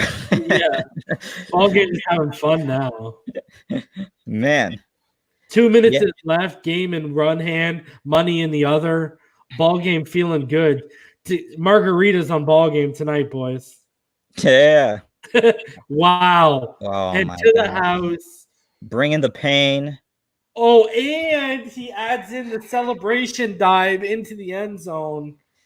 The salt continues to be rubbed in. It's not bad being enough real. Josh Rosen put a touchdown on the board, but BallGame had to jump in with Devontae Parker like that. Tell him no come for me. He's not being real. He's not Cypress Hill, but he's bringing the pain. There you go. Wow. Man. I ain't want to do this to him, man, but he you know what I'm saying? Oh, man. We gotta have a hierarchy. You know what I'm saying? The only thing left for BallGame to do is a 66 run with Josh Rosen for a touchdown, and he's completed the trifecta for tonight. Man, BallGame's out here playing 808 and Heartbreaks on repeat tonight, man. Playing it on repeat, man. Run that back. And yet EM will be the one doing the crying. I'm telling you. I mean, I feel for you, bro, but it is, it is what it is. It is what it is, man. The BallGame's win total climbs to 5, and his bank account climbs another $20. I mean, screen game, huh?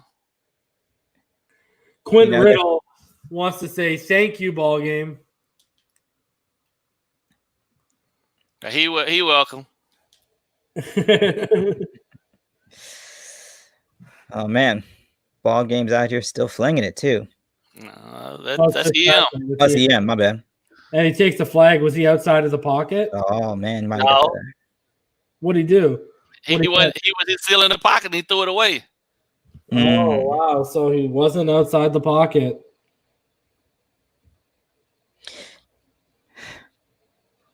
EM. Oh, got me back. Oh, look, comeback. Okay, look, comeback action. I got something Better for that. late than never, I guess. Man. No, I'm talking about he threw the comeback. Man, I guess the only question now is, I mean, does EM shake off the dust, or does he come back and say double or nothing? You know, does he get the gold bond on the controller? Tighten up the grip a little bit. He ain't got nothing for me, man. He gotta stop while he ahead. Oh man! Wow, the fighting words, man. The pain is real. Hey, man, he picked them up just like I did, and I did more than he did. So I mean, I'm just stating the facts at this point. I mean, you ain't stating it, man. We seeing it. I'm not even big into all that trash talk because I know what I can do when I'm focused. You know what I'm saying? But Dr. Amanda says, "Wow, EM going to be quarantining from Madden for a while after." EM, he the one that believe he the one that believe fat meat was greasy. You know what I mean? Yeah, no, EM gonna come on here tomorrow. Like, yo, y'all been playing that Final Fantasy? Like, because I'm just dropping this Madden for a week. I'm just gonna get on this. Come on, you're gonna be on Last of Us 2. We ain't done yet. Yeah, speaking of Madden, man, I know almost everybody in here is a Madden head, but I'm waiting for that PS5 Madden 21 because that PS4 Xbox Madden, that looks like a carbon copy. I done played the beta. The menu looks a little bit different, but it looks like they just copied it and copy and paste, bro. Okay. So this is why I'm big interception by EM. Xavier Howard in the end zone, his favorite spot for EM. But yo, check this. This is why I'm getting the PS5. Why I'm getting the PS4 one, because apparently, if you buy it, I don't know whether you can play it up. You can play up. Pour it up for free. Yep. Yeah. Okay. But isn't that only through the PS Store? Yeah. You have to buy it. They'll do it. They automatically give it to you. You know what? And that makes a lot of sense, just because that PS5 version is going to cost more. Yo, but BallGame, am I wrong? Does it have to be through the PlayStation Store? It doesn't have to be who? Man, flinging the rock. Wow, he is. Does it have to be through the PlayStation Store, right? Yeah. So it'll know your account and then it just upgrades you? And then as soon as and then you switch over to your PS5, it'll automatically hit you with the download. See, you know what's crazy? What are games going up to for you guys? How much are they going to be? That's going to be 70? $70 for the. Yeah. It's going to be $70 for the $59.99 for the regular edition, $69 for the gold, that platinum edition or whatever. On PS5? If you want to play it, if you want to play it early. Yeah, no, but on PS5, how much are games going to be for you guys? Are they the same? I think it's going to be $70. It's going to be like $10 more than the PS4. They're set. In Canada, they're $79.99. Jeez. Plus, we have. I give you one here. I'll give you one. I'll let you try to get it off, buddy. Plus we have 14% provincial tax, so it works out to about $93 for a new game on PS4, bro. So yeah, I mean, it's one of those things where every time a new console comes out, there's always just like a generational leap. And right now, like the leap that we're all expecting from the PS5, because from what I'm hearing, they're telling me that Madden 21 on PS5 is a completely different experience. We'll take that, buddy. I expect that. Wow. Oh boy. Another interception for BallGame, and he's not the length of the field. Not the length of the field on him. I told him. How many people in the chat reason? How many people in the chat watching this massacre? And wow. How many people? Everybody that doubted me, y'all go over there and stand in the corner with EM and don't turn around until I tell you to come out. 117 points put up by BallGame. Man, run that There it is. The Run That Back Bowl brought to you, sponsored by the Sizzler. It's officially over, folks. Wow. I think we now understand and know who is who, who's more superior. Ain't no conversation about it. We can move on from it. Dude, all I gotta say is money went on the line. Didn't he score? Didn't he score first? Yo, I gotta say is money on the line. Oh, I did. I cut 6. That's right. And then I missed the extra point, and he ain't seen nothing since. Okay. Yeah, but money on the line and your margin of victory got wider. That's all I gotta say. You know what they say? Money on the wood makes the game go good. Nightmare on Ball Street, says fake Spike 94. Freddy Cougar over here. Nightmare on Ball Street. And it's been Ballage slicing and dicing through the defense. Start throwing out the LeVar Ball quotes. Undefeated, never lost. I'll give you one. I'm gonna give you another one, Em. Don't worry about it. I got you, boy. I got you, buddy. Wow. I'll call the timeouts for you. The real question is EM going to show its face after this? That's a good question, man. That's a good question. I hope so. EM, you better come back, bro. Your name's on the channel, bro. You gotta face the music. Wow, this is painful. I'm thinking of what the Twitter write-up's going to be for this episode. Go ahead, man. I'm gonna call my timeouts for you.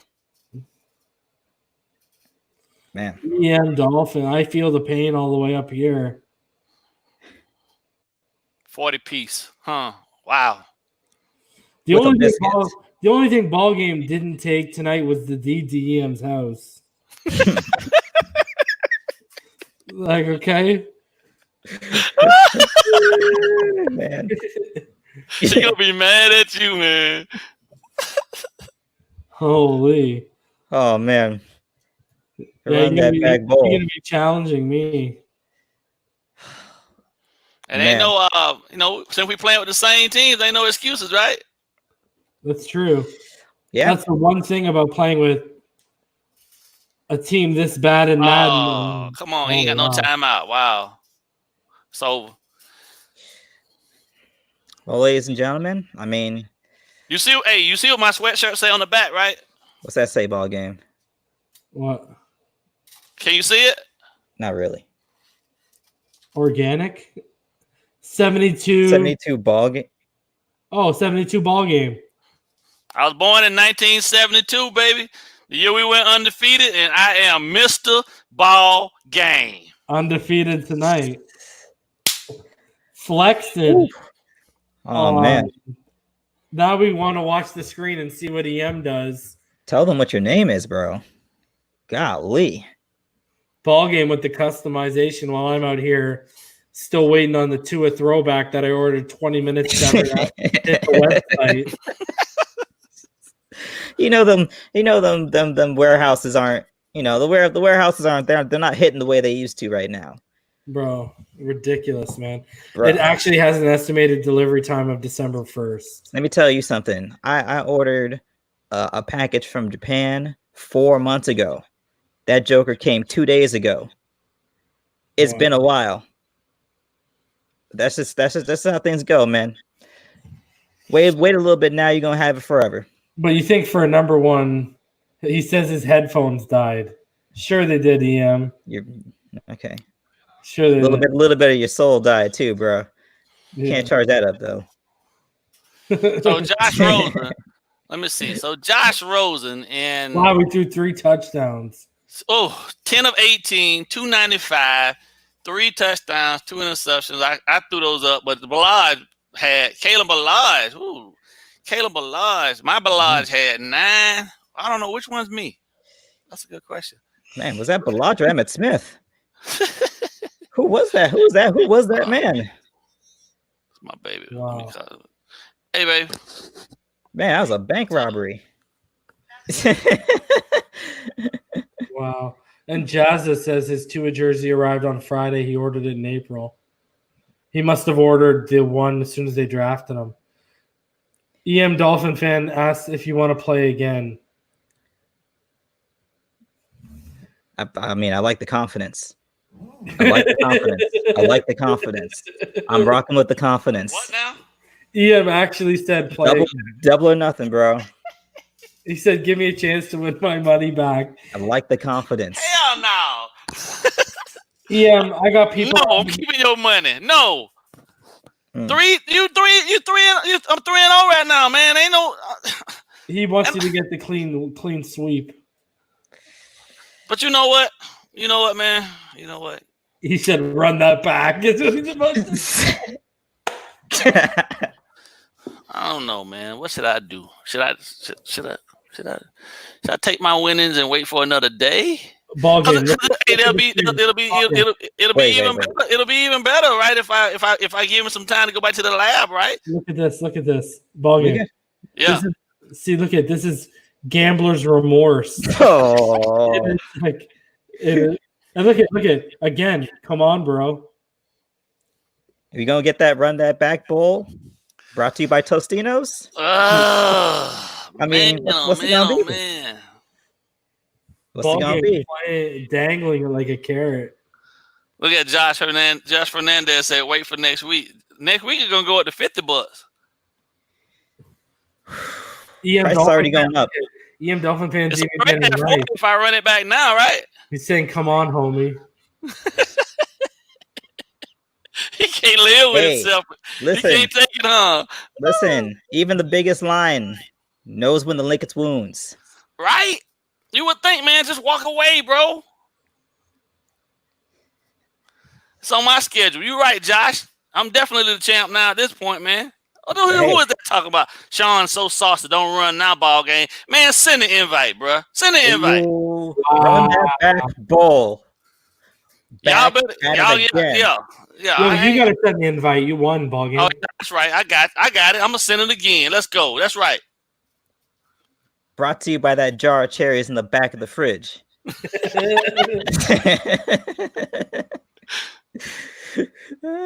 EMdolphinfan says you scored 40 points, but it's nothing you did. Oh wow. I don't know, man. That line getting a little old now. After 3 games, that line getting a little old, homie. How are we actually even still entertaining that statement, bro? Like, come on, EM. I like the confidence, that, bro. Man. I like the confidence, though. Unshakable confidence. We're gonna see that. Sometimes a person's delusion, man, may look like confidence, but it's just delusion, bro. Like, bro, I never thought I'd see a 4-game. It's nothing I did. Come on, bro. Like, really? I'll tell you, delusion never looks delusional to the person. I never thought I'd see a 4-game clean sweep in one night. Man, get the Roomba. Get the Roomba. Get the Roomba out. He said apparently EM's now beat you 3 straight. Cool. EM said I beat him 3 straight already. He beat who 3 straight? No, you beat him 2 straight, but I won 2, he won 2, and now I won 3 straight. So what he talking about? I don't know. We didn't see those matches. But I got the streams. Ball game bringing receipts. EM, remember to actually share the screen.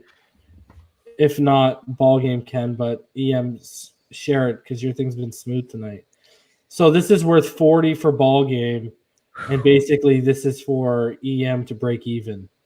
Man, that's a tall order, man. Ball game, tell me when he's in the room because then I can harass him to share it. Wow. EMdolphinfan says send the invite. People are putting out the brooms. Look at this. Nico. Oh, man. Brooms are out. Saucy broom. The brooms are out, man. Wow. Look at, like I said, last week against Quint Riddle, we saw the rise of the Titan. This week, my internet. Hold on, bro. Hold on. We're seeing the fall of EMdolphinfan. Who you been over here beating up on? Quint? Yeah. You beat him 2 straight. That ain't even fair. We ain't even in the same stratosphere when it comes to just Madden. Wow. So I don't even know. Is it confidence or arrogance? You decide. I'll be right back, fellas. I'm gonna use the bathroom real quick. Yeah. Okay,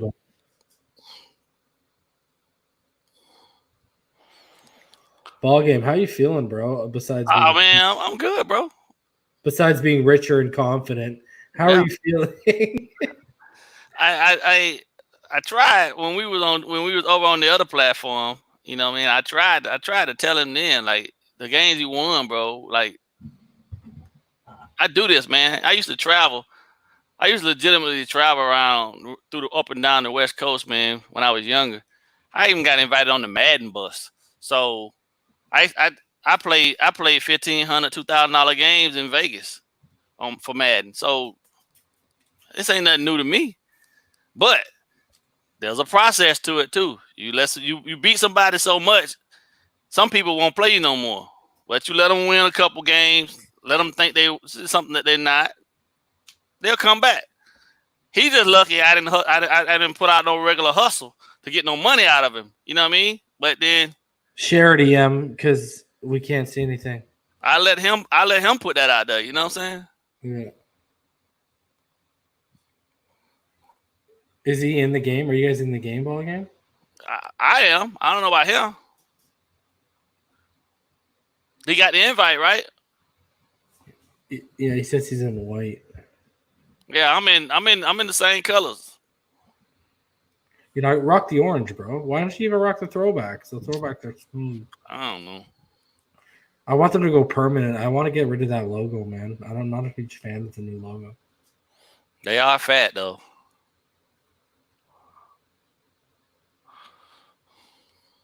I guess other people don't like the old logo because the Dolphins wearing a helmet. Yeah.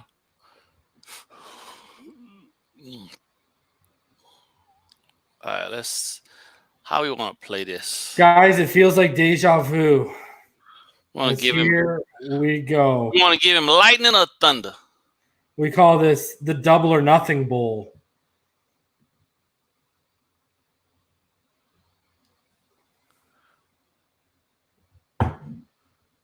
Again, 117 points scored over the last 3 games by BallGame. Only a measly 31 by EMdolphinfan.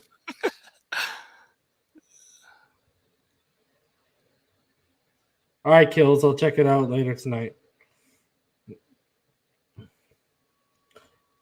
Unreal. BallGame has just been relentless. Yeah, exactly, Rhino. BallGame is in the all aqua.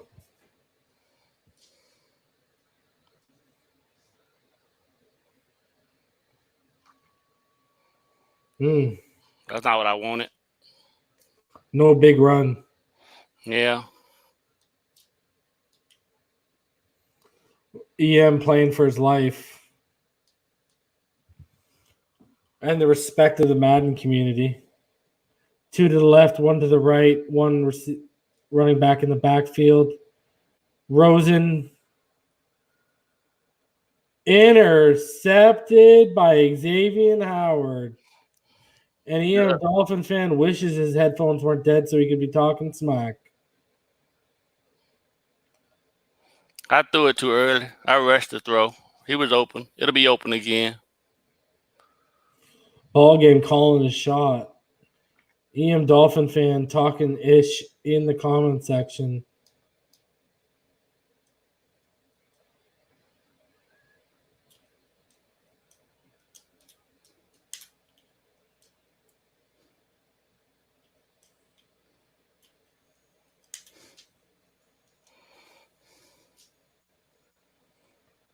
Handoff stuffed.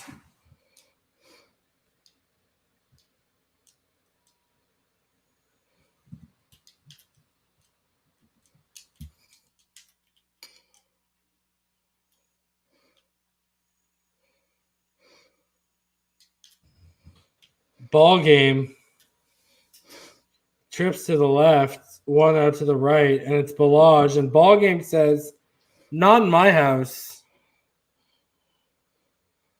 I run dead, homie. No coming back from that, like rising from the dead like Thriller, huh?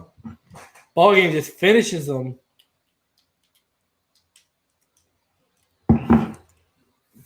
BallGame relentless with that defense. I'll take the 3. If you think about it, 33 points over 3 games. BallGame's only allowing an average of about 11 points per game. Yet 117 points over 3 games, and EM's allowing almost 40 points per game. So quite the disparity right there. Ball game came to play. I told y'all earlier he was silent like the G in lasagna. He looked focused. EM tried to downplay it. I said, nah, he looked focused. And he came for blood like his name was Dracula. Ball game wasn't playing tonight. Ball games went from saying, give me that ball to give me that money.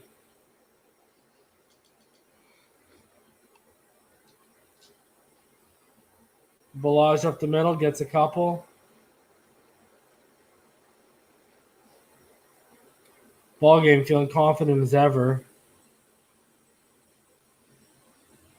Did he get the 3-ball game? Yeah. Wow, he actually kicked a field goal. Good for him.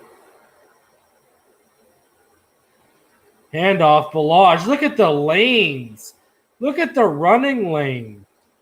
Oh, my Lord. Ball game, the running back guru, has made Balaj look like an all-pro, let alone a Pro Bowler.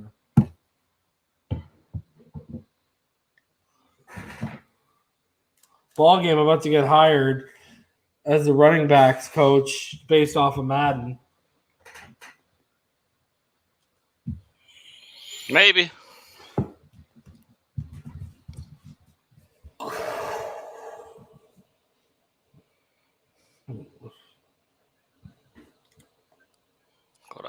What do I want? What do I want? What do I want? What do I want?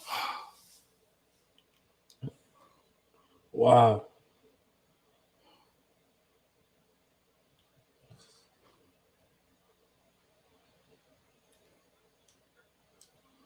Ball game.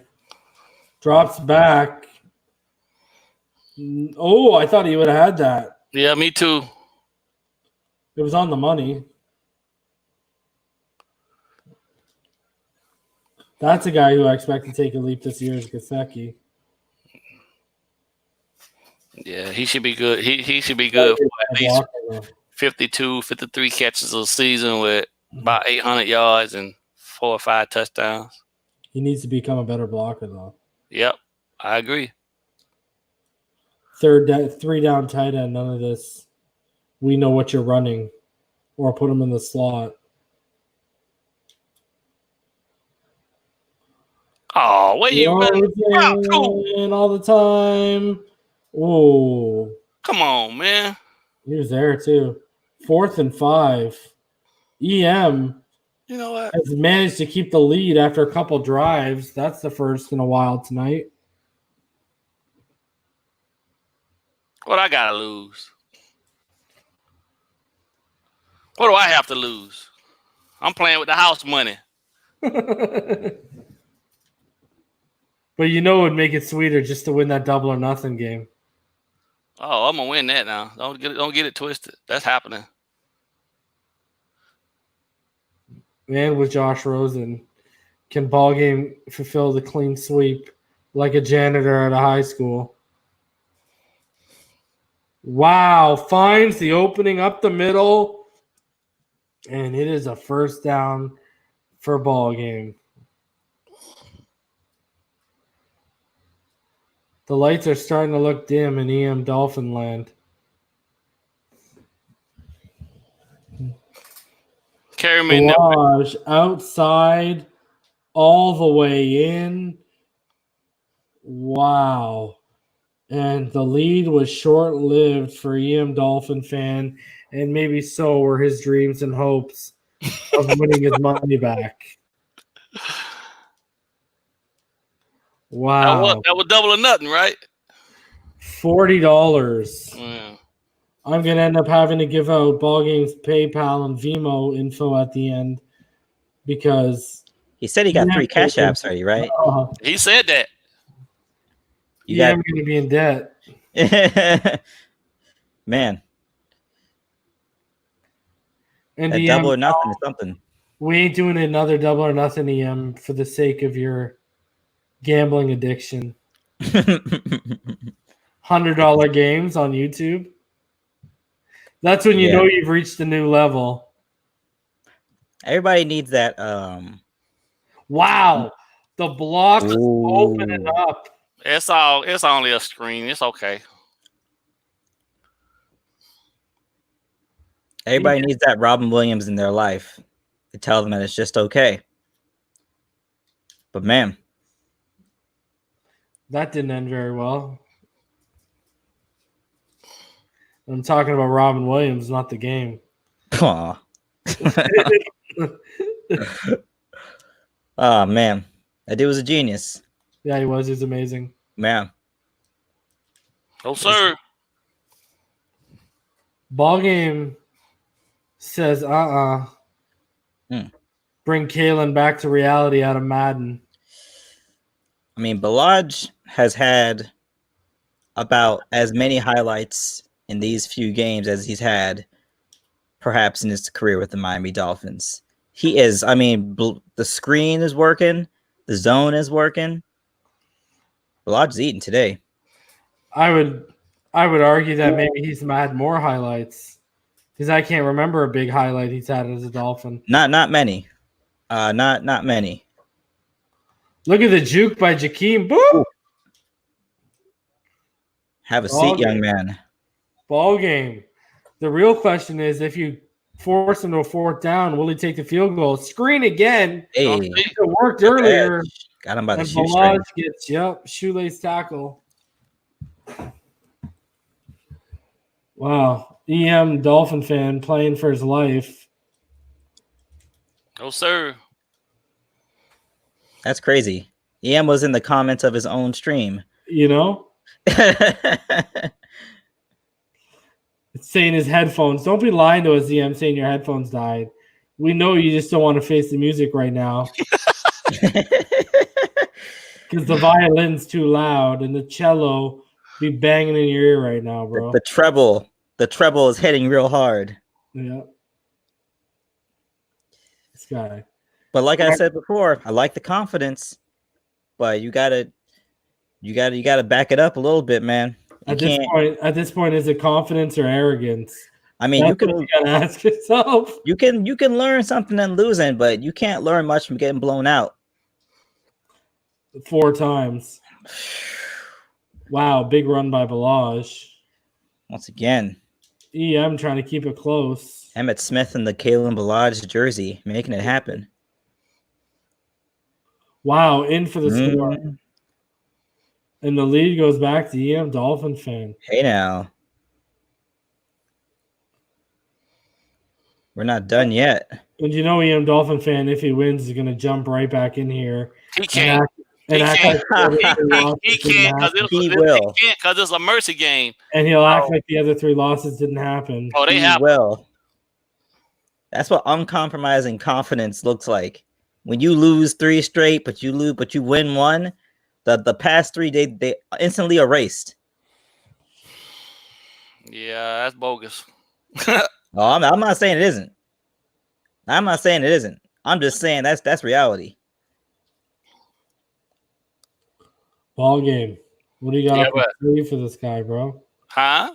What do you got up your sleeve for this guy? You gonna go over the top again? How many more tricks you got in that bag, man? You're killing him with Preston. No, Laird. Ooh, wide open spaces. And EM is so afraid of missing the tackle, he let the computer tackle him in the open field. You saw that, right? Oh, boy. Where's the confidence, EM? If that was BallGame, he would have tackled you himself. Man. Wow, 7 carries, 68 yards, and a touchdown for Ballage. If only this was real life.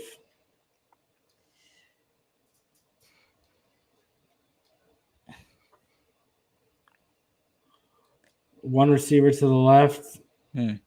I formation.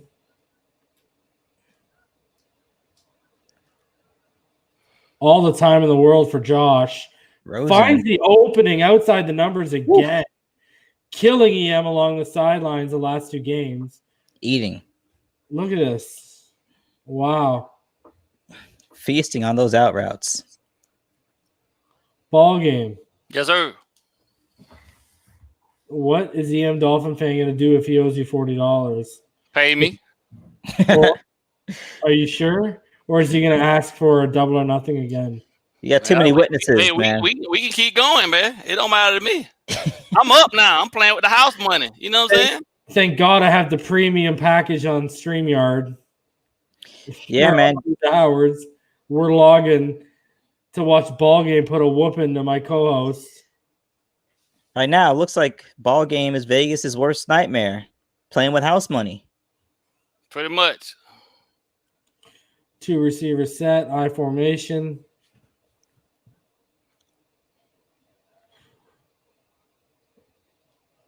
Motion everywhere. Okay. Wow, big stuff. Hey. Was that the safety or the linebacker that came up? Safety. Wow, 1 minute left. Yeah, I'm showing a little bit. Are you kicking the field goal? Wow. Okay. Playing with EM fire. EM showing us a little bit more in terms of run defense this game. He's showing more tenacity in the run defense. He ain't got that for me. Wow. Oh, man. That ball game even put it on the zoomed in look so y'all can get a close look at what he's doing to this kid. Hitting y'all with the camera angles.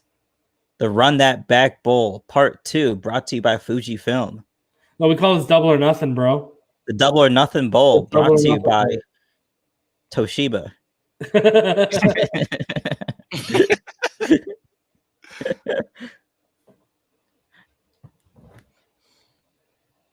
Man, you're about to punch it in with no time left, eh? Who got the ball at the beginning? Do you remember ball game? Yeah, I got to kick off to him, but I just wanted to make sure I had my lead before we go into this half. I'm going to turn up on him. I'm going to turn up on him in the next half. So, you hear that, EM? Man, you hear that, EM? The turn up, the knob is being turned, my friend. Your man says he's only on a 3 right now. He trying to, he think he's slick. He trying to slow the game down. So, you know what I mean? Take his time, milk the clock, all that type of stuff. But that ain't gonna work because I'm gonna catch him slipping. Wow. That's how he won. That's kind of how he won the other 2. He slowed the game down and all that stuff. But I'm gonna dictate the tempo one way or the other. He can't get away from that. Confirmed. Ball game ain't never scared like Bone Crusher. Attention. Exactly. Ball game is not playing. Wow. What does EM got for you though? Nothing. Wow. What's in the bag of tricks? This might be the final play of the half. Ball game says you got a whole lot of nothing, EM. There you go. Take another shot. Donations. He ain't got nothing for me. Did you call a timeout? I did. Just I want him to have a chance. Ball game like the wolf playing with a chihuahua right now. Like Tiger Woods with the normal person handicapping it. You want to run the inside zone, huh? Okay. Looks nice. Stat sheet doesn't do anything to the score sheet. Yeah. Ain't nobody, I don't care about none of that. Yeah, look at the score. You don't get nothing here, it's over. Wow. Dictating the terms early.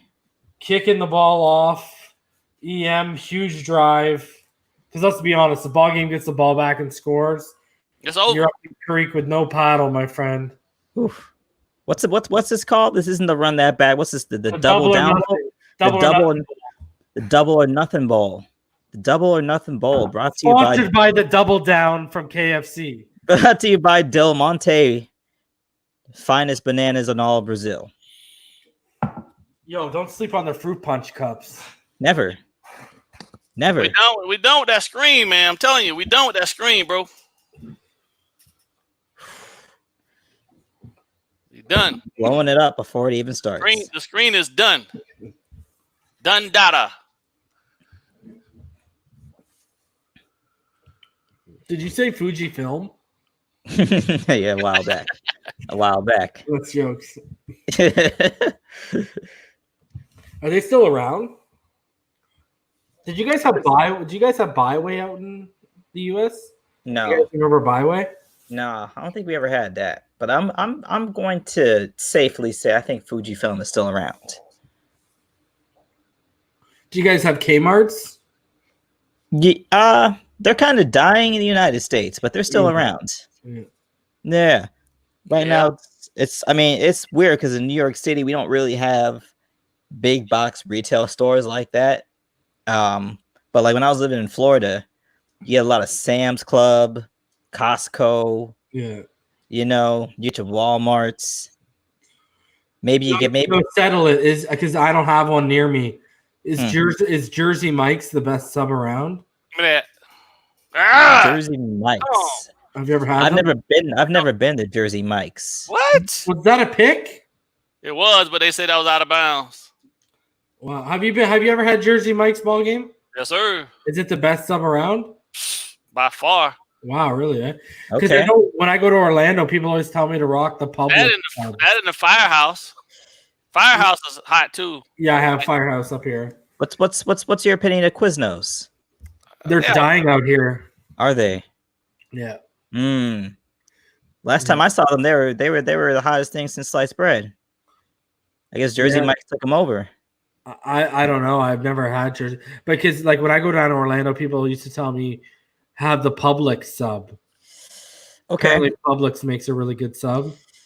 So Publix makes a lot of things. Yeah, look at Rhino. Publix subs is the best subs in the world. I tell you, man, you go into Publix, you get that fresh baked bread. It's something. Josh, BallGame's winning right now. BallGame's Aqua. Yeah, Fake Spike says Jersey Mike's is crazy good. Xavier says Jersey Mike good stuff. FSU baby, Jersey Mike's. How many times I tell the dude to start going for it on fourth down? Wow, and he ran out of bounds. Josh says public subs go hard. They do. Public subs go hella hard. They've been going hard. Yeah. Rhino says I don't think we have Quiznos anymore in Florida. Jeez Louise. Yeah, they don't have them around me anymore. They've all been shut down. Because I used to like their raspberry lemonade. I thought the raspberry lemonade was fire. That's what's up. They had some nice subs there, but they do. You know what the problem was? If you remember, like it's when Subway and all these other sub places started toasting their stuff too. Yeah, for a while you couldn't. For a while at Subway, you can just get the hot meatball, but you couldn't get it toasted. Yeah, right. Yeah. And like BallGame's right, like Firehouse, they're like their steak and cheese, even like the quality, it's a little bit more. Like out here for a foot long, it's like $13. Fake Spike just brought up Publix fried chicken. I mean, that's just I haven't had it. It's Hall of Fame, bro. Is it good? Hall of Fame. Yo, see, I like Popeyes better than KFC, but there's a spot, I don't know if y'all have it. It's called Mary Brown's. We don't have that. And like, bro, they got wedges and like, oh my, because out here, have y'all ever had poutine? I've had poutine, yeah. So they do a poutine with like wedges, and it's like that sounds deep. But their fried chicken is like fire, bro. It's better than Popeyes. I spent a week in Toronto, and I didn't see when I was there. Oh no, no, man. I ate well though. I ate very well when I was up there. Where'd you go? Do you remember? Yeah, I mean, I went to the Momofuku that was up there. I went to some slamming barbecue. Yeah, really good barbecue. They have some really good roti spots in Toronto too, eh? I think so. I think so. If you like roti and jerk, they have really good. There's some really good spots. Tell him to stop playing with me. Wow, playing games. Jeez, it is 1 to 10. BallGame is just collecting cash like he's the tax man, and EM owes him. What's happening, bro? It's over, bro. I told him to stop playing with me. Stop going for it on fourth down, man. Play defense. But we know that's booty, so you ain't got none of that. So I know how you're desperate. Come on. Coming up with the fighting words, man. Look at Rhino says. How many points he done scored in 3 games, Reason? So now he's at 41 points. Yeah. So he hasn't scored 20 yet. No, he scored 10, 14, 7, and 10. Okay. And now BallGame is at 139 points. So quite a disparity, man. He's got almost 100 points in them. He's got more than 100 points in them, almost. Man. 41 points up to 139, right? That's what I said. This right here is about 138. 138. This right here is just about trying to reclaim a little bit of the reputation you had before the game. Because I can't forget this. I can't forget this tape. Yo, you know what's a crazy thing, Havoc? I'll tell my New York story. So I went there because I proposed to my wife in front of that fountain where because she's a huge Friends fan. So you know the Friends fountain where they shot them. So I proposed there, whatever, after we did the horse and carriage, all the cliche stuff. But anyways, it was like 2:30, bro, and we went to Times Square. And that's the thing I loved about New York. Like, Times Square was still popping at like 2:33 in the morning. Like, the energy was like still, you could still feel the vibes, you know? And I just stopped someone in the street. I'm like, yo, man, where's the best pizza spot? And he's like, are you willing to walk a little bit? And we had to walk about 4 blocks, and I forget the name of the spot, but there was a line at like almost 3 in the morning. There was a lineup out. No, sir, EM. Come on now. Stop playing with me, boy. Oh, wow. Just stuffed Mirage. And there was a lineup outside the door at like 3 in the morning, bro. And I got a margarita pizza because I don't eat pork. Okay. And I got a margarita pizza, and bro, it had more flavor than any, because I used to eat pork. It had more flavor than any meat pizza I've ever had in my life. And it was just a margarita. Okay. Like y'all were on some different level out there with the pie, man. We've been on a different level with the pizzas out here, man. Yeah. I'm telling you. Big and a little thin and nice and big. Like, I mean, if you're talking about you were around Times Square, you might have been at Joe's Pizza. It's about 4. It was about a 4-block walk away. Yeah, you might have been at Joe's. Yeah, they open late, mad late. Oh yeah, yeah. No, they base. I mean, there are a few places out here that it seems like they never close. Yeah. Because that's the city that never sleeps, my friend. I'm telling you, we the city that never sleeps, but we're the city that's damn sure can stay indoors the past 3 months. Look at this man just throw it away. Yeah, for sure. Yeah, like y'all. Yeah, it's crazy out there. Such a big population for such a dense area. I'm telling you, almost we about 9 million, and not a lot of space. So, have you been going out a lot or no? You know, I try to limit it. Aren't you guys like shoulder to shoulder a lot of the time out there? You know, like, I mean, it's a little bit different because I'm out here in Queens. Okay. Oh, come on, man. We got a fumble. Boy. Yeah, no, it's a little more residential out here. So, you know, I basically just leave my house to get groceries and protest. Nice. That's pretty much my game. You know, but they're wearing a lot of masks at the protests. Yeah, I say for the most part. For the most part, yeah, it's pretty civilized because they're doing it every day now. Right. So it's not like a bunch of people, you know, just getting together. It's a system for it now. You know, they got the food for you, they got the drinks, they got everything. They got medics. They got all. Are you working BallGame or are you still at home? I'm working from home. Nice. Are you working from home, Havoc, or you got to go? Nah, man. That's it. I'm like almost everybody else I know. We just waiting for things to open back up. You know, we still in phase 2, just heading into phase 3 right now. You know, in order for my industry to be back open, I gotta wait till like phase 4. Damn. So I went back to school. I'm in school now. That's what's up. Yeah, man. Doing the online thing. Getting you a side hustle, huh? You know, bro, every day of the week. Give me that. They said, one of the people I saw said, stop playing with me, EM. Wow. Was that Rowe again? Yes, sir. Man, you've been eating with Rowe tonight. He's got sacks, he's got interceptions. But one thing I saw someone say, if you don't come out of this quarantine with a side hustle, you ain't doing it right. So You know, I definitely say going back to schools is the setup for the side hustle. For sure. You know, just trying to come out a little bit better than I went in. For sure. I'm just trying to get to 100 yards rushing. That's all. And $40 in your pocket. Oh man. With a little bit of gold and a pager. BallGame just putting in the work. Beating EM like he's a kid that cursed in church. Man. Shout out to the groundskeepers keeping the turf looking right. Too open. Told you he ain't got nothing for me. Look at the protection. Ooh. It just sits in the pocket, waits for the route to develop, and makes him eat it over the middle. And Rosen even took a hit at the end. Wow. Pocket awareness. BallGame is just cool as a cucumber and slicing and dicing through EM's defense.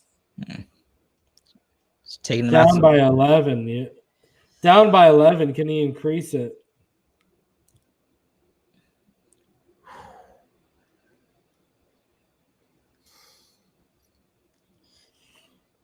I want you to realize if he even kicks a field goal right here, BallGame has scored more than 100 points more than EMdolphinfan through 4 games. Because right now he scored 138 points. EM scored 41. So a field goal wouldn't be 100 points even. And just as a perception test, you know, the over-under on the first game was 4 points. Wow, user pick, perfect timing. Ooh. Yeah, I shouldn't have threw it. BallGame heard what we were saying and said, screw that. I want to win by more than 100 points over 4 games. Yeah. Wow. It's a pick. Nice pick. Was that a user pick? Yeah, it was. And it said perfect timing. There it goes. So it was EM. And he gave it right back. Eric Rowe once more. The nightmare on Ball Street. Freddy Krueger. Just a riggedy. This series is wrapped like a tree. This series is wrapped like a present under a Christmas tree. I don't know what else to say right now. Giving them the LeVar Ball. Undefeated. Never lost. Dude, this guy's rocking the 72 year he's born and the perfect season for the Dolphins. And then he comes out here and has a perfect night in Madden. Oh, man. BallGame, the OG. And yet EMdolphinfan still going to say BallGame did nothing to win. Coming through with the Shula spirit. No losses. Wow, again towards the sidelines with the corner route. And it is just painful to watch EMdolphinfan fall apart like the Twin Towers on 9/11. I mean, he's eating at the boundaries all game long. There it is. Oh boy, that's the nail. BallGame has scored 144 points to EMdolphinfan's 41. Let that sit with you. He scored 103. If you don't put Mr. on my name, then don't say my name. Mr. BallGame has scored 145 points to EMdolphinfan's 41 over a 4-game span. All around the world, same song. Man. Y'all funny, man. EMdolphinfan is contemplating his career in Madden, and he might even be contemplating and reflecting on his existence as we speak. He's looking at the instruction manual for Final Fantasy VII as we speak. He's trying to get the controls down because he's got to put himself on timeout. Well, BallGame is literally about to email him his Cash App so he can get paid. Yo, with with wins like this, he needs that Cash App, that Venmo. I need that routing number. BallGame getting that quarantine money. Hey, that quarantine money, man. That's good money right there. BallGame, dollar bill, y'all. EMdolphinfan. Sad display, y'all. Put a Mr. on it. Could have at least won one game. Instead, eating sacks. Sack lunch. Like you're filled with potatoes. Where's the apple? Ouch. Insult to injury. Yes, BallGame is now our Phinside the NFL world champion of Madden. Man. EMdolphinfan. If there were rankings, he'd probably be off the rankings right now after this display. It's the Double or Nothing Bowl. And the safety. Brought to you by Disrespect. Rub it in. My word. Oh, Beloved. My word. I didn't want this, man. I didn't want this. Yes, that's what people say all the time when they win.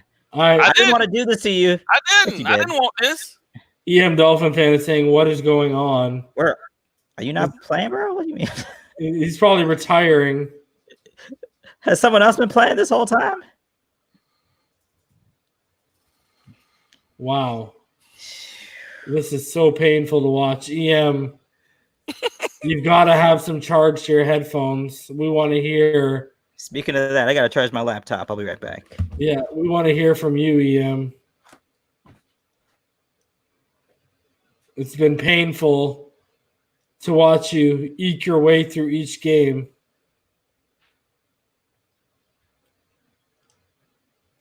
Nico, it might be considered first-degree murder because he just keeps going with Ballage. 115 yards, 2 touchdowns for Ballage. Oh, boy. I can't believe EMdolphinfan was so arrogant, and Rosen is still throwing to open lanes. 8 for 12, 2 touchdowns. Oh, my. Kills, he better have let his nephew on the sticks, and I want to see video evidence because this is – I can't believe he was confident enough in this game to think he was going to win. I gave interception. I ain't have to throw it, you know what I mean? Eric Rowe. It's over. It's over anyway, though. Yeah, it is. The mercy interception. Wow.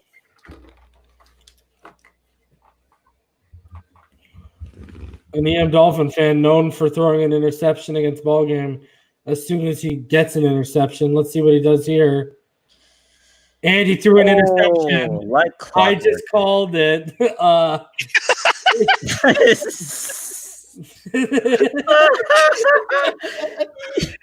Oh, man. I literally called that one. All right, well, it was. Yo. There's no participation trophy, EM. All I can say is you tried. You hit it with a lot of confidence. But he talked a good game. Man, I don't think that's enough against BallGame, though. Wow. Fake Spike going off the murder charge, saying BallGame has a long rap sheet tonight after all the times he murdered EM. Nico says EM throws the ball like Stevie Wonder. That's tough. Did him dirty. Yo, I heard like low key, like Stevie Wonder can see a little bit though. I heard that too. Yeah, he'd be like if you about to drop your drink, he'd be like, "Yo, watch out!" Like, well, Stevie, how'd you see that? The heightened senses. I'm telling you. Dang. I wouldn't be surprised. Did he pick it? Yeah. It's over. Yeah, he's just going. Though. You're just going for the. We just out here trying new stuff right now. At this point, it's over. You gonna call it again, Reason? I'm sorry. You gonna get it again? Another. We gonna get another it's interception, over, man. I don't want to do this no more. Oh, I mean, look at BallGame's so bored with the competition right now. Let's see. He's gonna run. They're probably gonna run the ball just because you don't want to throw an interception. But Havoc's probably right. He will throw an interception.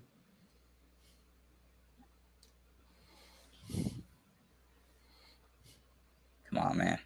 Nope. Oh, nice play. Was that you? All you BallGame? Yes, sir. Nice play. Nico's saying, "Where are you at, EM? Defend yourself or something." it has not been a friendly night. It's not been a friendly night at all. No.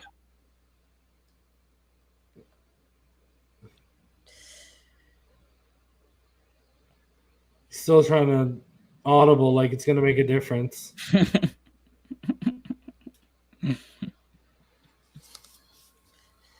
Here comes the pressure. Wow. Hey. Almost picked off, too. That's a duck.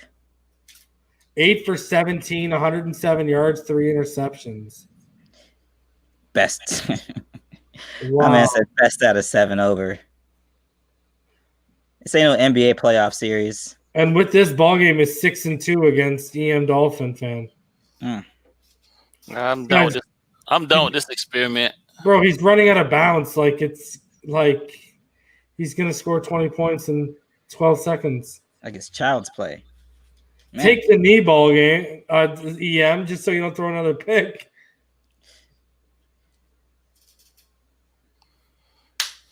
How much?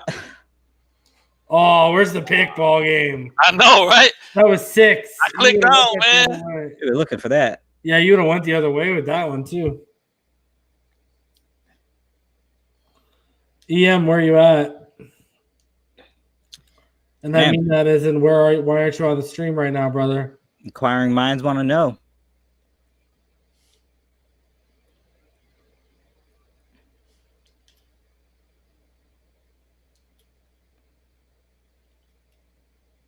Last play of the game. Mm-hmm.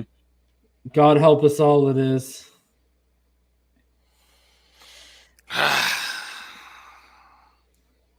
Oh, he got out of bounds. I mean, yeah, it doesn't matter. Man, very professional performance. Very, very professional performance. You look at the stat line is similar across all 4 games. That's a professional performance. BallGame absolutely handed him his behind. Interception. There you go. And that's stop playing with me. Stop playing with me, EM.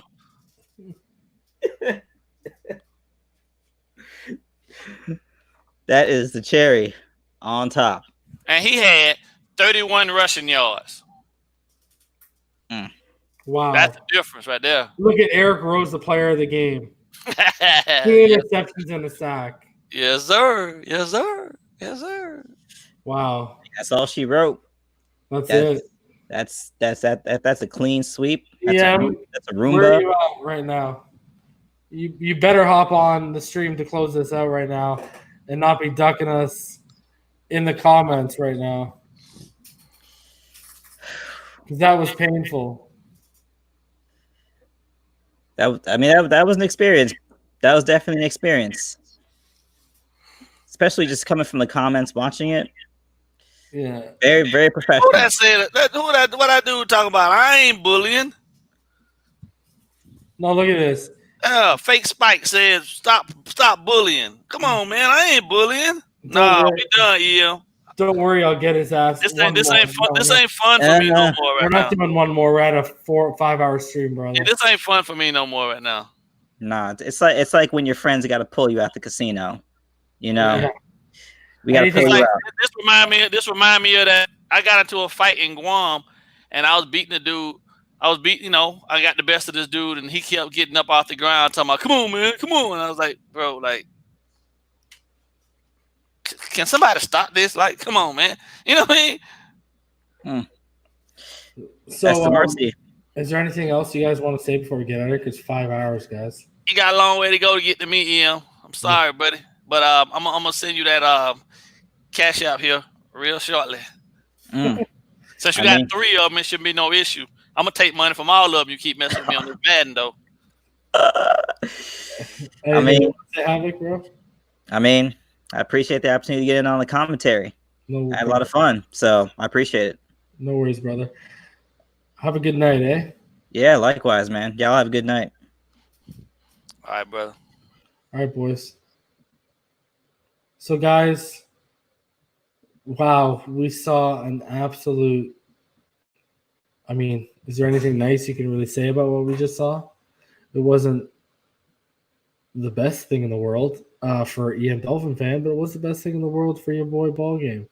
So, BallGame $40 richer. We'll see what's good in terms of who's playing next Friday, because that's up for debate, because BallGame just claimed the crown. Let's be honest with ourselves. So next Friday, we'll have the Versus series. We'll see who's repping next week. But in terms of what we got coming up, guys, on Monday, we'll be back. And then Wednesday, we've got a big show Wednesday, guys. Wednesday, y'all going to want to tune in Wednesday. I'm not going to give it away, but we got a roundtable discussion with some pretty big content creators in the Dolphin community. And then before we get into training camp, the plan right now is we're going to get Houts in here. And Josh Houts is going to come and you know, he needs his own show. We're not going to bring him on a panel. We want to give a guy like Josh Houts his own show because, you know, we want him to be the primary focus. But next week, guys, Wednesday night, you know, we're going to Monday, I'll let y'all know because we're still waiting on one person to confirm. But Monday night, I'll let y'all know who we got coming in. Y'all are really going to like it, man. It's going to be something special. It's going to be a roundtable discussion, and y'all are going to like the topics that we talk about, and I hope y'all like the content that we bring with that. But other than that, as always, guys, y'all already know what it is. It's been 5 hours. Man, it's almost 2 a.m. in the morning. Fins up all day, every day. I hope y'all have a happy, healthy, and safe Sunday, and we'll see y'all back here on Monday, guys. Have a good one. Thanks for tuning in.